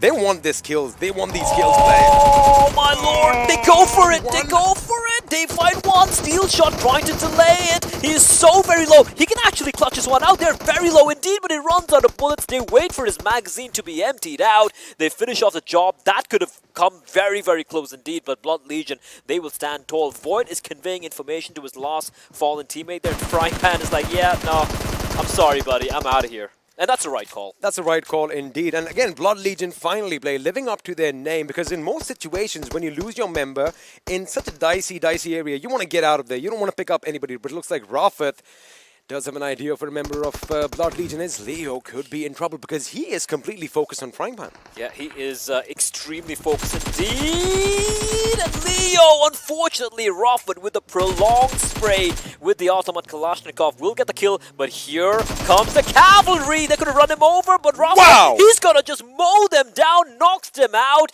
And that's a home run for Rafith, single-handedly avenging his fallen teammates. Now, I'm actually holding my head right now because I was so impressed by Blood Legion's aggression, and now this is what you don't want to do. You just don't want to go head-on every single time, especially in a car, straight at the enemy. That was a beautiful job done by Rafith over there. Of course, he deserves all the credit. But now, Venom Legends, although they have been depleted by 2 members, having those 4 kills is going to be a good infusion to their confidence. Absolutely. I mean, right now, every single point matters. Yeah, this I felt was a little bit of a leap coming in from them. I agree with you. I like the way they pushed together. This one, maybe. If they try to drive him over, perhaps, but that's... Okay, let me put it this way. Having watched some of the other teams play, that was a very loosey-goosey approach to that fight. And I mean, he 1v3'd them, basically. He basically did, and that's something you do not expect at all. Right now, at this point, have a look. Gyro was not expecting Void already be there on his left. Otherwise, I'm sure he could have put a few bullets in. But again, the presence of mind is what is required, Blair. Presence of mind, that could have been so... I mean, look at how low the 2 members of Blood Legion were, right? They were bleeding out. They were just a shove away from certain death, and that could have been a wipe right there. So even this push, it came down to the wire. And well, unfortunately, because of that Blood Legion, their woes continue. We take a look at the map now. R3D have made their way into the play zone, coming in, crossing the Georgia Pole bridges, but alongside them, P and crew on top of the mountains. And have a look at Seal's position. They are on a similar rotation as we saw in Game 1, and they are going to be at the western beach, basically at the western periphery of the map, somewhat in the center, because again, they are anticipating that the zone might just do a little bit of a drastic shift, and they want to be in prime position to either go up north or come down south. Of course, all those regions are going to be empty. Again, Gatka is going to be the center of attraction, as all the compounds are going to be taken up by one team or the other. And this is when it gets exciting, because you have a limited number of compounds and there's no cover, otherwise it's pretty much plain fields, right?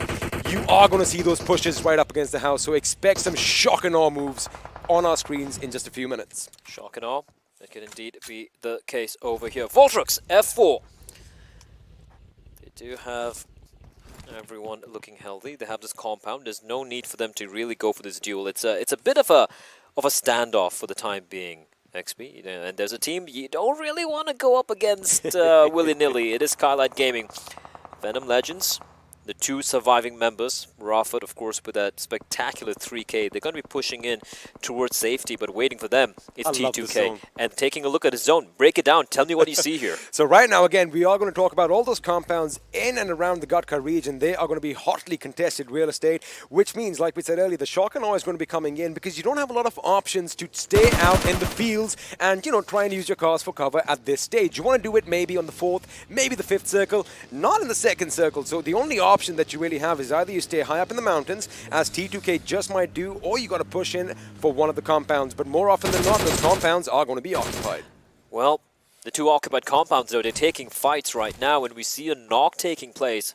F4, Wolverine is down to his knees, but he is, after all, you know, his name. If he lives up to his namesake, he can easily heal on up real quickly. But look at Skylight Gaming. They're taking the fight, and look at the covering fire being provided as well. Destroyer gets taken down. Joker, the perfectly placed nade from his opponent to keep him at bay for the time being. And now Skylight Gaming, they need to prevent their teammate from getting taken down. And Leon duking it out with Khan. And Khan just running around in circles, but he's going to go face to face, but he's going to come out on top with the Scar. 2 knocks now. Chari a distance away. What can he do? His teammates are nowhere nearby. And look who's arrived to the party. It's DRS, and they're going to gate crash whatever is happening here in this particular cluster of houses. Well, the king hath fallen, which means Chari is now the last man standing. F4's woes are still not over, but the fact that these angles, see, again, it's all about that information. DRS did not really know how many people are alive, whether they should go in for the kill, so that is kind of good about them because they do have those canals, those irrigation canals for cover. But again, the question is for how long, because you've got to be quick about your wits, because anyone can come in from behind and be detrimental to your efforts, in fact, of winning this game. I have a quick question for you, right? Now, if you take a look at the circle, both F4 and, okay, let's take a look at F4 are. They're towards the northeastern side of the map, right? F4 were there, so was Chari and his team. Skylight Gaming were in the play zone.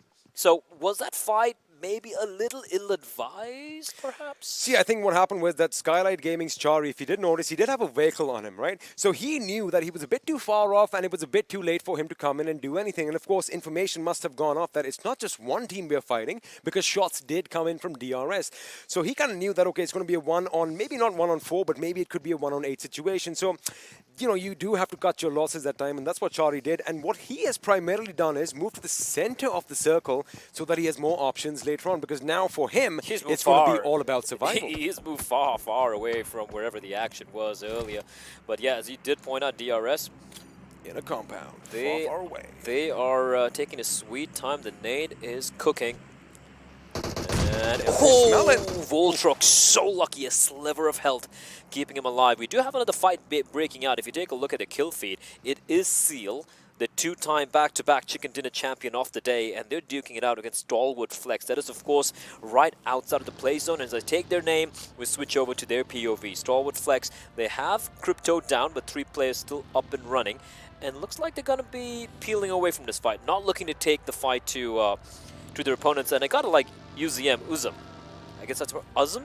Is that how I pronounce his name? I'm not too sure. But I like the way he's just so calmly just resting in that bed. Looks very comfortable. So right now, the thing is, they are at the southern end of the new circle, and it's the right choice to be high up on the mountain. But let me just quickly talk about this replay over here. Leon, the king himself, was in a good position to get the job done, but now see the information's come out that DRS is behind them. And of course, this was a little unfortunate that he went dead smack into Khan's rifle. However, again, a good choice that Chari is sitting out because, well, this is what's going to happen. R3D, they are battling it out right now, and they are coming on top of Deadeyes Guys. On top will fall. Virus running around is looking for the final member, and it's all down to Suyog, who is the last man standing on top, bleeding out into the ground. There's nothing Suyog can do, and he's going to try his best to keep them at bay.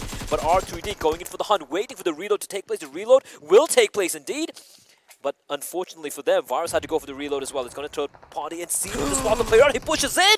He wasn't expecting him to push in so very quickly in R3D.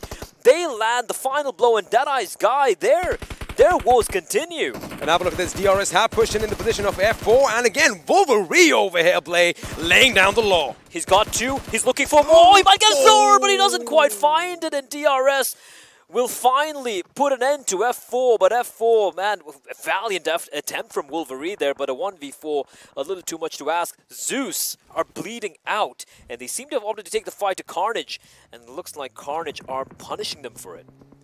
They are going to be punished. Those Molotovs have been thrown in not to cauterize the wounds, but rather to put an end to their lives. And looks like against all odds, they're still going to be up, but this is going to be absolute pandemonium as this team pushes in lane.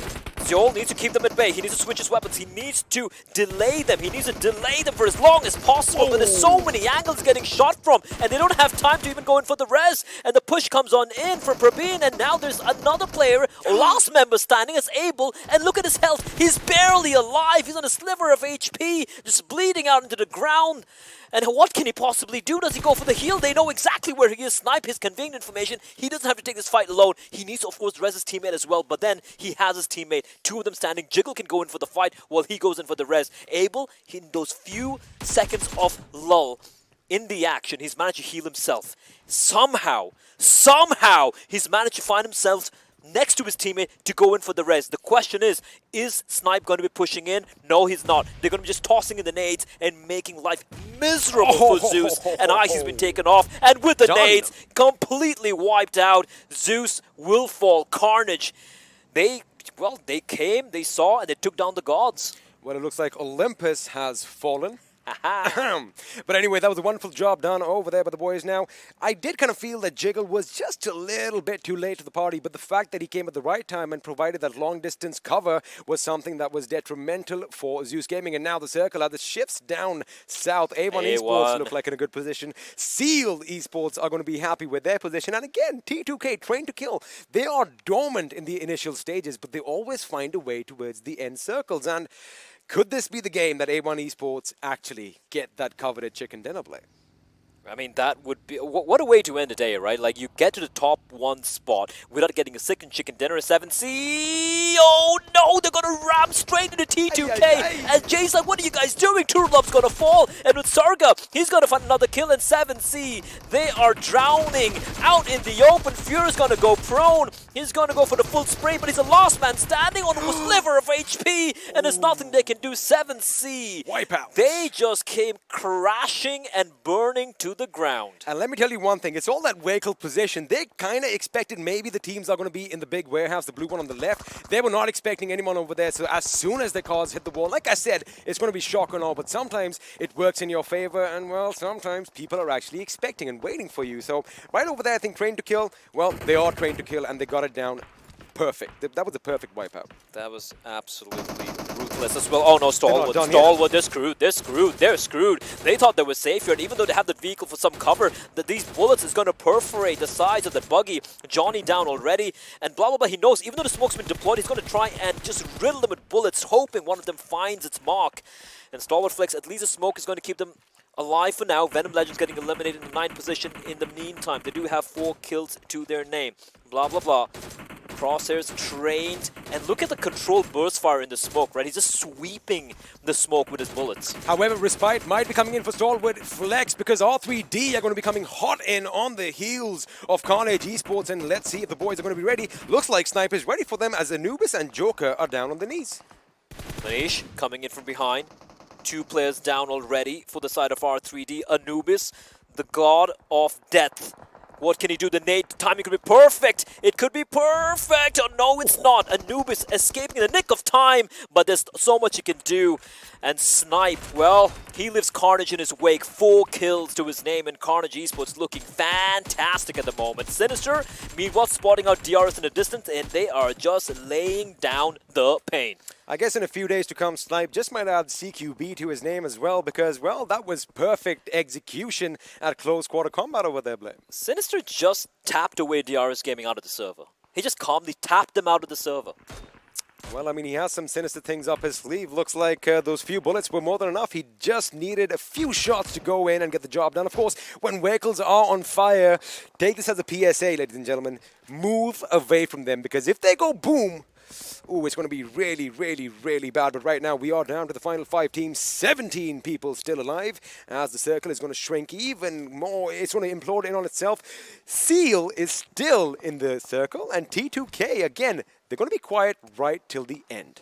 T2K have all 4 alive as well. So do A1 Esports. StalwartFlex, they survived what was a very rough position for them. They, of course, have a number alive as well. 3 players alive in the running. Carnage, they have been on a tear so far. 8 kills to their name. But like you pointed out, Seal Team 6, can they get that triple chicken dinner? Now, the best thing for this team is this position they're in is just amazing because you have the high hills on one end, you do have walls for cover, and the only thing that Stalwart can do is basically shoot across this little valley that we have in front of him. But since they have lost their vehicles, as we saw earlier, it is going to be difficult for them to basically do anything on this team. Now, if Seal 6, or again, Seal 6, if Seal Esports are going to be pushed on by A1 Esports, that is the only time when StalwartFlex can move in. Well, Carnage, I think it's going to happen. Carnage are pushing in though, and A1, like you said, they're just going to be going for the play here, but Crypto out in the open is going to take a lot of damage. Jiggle, however, he's going to be blown apart. It's a vehicle right next to him, exploding in a smattering of metal and flames, but still, they have a couple of players still standing. Jiggle is on his knees, but backup has arrived. Respite has arrived in the form of his teammate. Manish is going to be going in for the res now. It is a 4v3, v3, v4. Jiggle needs to be res here, but the smoke will be deployed. So Manish has a little bit of time to get the res. Sinister, however, very close by. If he looks in his left and he riddles that smoke with bullets, they're going to be done for. But then he has to be wary of other players as well. Seal haven't had to move yet. 4v3 with 3v4. Try saying that quick 5 times. I mean, it's almost like a tongue twister, but yes, you're right. See, Seal, they do not have to move out right now, but they are going to have to rely on the utilities because they're going to be pushed on by multiple teams at one time. 9, though, is taking a lot of damage, but they need to commit to this fight. They need to make up their minds. Oh, that's a good and one. And the nade is going to sail on in, and it's going to find Jiggle, and Nasty as well, knocked on down, but in all the chaos, a team has been wiped out. We're now down to the final 3, T2K, Seal, and A1, as Carnage will finally, their Carnage has come to an end. 9 kills, 4th position. It has come to an end, but oh my goodness, A1 Esports, that is the perfect name. They have that A1 gameplay on display right now. Talk about consistency. Could this be the game they go all the way and get the chicken dinner, though? Oh, look at the late drive-by there, Seal. Thankfully, they're inside the house and smoke is obscuring their vision. Also, remember that mountain over there? They can't see them. They can't see them, and while they're trying to push on in, A1 are getting mowed down by T2K from right across the play zone, and T2K are doing Seal's job for them. Wally, however, getting knocked down to his knees, and can he survive? I don't think he can. That's going to be it. A1, man, like, when are they going to get the chicken dinner? God damn it, 3rd place, 6 kills. They're still going to be on top, but they're going to be pissed off right now. This is going to be a big game for Seal because they need that chicken dinner and they need a few more kills if they wish to overtake A1 Esports on the overall leaderboard. But T2K are a 4-man squad, and, well, this can go either way over here, Blake. It's a 4v3. It is a 4v3. It's a 4v3. Also remember, Seal now have to move in towards T2K's position, and they're the ones who are cemented. And look at that. Jane is ready on the right flank. Otsarga's on the left flank, and, well, Rated and blah, blah, blah are going to be hitting them hard right from the center. Look, Seal, though, they're deploying a wall of smokes, and that is exactly what they need to do. Wally being very preemptive, pushing on in. There's a bit of an elevation from that little path, right? And he's going to be using that. But T2K, I feel like they've been saving all their nades for this moment. One little mistake that I can kind of point out is T2K need to be a bit higher up. If they want to negate that little ridge, that is what they need to be doing right now, or they should be getting ready with the barrage of grenades. There you have it, Jane. Let's see if all that training is going to come in effect. Oh, that is so good. That is so good. He blows in the vehicles, though. But Zeke, thankfully, will survive for the side of Seal. Now they're This pushed is on what I in. was talking and about. blah, blah, blah. Like you said, they need the high ground, and they have the high ground, and blah, blah, blah. He can just mow the grass with his bullets. Wally will fall. They know where Zeke is. The second nade, and Zeke's down to 20 HP. It's all down to the Baron. And unfortunately, I don't think he's going to be able to pull this one off. It's virtually a 2v3, and they are getting bullied by the nades. T2K, they have everything going their way. Zeke will fall as well, and it's Baron left alone in a 1v4. Well, James going in. Baron is going to be concealed by the smoke, but it's not going to be enough because, as we said before, the smoke can conceal your position, but it will not stop the bullets coming in through. And there you have it. The team from Nepal, they are going to be happy. They're going to be ecstatic. It is train to kill. All that training coming in effect, getting the chicken dinner in the last game of day one of the first Super Weekend. A few smiles being cracked as well. They do seem pretty happy with the way they played, and they should be indeed. Listen, man, like, okay, look. Are you going to bring up A1 Esports? Yeah, taking nothing away from T2K, but A1, man, like, they're on top of the leaderboards. They're going to end the day on top of the leaderboards here, unless... No, I think they're on top. I think they are on top because they It's are going gonna to be walk very away close with then. 10 points for position, then 6 points for their placement. So Seal did not get those kills in this game. However, lovely, lovely gameplay coming in. A couple of mistakes at the end that you called it. He's taking the vehicle out, but then they just got thwarted at both ends. T2K and Seal just obliterating them. But what a way to end this day. I love it. And yeah, T2K coming out on top as well. I mean, it's good to see, you know, all the big names really stepping up. We had T2K, we had A1, despite not getting a chicken dinner, being on top. We saw the double chicken dinners back-to-back from Seal as well. So everyone's stepping up, the usual suspects. But yeah, that's it for the game, though. Now, I got to say one thing. I know a few of you are going to be good at maths and keeping a tally on the scores, but for those of you who have no idea how the teams stand, do not go anywhere because we'll be right back after this break with our analyst section.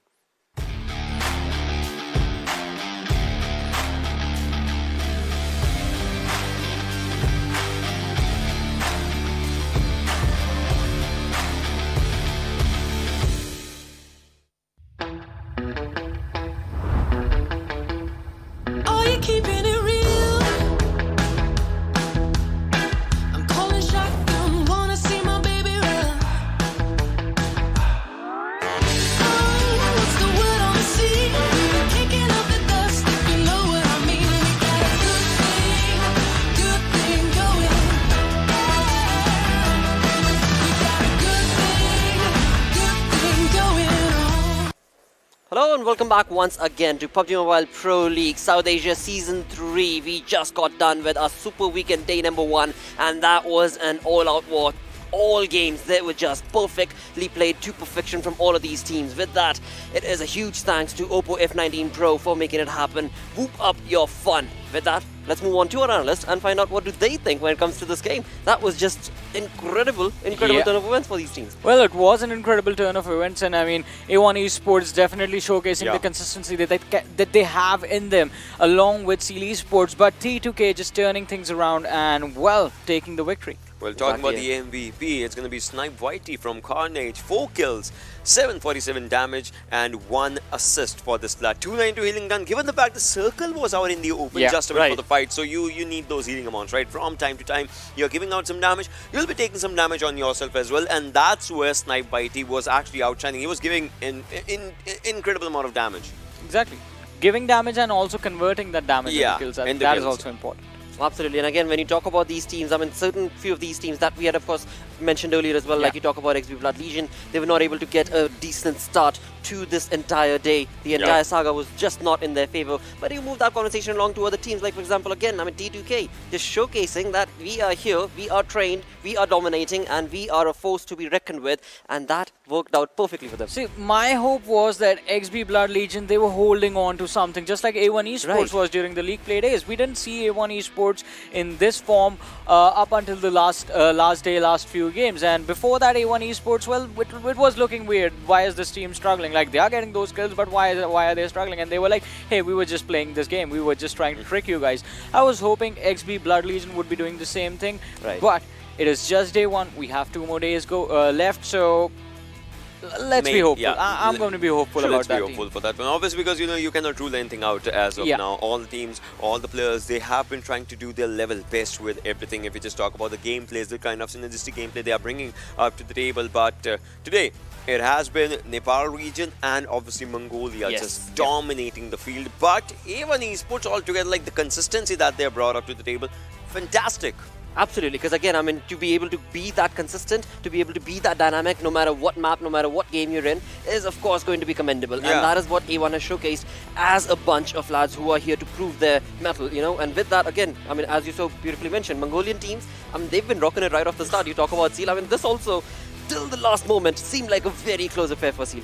Exactly, I mean, it was a very close affair, but it was just that the situation was not in their favor. Exactly. And we knew it was going to be a game that was destined to be the victory for T2K, just because look at how things were laid out for T2K. Right. They had the cover, the area out in the open towards that final fight was an open area, and we were talking about this, I mean, there was no way for Seal Esports to actually close in. Exactly. Plus the man advantage as well. That's Yeah. something that they had for themselves.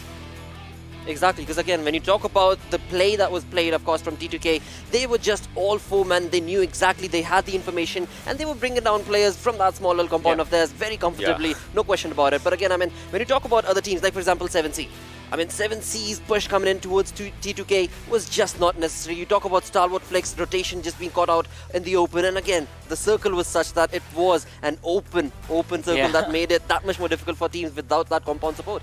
See, I think sometimes in the heat of the battle, you have to make quick decisions. Those decisions might not go out in your favor. That is why, I mean, as an IGL, it's really important to make those calculations really quick. All right, true. this much is the distance. Can we make it before we get shot down? How much utility is going to be required? Can we get into position to get those utilities in place? So stuff like that happens, and obviously going aggressive, it is always taking a risk. It certainly is. With that, let's see, when it comes to taking risks, what all other teams did take that risk, what all other players took that risk to be a part of that top players. Wow, talk about sinister, you know, once again A1 Esports and the players just showcasing themselves out in this one. But T2K, the team that enjoyed that chicken, you can see blah blah blah, and Utsarga out 719 and 458 damage, but the kill points obviously justify the gameplay. 24 plus minutes of survival time for themselves, and Carnage obviously was the MVP, so he was just topping the charts, this chart as well for his own self. So overall, it was a good game. If you just, you know, look at all these stats for these players,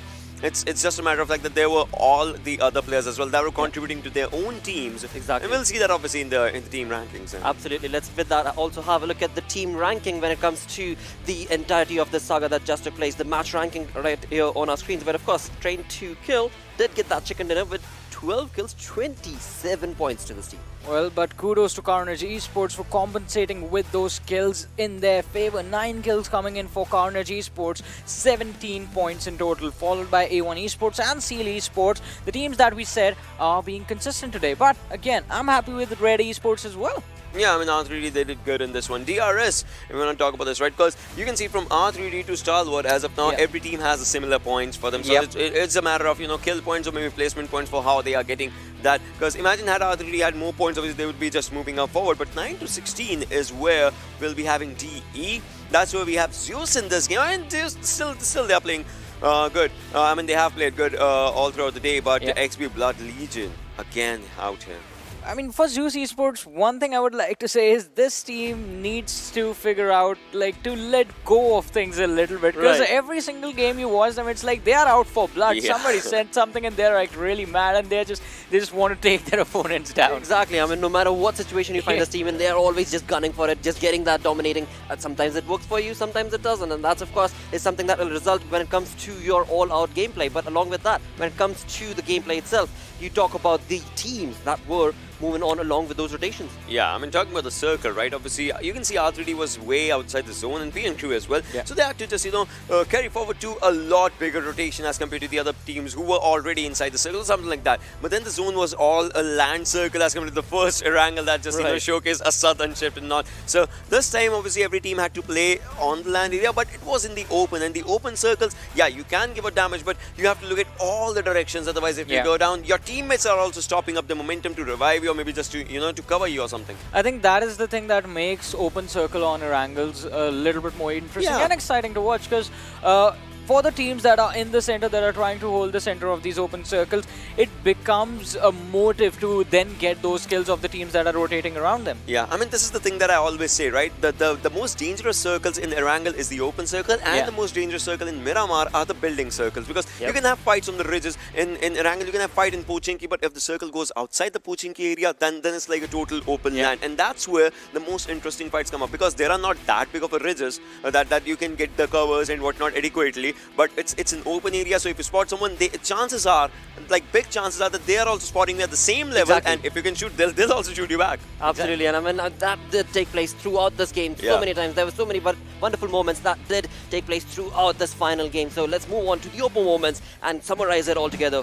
So basically, shooting someone that's shooting at you is the law in this game. You have to try and do that, and that has been achieved so many times. And as I was saying, I mean, if you're going to try and control the center, it becomes like a main objective. You're going to try and get those kills. XP Blood Legion this time, I mean, they decided to go aggressive on the players of Venom Legends, but the aggression came down at the wrong moment. Because look at this. Now, you do see Frypan in the back steel shot and Void are cornered down, but now XP Blood Legion, they need to figure out how are they going to get out of this situation. Exactly, things like those, just keep on happening. But out here as well, Venom Legends, I mean, the players did good for themselves. Then there are these teams as well. Therefore, I mean, they tried every fight to be it in their favor. When things go ups and downs, and that's where the things just try to change its pace. And somehow, the fights just go away. But that's where the circle shift also comes down, right? Everyone was thinking like they have the good circle for themselves. They can take the fights and whatnot, but.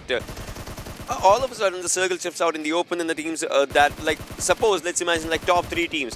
T2K had the proper area for themselves. Seal, they had to move inside. So those things kind of matter. If one team is dominating the circle, they would never leave the circle for themselves. Yeah, definitely. And I mean, they do not want to leave the circle. Like, you want to control the important part of the map as well. And that is, I mean, map control is where we saw most teams falter down. A couple of seconds ago, we did see Z3us Esports trying to charge in and take the compound away from Carnage Esports.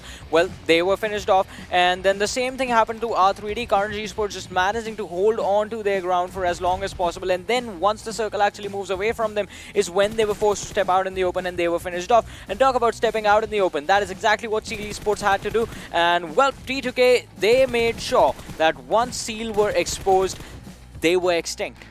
Yeah, I mean, that was needed, right? And talking about T2K, well, they were trained to kill in this one for sure. Absolutely, and looking very comfortable as well in that perfect position. And that worked out absolutely miraculously for them. But you move on towards the damage histograph itself. I mean, it's clearly visible that, yes, T2K this time around, they were in it to win it. Yeah, wow. They were dominating everyone. And also, I mean, one more thing is going to be just the fact that everyone got a chance to pick those fights. Right. Yeah, every player, every team got a chance for themselves to pick those fights for you. Talk about StalwartFlex, right? They have no kill. They are in the earlier stages of the in the later stages of the game. Sorry, in the placement for themselves. But they still had 400 plus damage. That means they were shooting at their opponents, and they were trying to take all the fights. It's just a matter of fact that the fights did not come to them the way they wanted it. Exactly.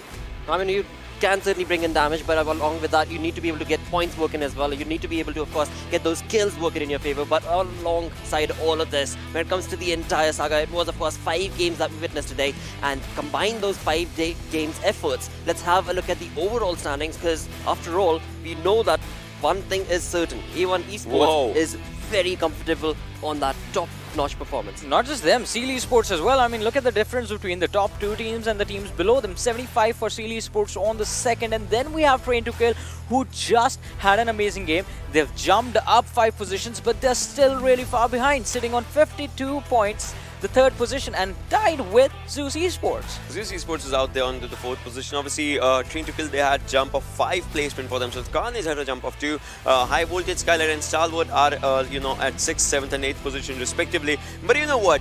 Tomorrow, if we just talk about this one, I'll want to have a look at 9 to 16, because I'll just say one thing, that those are the teams I want to see come back tomorrow. It's not too late. if a team can go for 2 chicken dinners, one right now, so 9 to 16 teams can also come back tomorrow, because that's where DE, XG Blood Leagues, I mean, these teams will have to start up. Yeah, these teams definitely have to pick up the pace, and they have a lot to catch up on, because as Blotter, you pointed out before this game when we were having a look at the overall standings, there's a really clear divide between the top 8 and the bottom 8. So look at that as well. Team F4, 7 placement points, 18 kill points. I mean, the team has to just focus on a few placement points as well. They can be in top 8 right off the bat from the first game tomorrow. Yeah. I completely agree, because again, I mean, just this final game itself, I mean, Team F4 certainly was showcasing that they want to be able to, you know, sustain themselves a lot more when it comes to these matches, when it comes to these fights, and they showcased that. I mean, Wolverine to Voltruck, they were all on point. But again, I mean, you bring that down to the overall leader, right, which is A1. They don't have a chicken dinner, yet they've created a massive lead. Yeah, I mean, that is just consistency, man. That is consistency in terms of placement points and kills, because you look at both the stats right there, and A1 Esports is leading the charts. They are getting those kills in every single game that they play, and they are also managing to have decent finishes. Exactly. Yeah, I mean, the team just changed itself. Like, you remember when it was GC, right? PMGC. We were thinking like, how will A1 just start, because it was their first time facing the big names and all, and the experience that they gained from there, they are using it here, and that's just brilliant. And talk about these teams, of course, we have Skylight Esports, the 2 chicken dinner winners today, alongside A1 Esports. See, chicken dinners don't matter if you are consistent. Yep, and that A1 just showcased perfectly. Yeah. Wow. Talk about this one. Damage dealt almost 7,600 versus 6,700 almost. Just if you want to talk about this one. All right, I'm gonna take back what I just said, because those 2 chicken dinners also mean $2,000. Yeah, Oh, that's what I was gonna say. Because I was dinners starting do from matter. damage. Yeah, I was starting from damage, and then I was gonna go for the kills, and then I was like, so right now, Skylight Sports, they are like, you know, $2,000 ahead of the race as of now, because that's the thing, that's where we start our day. 1 chicken dinner in this momentum right now, it gets you 1,000. How to be rich in just 1 hour? You win 2 games. Exactly, back to back. You start creating that massive lead. That, of course, will then give you not only the money, but also that confidence that will be showcased throughout the entire lobby. That this is a team you best not reckon with. But alongside that, let's have a look at the top-notch players that did showcase not only today when it comes to the Super Weekend, but combine their efforts during the league plays as well. And the kill leaders right here, we are looking at Assassin, very consistent player. Yeah.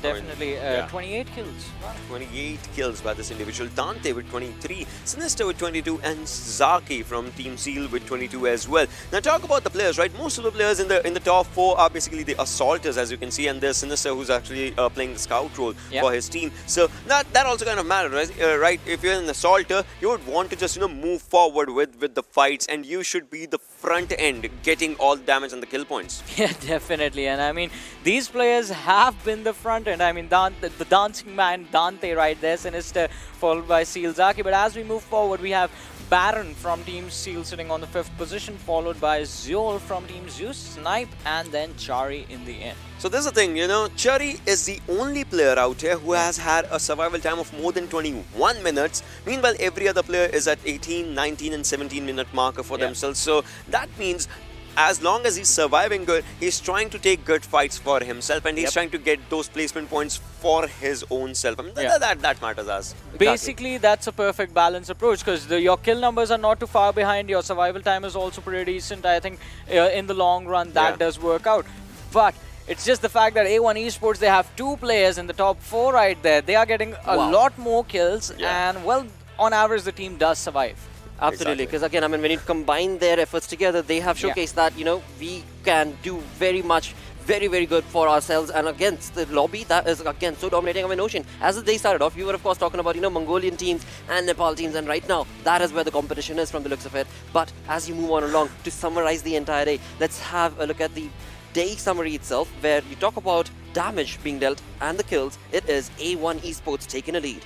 Wow, if we just talk about the damage, right? The overall damage that has been done, that's with A1 Esports. The kills that are there, that is with the A1 Esports. So damage received should be less, and that just, you know, shows there. But talk about the knockouts as well. I mean, knockout damage should be different than the kill damage as well, right? So that's just one thing. So maximum number of knockouts as well, the StalwartFlex, that is 35, and damage received is with A1 Esports at 6,000. Heals for high voltage. I got worried for a second. I was like, wait, 35 damage? How is that possible? And then it was like, All right, all right. Consistency? A bit too consistent, I would say. But again, you have to be Neo from the Matrix to Pretty dodge much. that many bullets, man. Yeah.